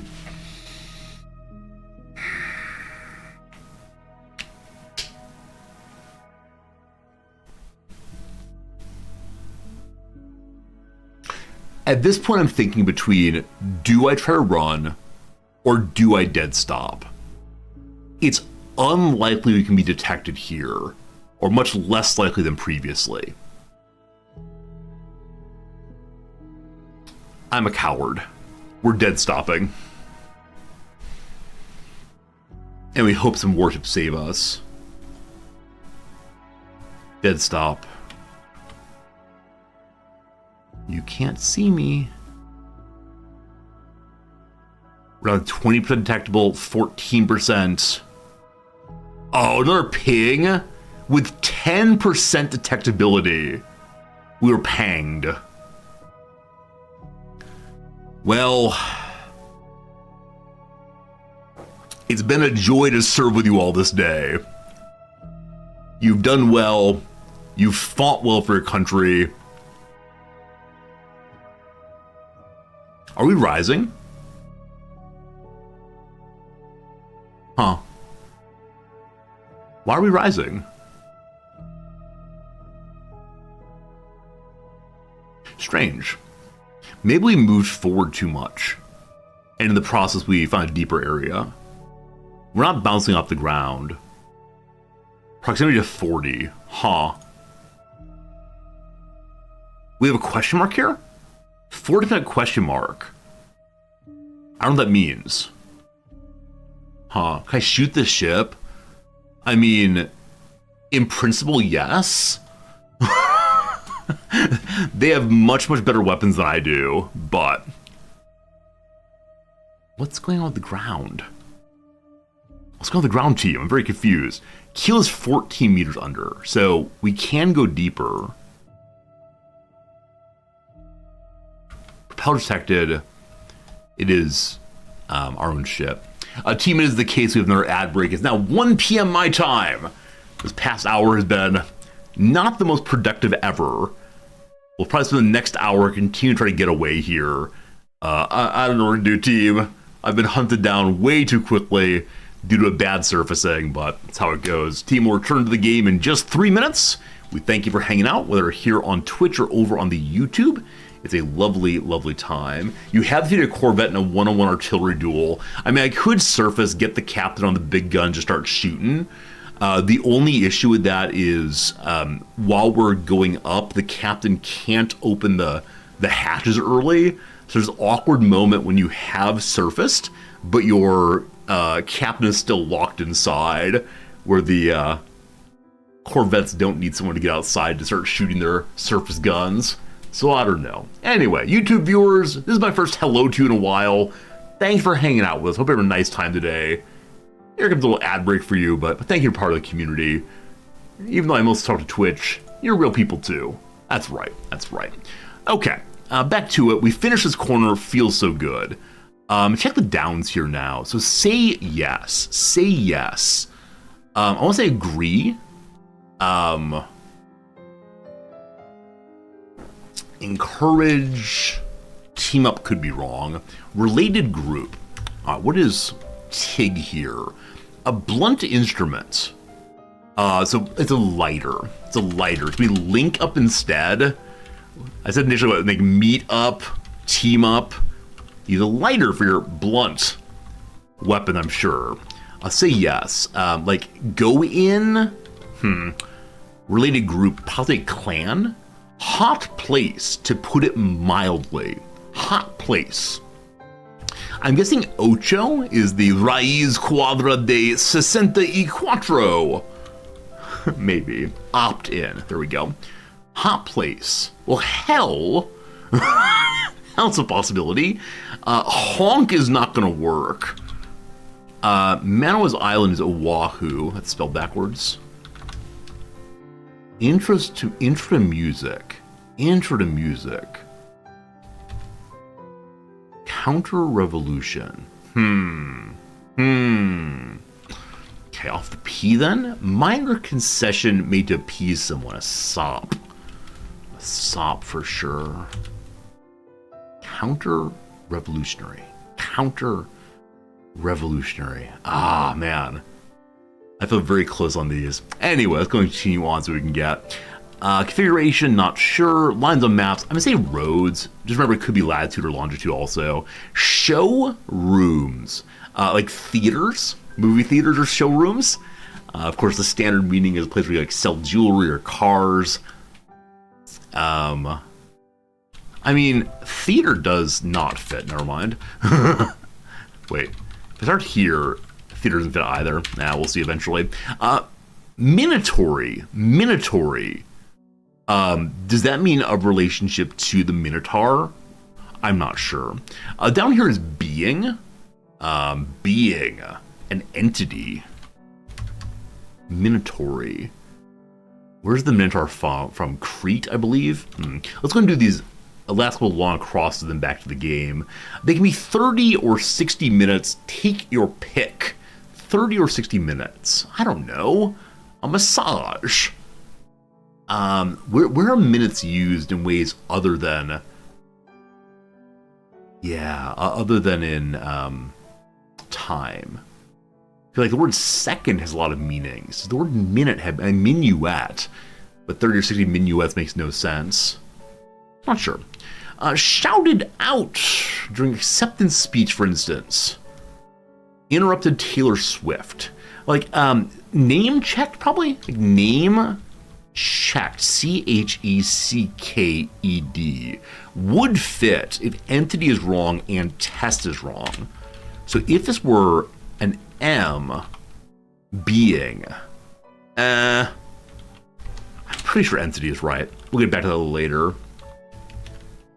A minute's also going to do with degrees in GPS. Cool, thank you. Good to know. Actress in Scrubs, Claws, and Devious Maids. I've seen Scrubs. I don't know. Two more, I swear. Moral Individual. Moral Individual. There was a TV show called Moral Oral back in the day. It was a very silly send-up of a hyper-religious character, I believe. So it could be oral, possibly. Last, though, it's no blank trying. It's no use trying. I've been defeated. Okay, very good, very good, very good. back to it a little bit. Do I ever do genealogy as Pond? Do I ever do genealogy? I mean, in Critter Kings 3, I see who's been descended from whom so I can make giant babies. But if you're asking, like, do I care when my family came over from Germany and, like, are there any famous people way back then? Not so much. My mother does do some genealogy. And like I'm aware of there being like some relatively important U.S. history or Texas history people in my background, but no, for whatever reason, it's never really appealed to me where I came from. Here I am. I don't know. I'm not meaning to say like genealogy's bad or anything. It just doesn't interest me. I'm not sure why that is. Like part of it, I'm not like super close to my family. You know, we talk, we get on well enough, but it's not like we have big family reunions that I love going to where people talk about, you know, good old Aunt whomever that came over from Ireland. Just, I don't know. I may have missed the day in school when we learned why genealogy was important, but who knows? All right, so we are kind of stuck between two situations here. Namely, I can continue hiding on the ground. Does anyone know what the question mark means here? Because previously it was an exclamation point. And so I'm wondering if the question mark in fact means, like, I'm kind of hiding successfully. I don't think it means that. The other possibility is to move away and, like, just try to go forward either as fast as possible or as slow as possible. The third possibility is to surface and start shooting. It is within 1,000 meters of me. I don't know what proximity does on torpedoes, like how much distance from my target I need for torpedoes to work. I could get the big gun out and just start blasting. There have been some cases before where I've tried to defeat people with my artillery weapon, and it's led to I don't know, like 30 shots used and nothing came of it. So this is a moment of crisis, a moment at which a true captain would know what to do. They didn't cover sonar in the academy, unfortunately. It's a new technology, we're all very confused. They're making my U-boat useless. We gotta move. I'm gonna move slowly this time. What happens if you use the diesel motors underneath the water? This is a bad idea. All right, team. We need to surface. They're trying to ping again. Because they're pinging fast speed instead. Yeah, they're circling us, unfortunately. Luckily, it's still just the one ship. Slow and zigzag may be best. I mean, I agree with that, absolutely. I agree that zigzagging is the way to go. But so far, they're doing pretty darn well at keeping an eye on me. And I realize they're probably calling for warships.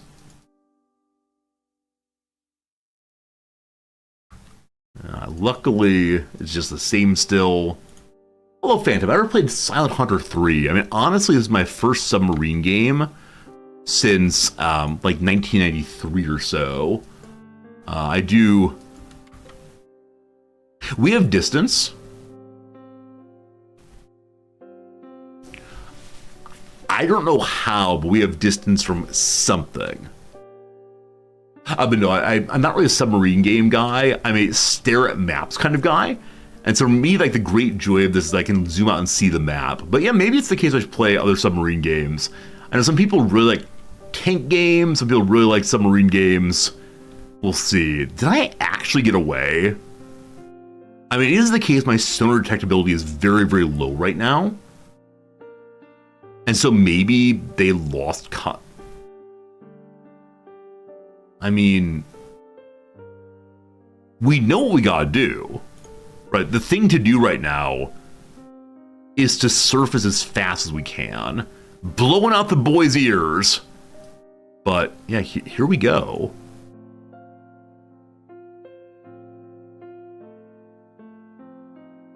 We're attempting to periscope in a way where I can fire immediately. We're attempting to set up a situation where I can use my deck gun possibly. Okay. Okay. This angle for firing does not seem great. It seems functional, maybe, with the new ones if I keep pivoting. I think it might be pivoting also. So I try to go forward for a moment. They are in anti-torpedo maneuvers. They're wiggling from side to side. And they might be turning towards me. I think it is time for us to fire even with less than perfect aim. I just need something to go. So, Mr. Whoever you are, it's time.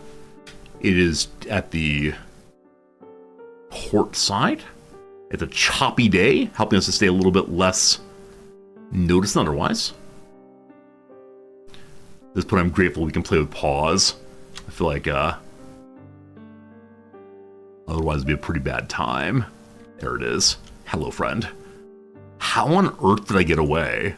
I'm still amazed. I think it's just I happened to shift away from where they were going and then managed to hit the bottom as we stopped. And so I had sonar protection there. I have no idea. Anyway, good job, everybody. Good job. So what are you? You are indeed an IELTS class, correct? We all agree IELTS class? Believe 100%. Yep. Okay. Wait. IELTS class? IELTS class? IELTS class. Very good. How fast are you going, my friend? Tell me a story about your speed. And please don't see me. The flitters are out. The searchlight's going.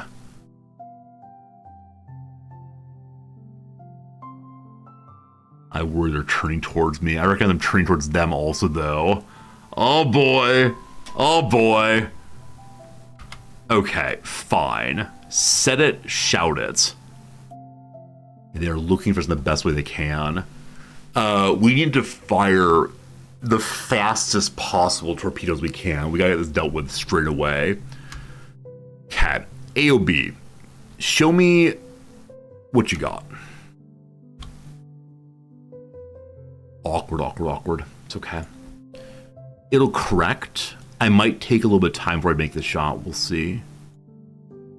So we are 76.4-ish. 76 port side. So negative 76. We can do that.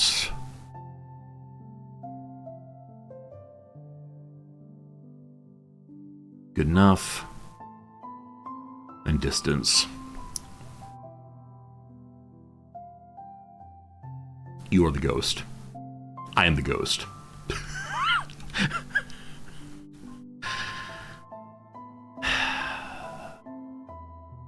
Okay. Okay. Just don't. Are you a ghost? Are you a ghost? Someone's a spooky ghost here. The distance doesn't really matter in this case, but someone's a spooky ghost. Is it you?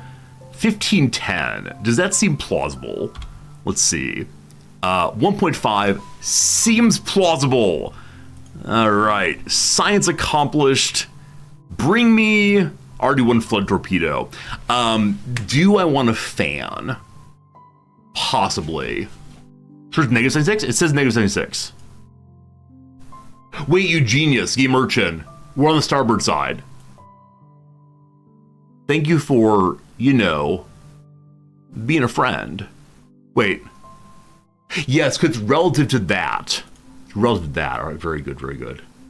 That would have been a disaster, wouldn't it have? Absolute disaster.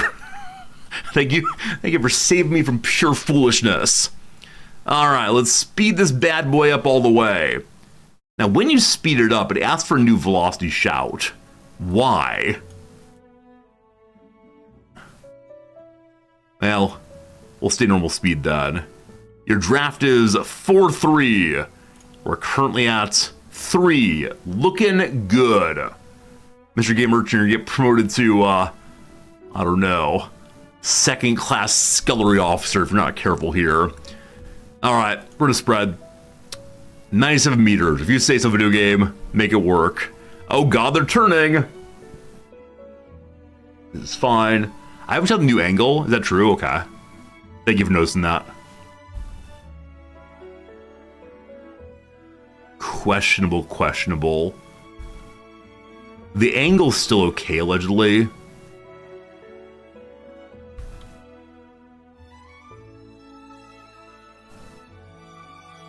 We'll see.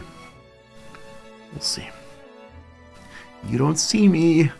I mean, that it's not buzzing towards me, it actually does not see me. All right, 2 out. 2 out. There it goes. Okay. All right. So we have half air. We can still use the potassium sheets to get more air if need be. Smart idea now to move away. Even if it's the case that these do hit, I still don't want to be here. So, they're no longer touching me, I believe. Are we good? Good enough. Okay, turn around. Possibly gonna dive deeper. We should probably load more torpedoes, especially on the back end, just in case. Okay. So, pivoting, speed on 1, go to 30. Oh, by going to 30, we can't watch with the periscope. Never mind, team. I'll let you enjoy your periscope as we turn away. If they manage to slide through the middle here, they deserve a promotion. Like, they deserve an absolute promotion for sliding through both of them.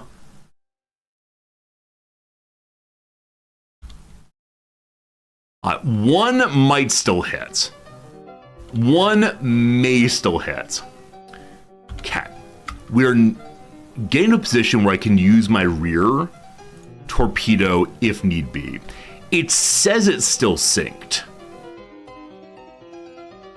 Dispersion of 194 meters was disgusting. I want to see if this hits, and then we may end up firing both ends. I'm not quite sure on that one. All right, want to watch? Sorry.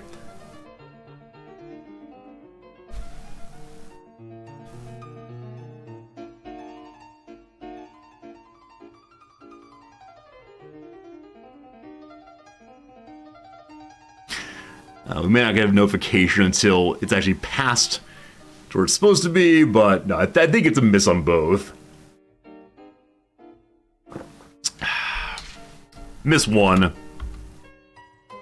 Yeah, we didn't even do, like, watch. It's real bad. Okay, so I sure want to sink it. That said, I'm again delighted that our beloved ship has gotten farther away. We're to turn a little bit more. I believe I then need to recalculate our math stuff. And then I'm gonna use the rear one. Terrible angle. And we're getting pinged. If this one does not hit, I will use the big gun. Man, you can't pause your way through this, unfortunately. Ah! Panic cap. Here. Aim. Okay. Velocity, whatever, genuine does not matter. AOB, wrong shout. Our AOB is roughly here. Fine. Good enough for now. Distance is, you know, not very far. 735, I like it. Rear tube. Go magnetic. Line it up, line it up, line it up. It's ready. Fire. Cat. Is then deck gun time. Yeah, angle of 90, no good. Is it ramming? I mean, ramming is not a bad idea. Gun is rear end, I believe. That might be false. Okay, to the surface then. Blow in the tanks. Oh, we didn't shoot yet. Okay, there it goes. Good. We fired twice. Didn't mean to do that. The one in the front's gonna do absolutely nothing. Fine. All right. This too will flood. We'll see. The gun's front end. Okay, thank you. So we spin about as we're coming up. Mr. Zordy, it is time for you, my friend. Mr. Zordy, step out of there. climbing up like it's... Get ready to open. It's opened. All aboard. Join the watch crew, they say. That's not it. Nope. Shoot, I closed it. Shoot. Excuse me? Go. Everyone's here now. Having a lovely party. Hey, good morning, everyone. Good morning. It's a lovely morning out here in Resortyville. How do we get down? Please let me down. There it is. I see it. I see it. I don't see it. There's down. Okay, good. Continue away. Man, just terrible misses. There is an argument now for top speed away. Okay. It all comes down to, can the captain save us?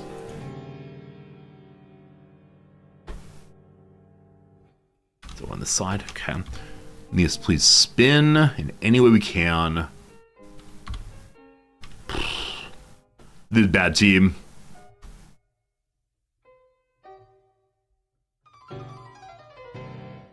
Give me some sighting. Over top. Wait, why is the gun not loud? Oh, I never turned the game music on today. I apologize. Alright, time to wake up everyone who's sleeping in this channel. We'll see. Alright. Get back on the gun, please. Hello? Hello, gun, please? Hello, gun? Okay. Where are they? Here. Overshot. Hit on the mast. Now, oh, they're on fire. I was gonna say the warship. I'm sure it's plating at the front. They're conning tower to flame. Nice. Couldn't do better if we tried. It's listing. I know I should be shooting at the waterline to take on more water. Fantastic. Today, Mr. Resorty gets a commendation, I believe. They do have a gun. They have guns and depth charges. Resorty FPS, absolutely. That may have been a water splash. I mean, they're at least disabled, right? Even if not destroyed. So I'm considering running away. Okay, are they dead in the water?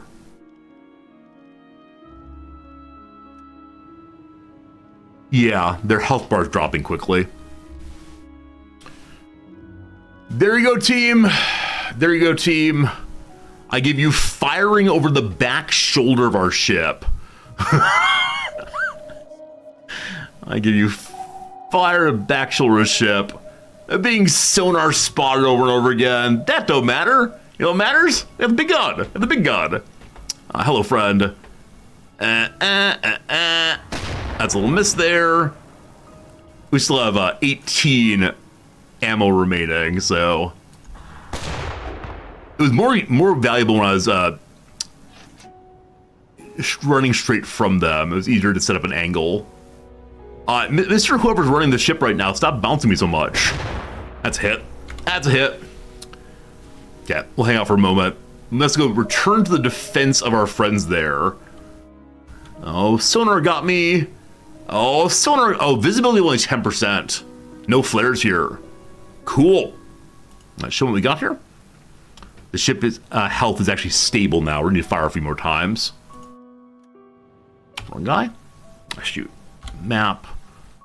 Gunner.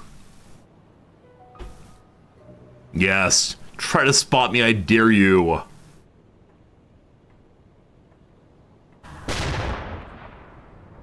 So I do wonder if I can pull a torpedo now. See, now they're disabled. I should be able to fire fairly easily. Skipperly unspotted! I've never had much success at waterline shots. Those of you who play this game, do you do well with waterline shots, or is it like me? You hit a lot of water instead. I think that's waterline there. I think we hit waterline there. That's enough for right now. Back to the map. Show me how the ship is sinking. The ship is sinking. The ship is sinking. The ship is sinking. That's my friends. The ship is sinking. It's sinking. I lost it, but it's sinking. There it is. Lifeboat's out. Look at them. Empty lifeboat. Oh no. Empty lifeboat. Oh no. All right, now obviously we have things to do that are not saving people. But obviously, after that fine duel, it is time for us to go say hello. Offer them kind word. Offer some cheese. Are any people still alive, rather? 9 people, no captain got on this thing. Hello, boys. Come along. You fought well, you served well. Hello, George White. Alfred Wilson, you'll stay behind. Thinking future about Mr. Wayne, Master Wayne. Is it a rescue mission? It's a mission of hope? A mission of cheese. I see my inventory is entirely full, so I could pick up med kits if I want to. I would probably do that. How do I throw you overboard? Don't remember, throw you overboard. Whatever, it's fine. Okay, team. So I think we now just go catch up. I think our job is to return to protecting our ship. Though I need a destroyer to help me. Like, there's no way that we as a U-boat... Hey, look at that, it's my torpedo. There's no way that we as a U-boat can successfully protect a big old freighter if anything more than one comes for them. Like, it's just not gonna happen. Returning to normal duty. Everyone is having a sleep. We're trying to catch up if we can. Unfortunately, the engineer needs to sleep, so... we may be locked into speed right now. Sending some messages about doing a good job. We are catching up, in fact. Mr. Resorti is still in the big gun. Let's stop that. Find other targets, please. Do other things. Poor Mr. Resorti. He just watched it instead. That's fine. Important message! Is it go away? We don't like you. It came to attention your U-boat is traveling on the escorted convoy. Go away. The destroyers do the work of keeping an eye on the ship. You're not welcome here. Yeah. New mission is go away. All right, let's have a listen real quick. I'm not going to stop this time. I was told that maybe it's not a big deal if you don't stop when it comes to listening and stuff. Also, I like today's music so much. It's like an absolute banger, as the phrase has it. Pellet detected on our own ship.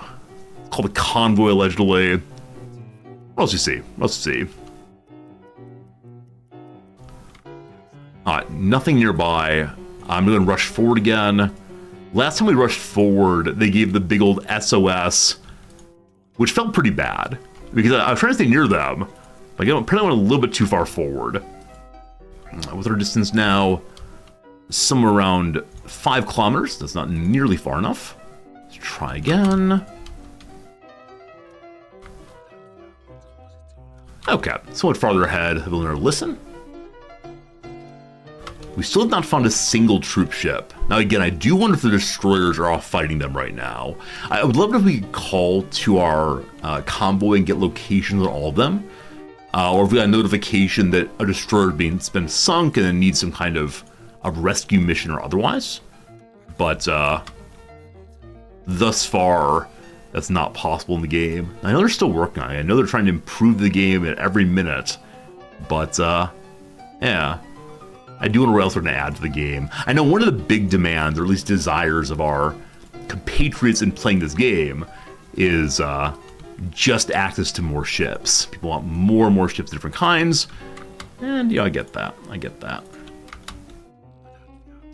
All right, here is the awkward turn. I'm gonna go halfway down and listen again.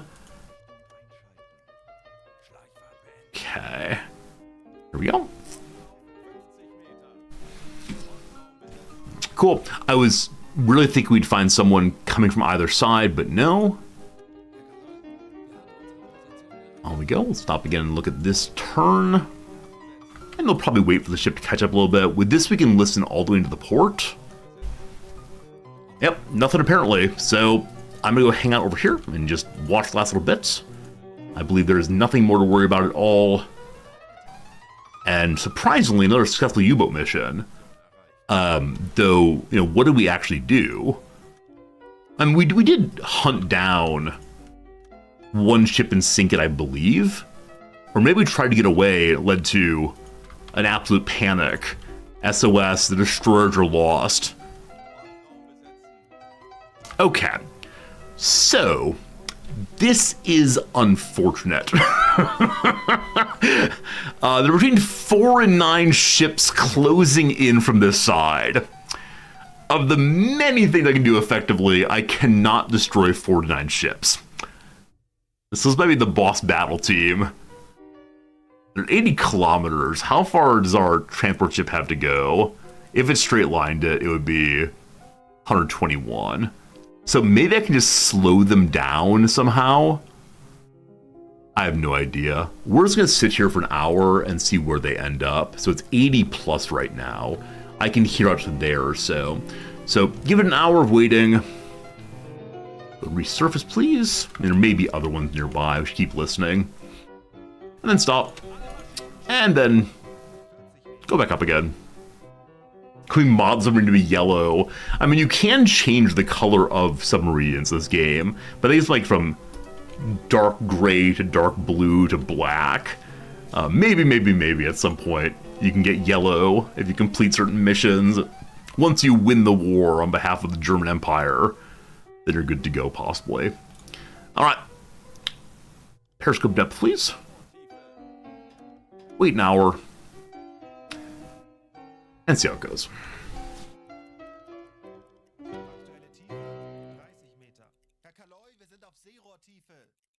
15 minutes. 30 minutes? It's very strange. I know I'm not teaching today, but this is the first week of classes. I teach tomorrow for the first time. I don't know why on earth I keep thinking, make sure you end stream on time. You have to go teach. I definitely don't have to. Like, post-stream I got some work to do, but nothing like teaching, thank God. So, alright. We waited an hour or so. Our ship has made it to the corner, we'll call it. Teach you all instead. Every moment of my stream is me teaching you whatever comes to mind. I don't know. You want hot takes on anything? You want me to throw out random words on random ideas? Do my students' names? Do I study them before my first class? No. I mean, I look through my students' names, but part of the first day of class, we go around the room and they tell me one interesting thing about themselves as part of their intro, and that helps me to remember them in the future. So it's, Billy over there plays the trombone, and so I have one more thing to think about that does help me quite a bit. But no, I don't really remember names until I start handing back assignments, at which point I'm able to connect the name with the face or with the name more directly. It's a slow process though. Also, when I first got here, good lord, when I first got here, it was in the middle of COVID, and during COVID, it was very hard for American students to get into the country because the borders were closed to almost everyone in Japan, and I was teaching mostly Japanese students. And boy howdy, Japanese students, women of a certain age, all wear their hair long, and their hair is all black, and they all have bangs, and they were all wearing face masks. I had such a hard time distinguishing my Japanese students in my first semester here, because all I got was this section to distinguish by. It was a real hard challenge. So, when I do the crossword, any times I give a pass to and look it up, no. Especially when I'm solving the crossword with my wife, we never, ever look anything up. And it is... On stream, I don't look things up either, though it is the case that occasionally I do give up at the end of a crossword and say, okay, you all just tell me the answer here if you know it. And more often than not, stream does know the answer, but no, I never Never, ever, ever look up things in crossword. For me, that kind of defeats the point. Now, if you're a new crossword solver, if you're someone who is just figuring stuff out, I think it's a good idea to look things up and to learn the basic words that are often used in crosswords. But I'm an intermediate to advanced level player in crosswords, so I'm able to figure out most stuff on my own. Thank goodness. Thank goodness. Is there a Wordle game you could play where I identify celebrities by eyes only? I mean, once we get past like Tom Hanks, I don't know any celebrities at all. So, no, when it comes to like who is the celebrity by sight, I have no idea. No idea. Occasionally I know names, but past that, there's nothing. Hey, Mr. Sticks! Mr. Sticks, thank you for the subscription. 22 months!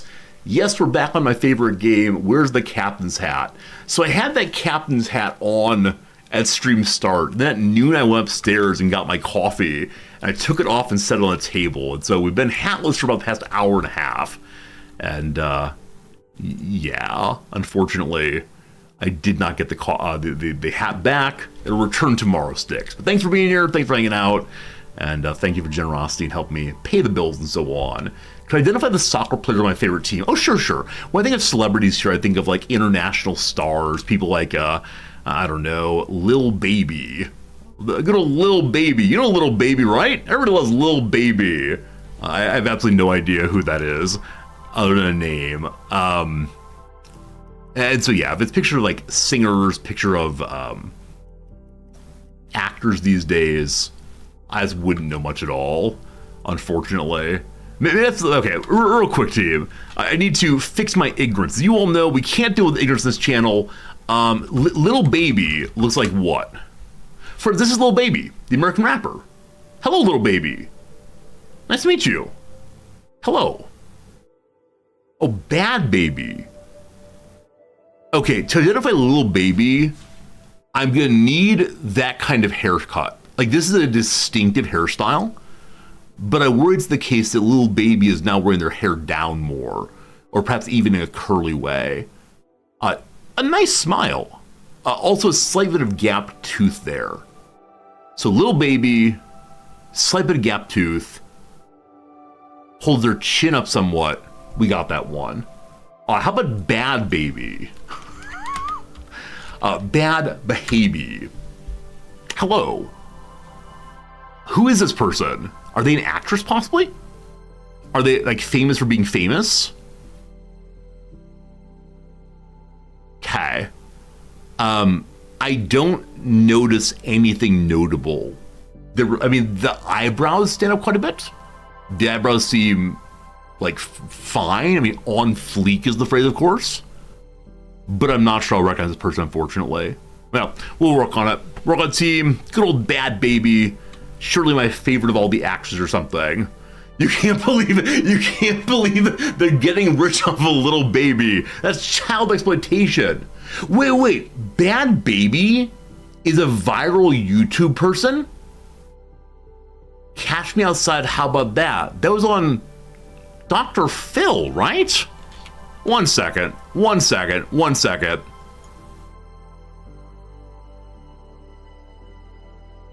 Danielle Piskowitz Brigoli.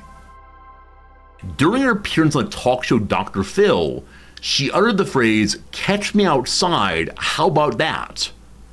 She launched from being a meme to a rapper whose first song, These Hoes, I believe, peaked at number 77 on the Billboard Hot 100.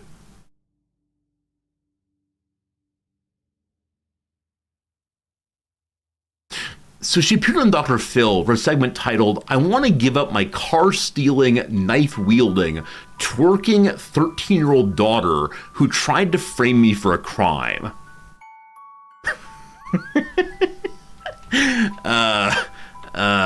If only I would have been a meme. That would have been great. Team, we got some problems. We may have some problems. I need to listen again in about 45 minutes. But my sense is that this convoy is going to overtake our convoy. And I believe our convoy is, as of right now, just the good ship full of men. full of fighters, full of whatever we got. I can probably delay some of them. As you know, my skill at evasion is top tier. We'll do what we can. We'll do what we can. If I can drag them away, it would really help a lot. But I doubt they'll send the entire force of, what, like 6 or 9 ships towards me? But we'll see, we'll see, we'll see. Okay. A few more minutes here. I believe it's been an hour again. That may have been an hour and a half. Just not sure. Time is ephemeral. Oh, that's me. My one remaining ship. All right. A small group between 4 and 11 is at 80 kilometers still. Wait. They got farther away. Are they just patrolling? Or are they setting up an arc like this?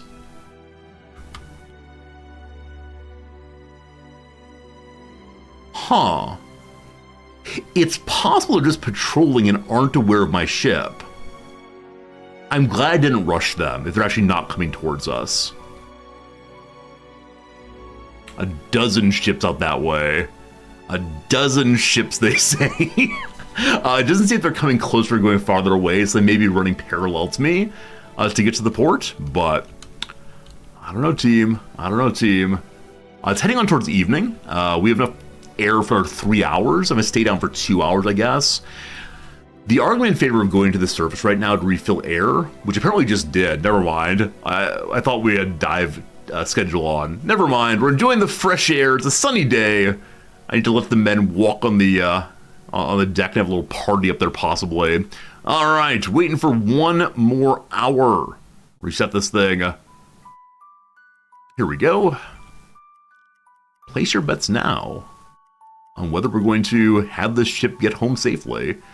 I might pivot after this next search here, next listening session. Bad baby. Bad baby. Little baby. Are there other singers or actors with baby in their name? I think baby as a forename has been used some. I don't know. I'll give you an hour. Back to the more important things. I mean, obviously the most important thing is to be discussing celebrities' names. Baby Ruth! Wait, that's a candy bar. That's a candy bar.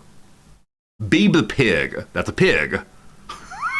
I feel like we've missed the thread. We've lost the thread, team. The Dino's baby, who yells out, "Not the mama," over and over and over again. Not the mama, says the dinosaur's baby. We're not going to discuss the end of the dinosaur sitcom. It's a very, very funny show. There's a like 14-year-old made me roll with laughter. My father did also. And then the end of that show is somewhat heartbreaking. So that's that. Sneaky Spudsworth, thank you for the raid. How was your stream today? Cool Beans, how are we doing today? ODB went by Big Baby Jesus for a while. Like, is the goal here, like, let's just have distinctive names? Or do these people look at them and say, like, look in the mirror and say to themselves, who da baby? You da baby.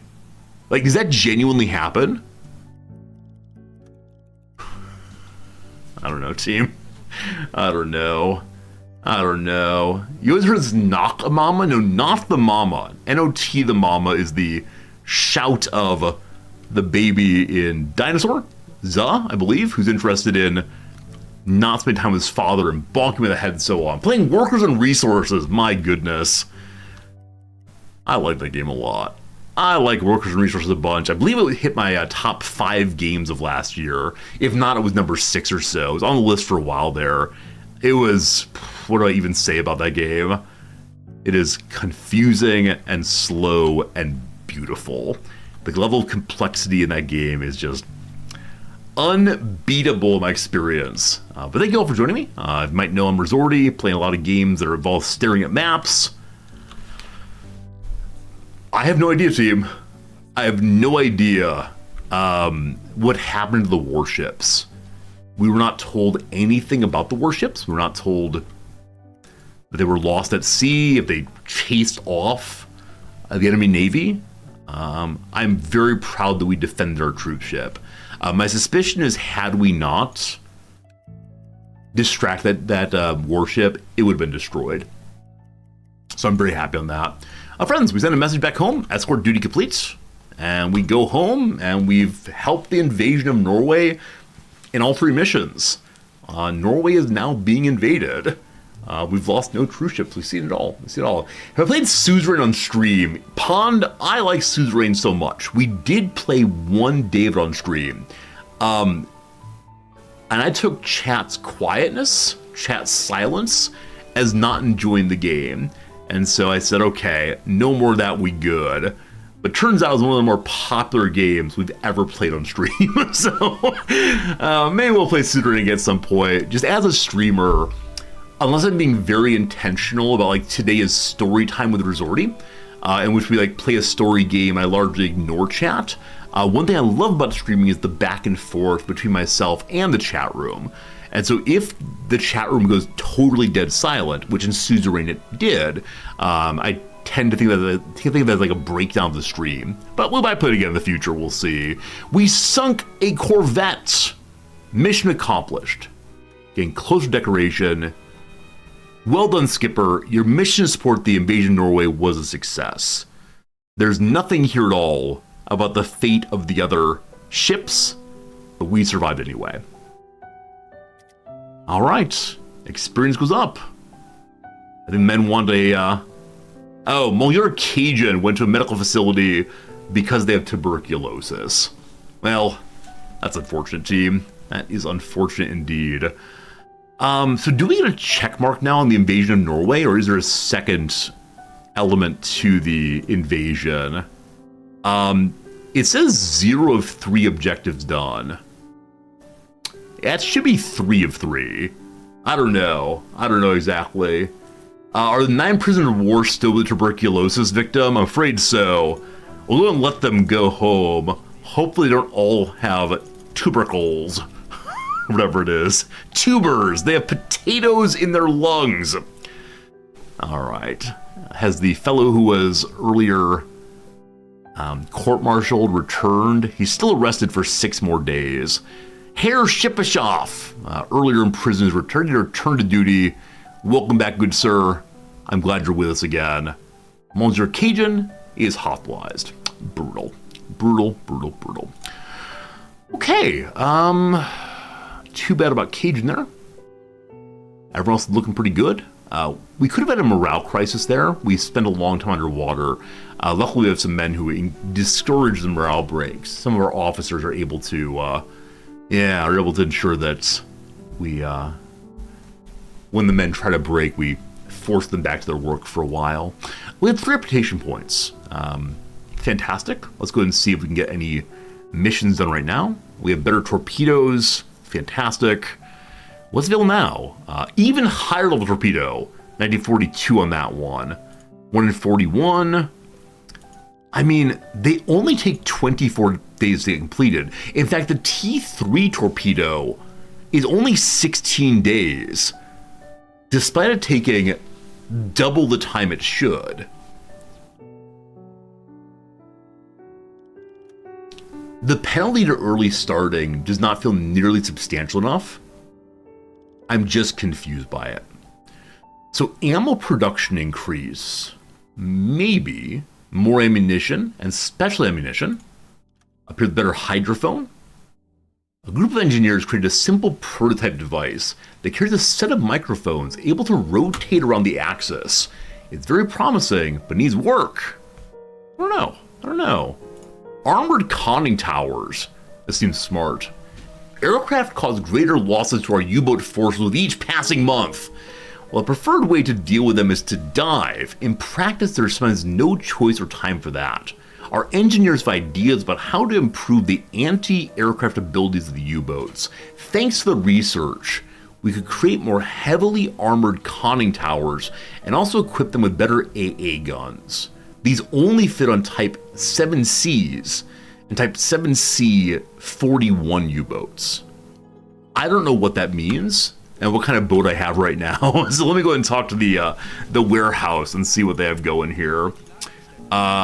We are in the 7Bs. So, in order to get the upgraded armor, we have to be here at least. Now, if we have a blueprint, which we do, we could go on to the 7C. Improved conning tower with more upgrades. A much improved TVH-R3SC torpedo calculator. Unlike the C-37 model, the new TDC adjusts torpedo solutions in real time and allows torpedoes to be launched during a turn.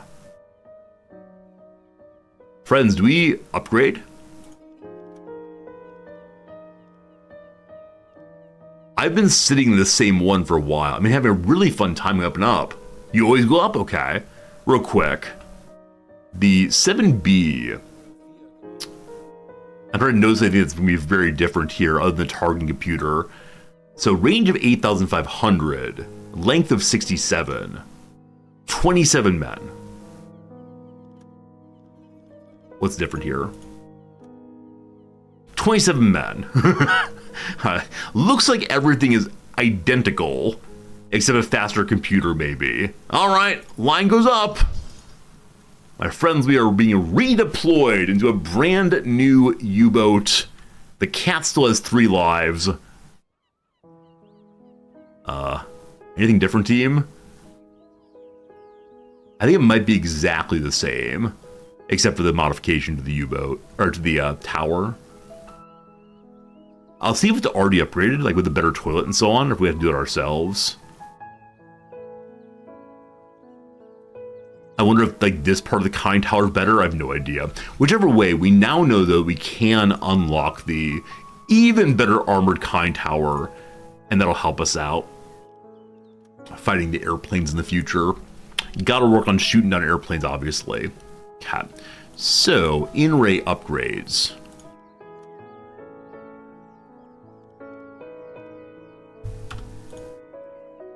Okay, improved toilets. We maybe never unlocked? I'm not sure. The listening post's already been upgraded, though. Okay, so toilets are getting better. Canceled, sorry. Hello? Please buy it. Okay, there we go. We can go to other ones now. Decoration. We can put a Christmas tree out. I've actually never put the Christmas tree out at all. I think for somebody that's very dismaying. Looks like all their upgrades are probably ready to rock. I'm not seeing anything else standing out as needing modification. So more better toilets one day. Not going to resupply yet until we know what our mission is. Hey, Mar, how's it going? Good seeing ya. All right. Hello to you, officer. Your efforts during the Norwegian campaign have earned the admiration of the Admiralty. Well done. Thank you. What are my orders then? Huh. So I guess we're in the 3rd phase of the Norwegian campaign. And they want me to, once again, go help with escorts. Yeah, I believe this is the 3rd phase, though. If we finish this phase, we get Torpedo Crisis Veteran, a special engineering perk. Probably repair faster, I'd guess. So more of the same if we want to. Or patrolling over here. Or patrolling over here. If you patrol here, you get yourself a new leader character. If you patrol here, you get the battleship Rodney was seen here. I've sunk one battleship before, I believe. The battleship Rodney. Oh boy. I mean, the obvious way to go is cut through the channel. How much time do we have left on needing to finish out Norway? There's an end date on it, I believe. June 10th. Okay. We have a few months. If we want to go sink that battleship, we can. That decision, though. I believe we're going to have to leave for tomorrow, team. It's heading on to the end of stream now. Had a pretty good time, I do believe. We've accomplished a whole bunch of escorting. Will the next one be harder? I'm not sure. We got ourselves a new vehicle here. I'm going to go ahead and do the last ad of the stream. We'll do a little bit of catch up and goodbye, a little bit of summation of our stream today, and then we'll find someone to raid host. And yeah, unfortunately, today's heading towards the end. Today's been really fun. Partially due to the fun that is hanging out with you fine folks. Partially the game is a pretty good game IMO. I do appreciate you spending time with me. What do y'all got going on after stream today? What kind of things are you going to be filling your day with? I will almost certainly be, you know, playing Caves of Cud, though I should be working. Guessing. You're gonna watch some sumo. Nice.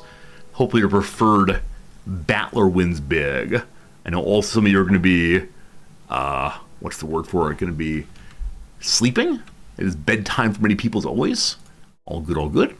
Let's go ahead and find ourselves a random, no, never mind. We did a random Urban Dictionary word earlier. It was a very, very bad way of going. So who do we raid host today? That is the question. Who do we send you all to say hello friends to? What kind of stream do we raid? We've never gotten raid up. Do we get raid up today? We do actually get raid up today. My friends, it's time for us to raid a streamer who is larger than we are. Hello, Pinsker. Have I watched Das Boot? I've actually never watched Das Boot. Maybe I should one of these days. We could raid into sumo. That's weird. Friends, if you want to hang out with somewhere else, do consider checking out the Discord channel. We also have a subreddit, r/resorty. No idea what that's for. I mean, the easy upgrade is Dolphin Chemist, of course. That feels bad, though. I don't know. Who's someone with like 500 plus viewers who's at least somewhat like the Resorty channel? Who's playing Project Zomboid these days? 612 viewers on this person. Do you speak English? You speak Portuguese. That's a real shame. Real shame there. All right. I mean, I feel like Excalibur's a pretty cool person. I do like them very much. But let's go down a little bit. Hey, Rule! Rule's playing over there right now. Let's go ahead and raid here. Now, we know Warren. I'm trying to raid new people so I can build relationships, don't you know? Trying to make people smile with the raids, trying to have a good time. Here it goes, team. For the raid, Fairlight _ Excalibur. Try to make some friendship time. When you get there, offer hello, friends. I'd appreciate if you would. For now, though, I say thank you. I appreciate you. Back tomorrow with more of the lovely game we always play. Goodbye for now, and thank you. Move it here.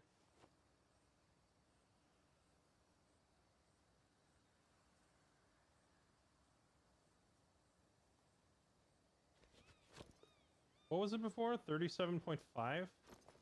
It barely moved noticeably at all, but also this stuff is kind of lightweight, so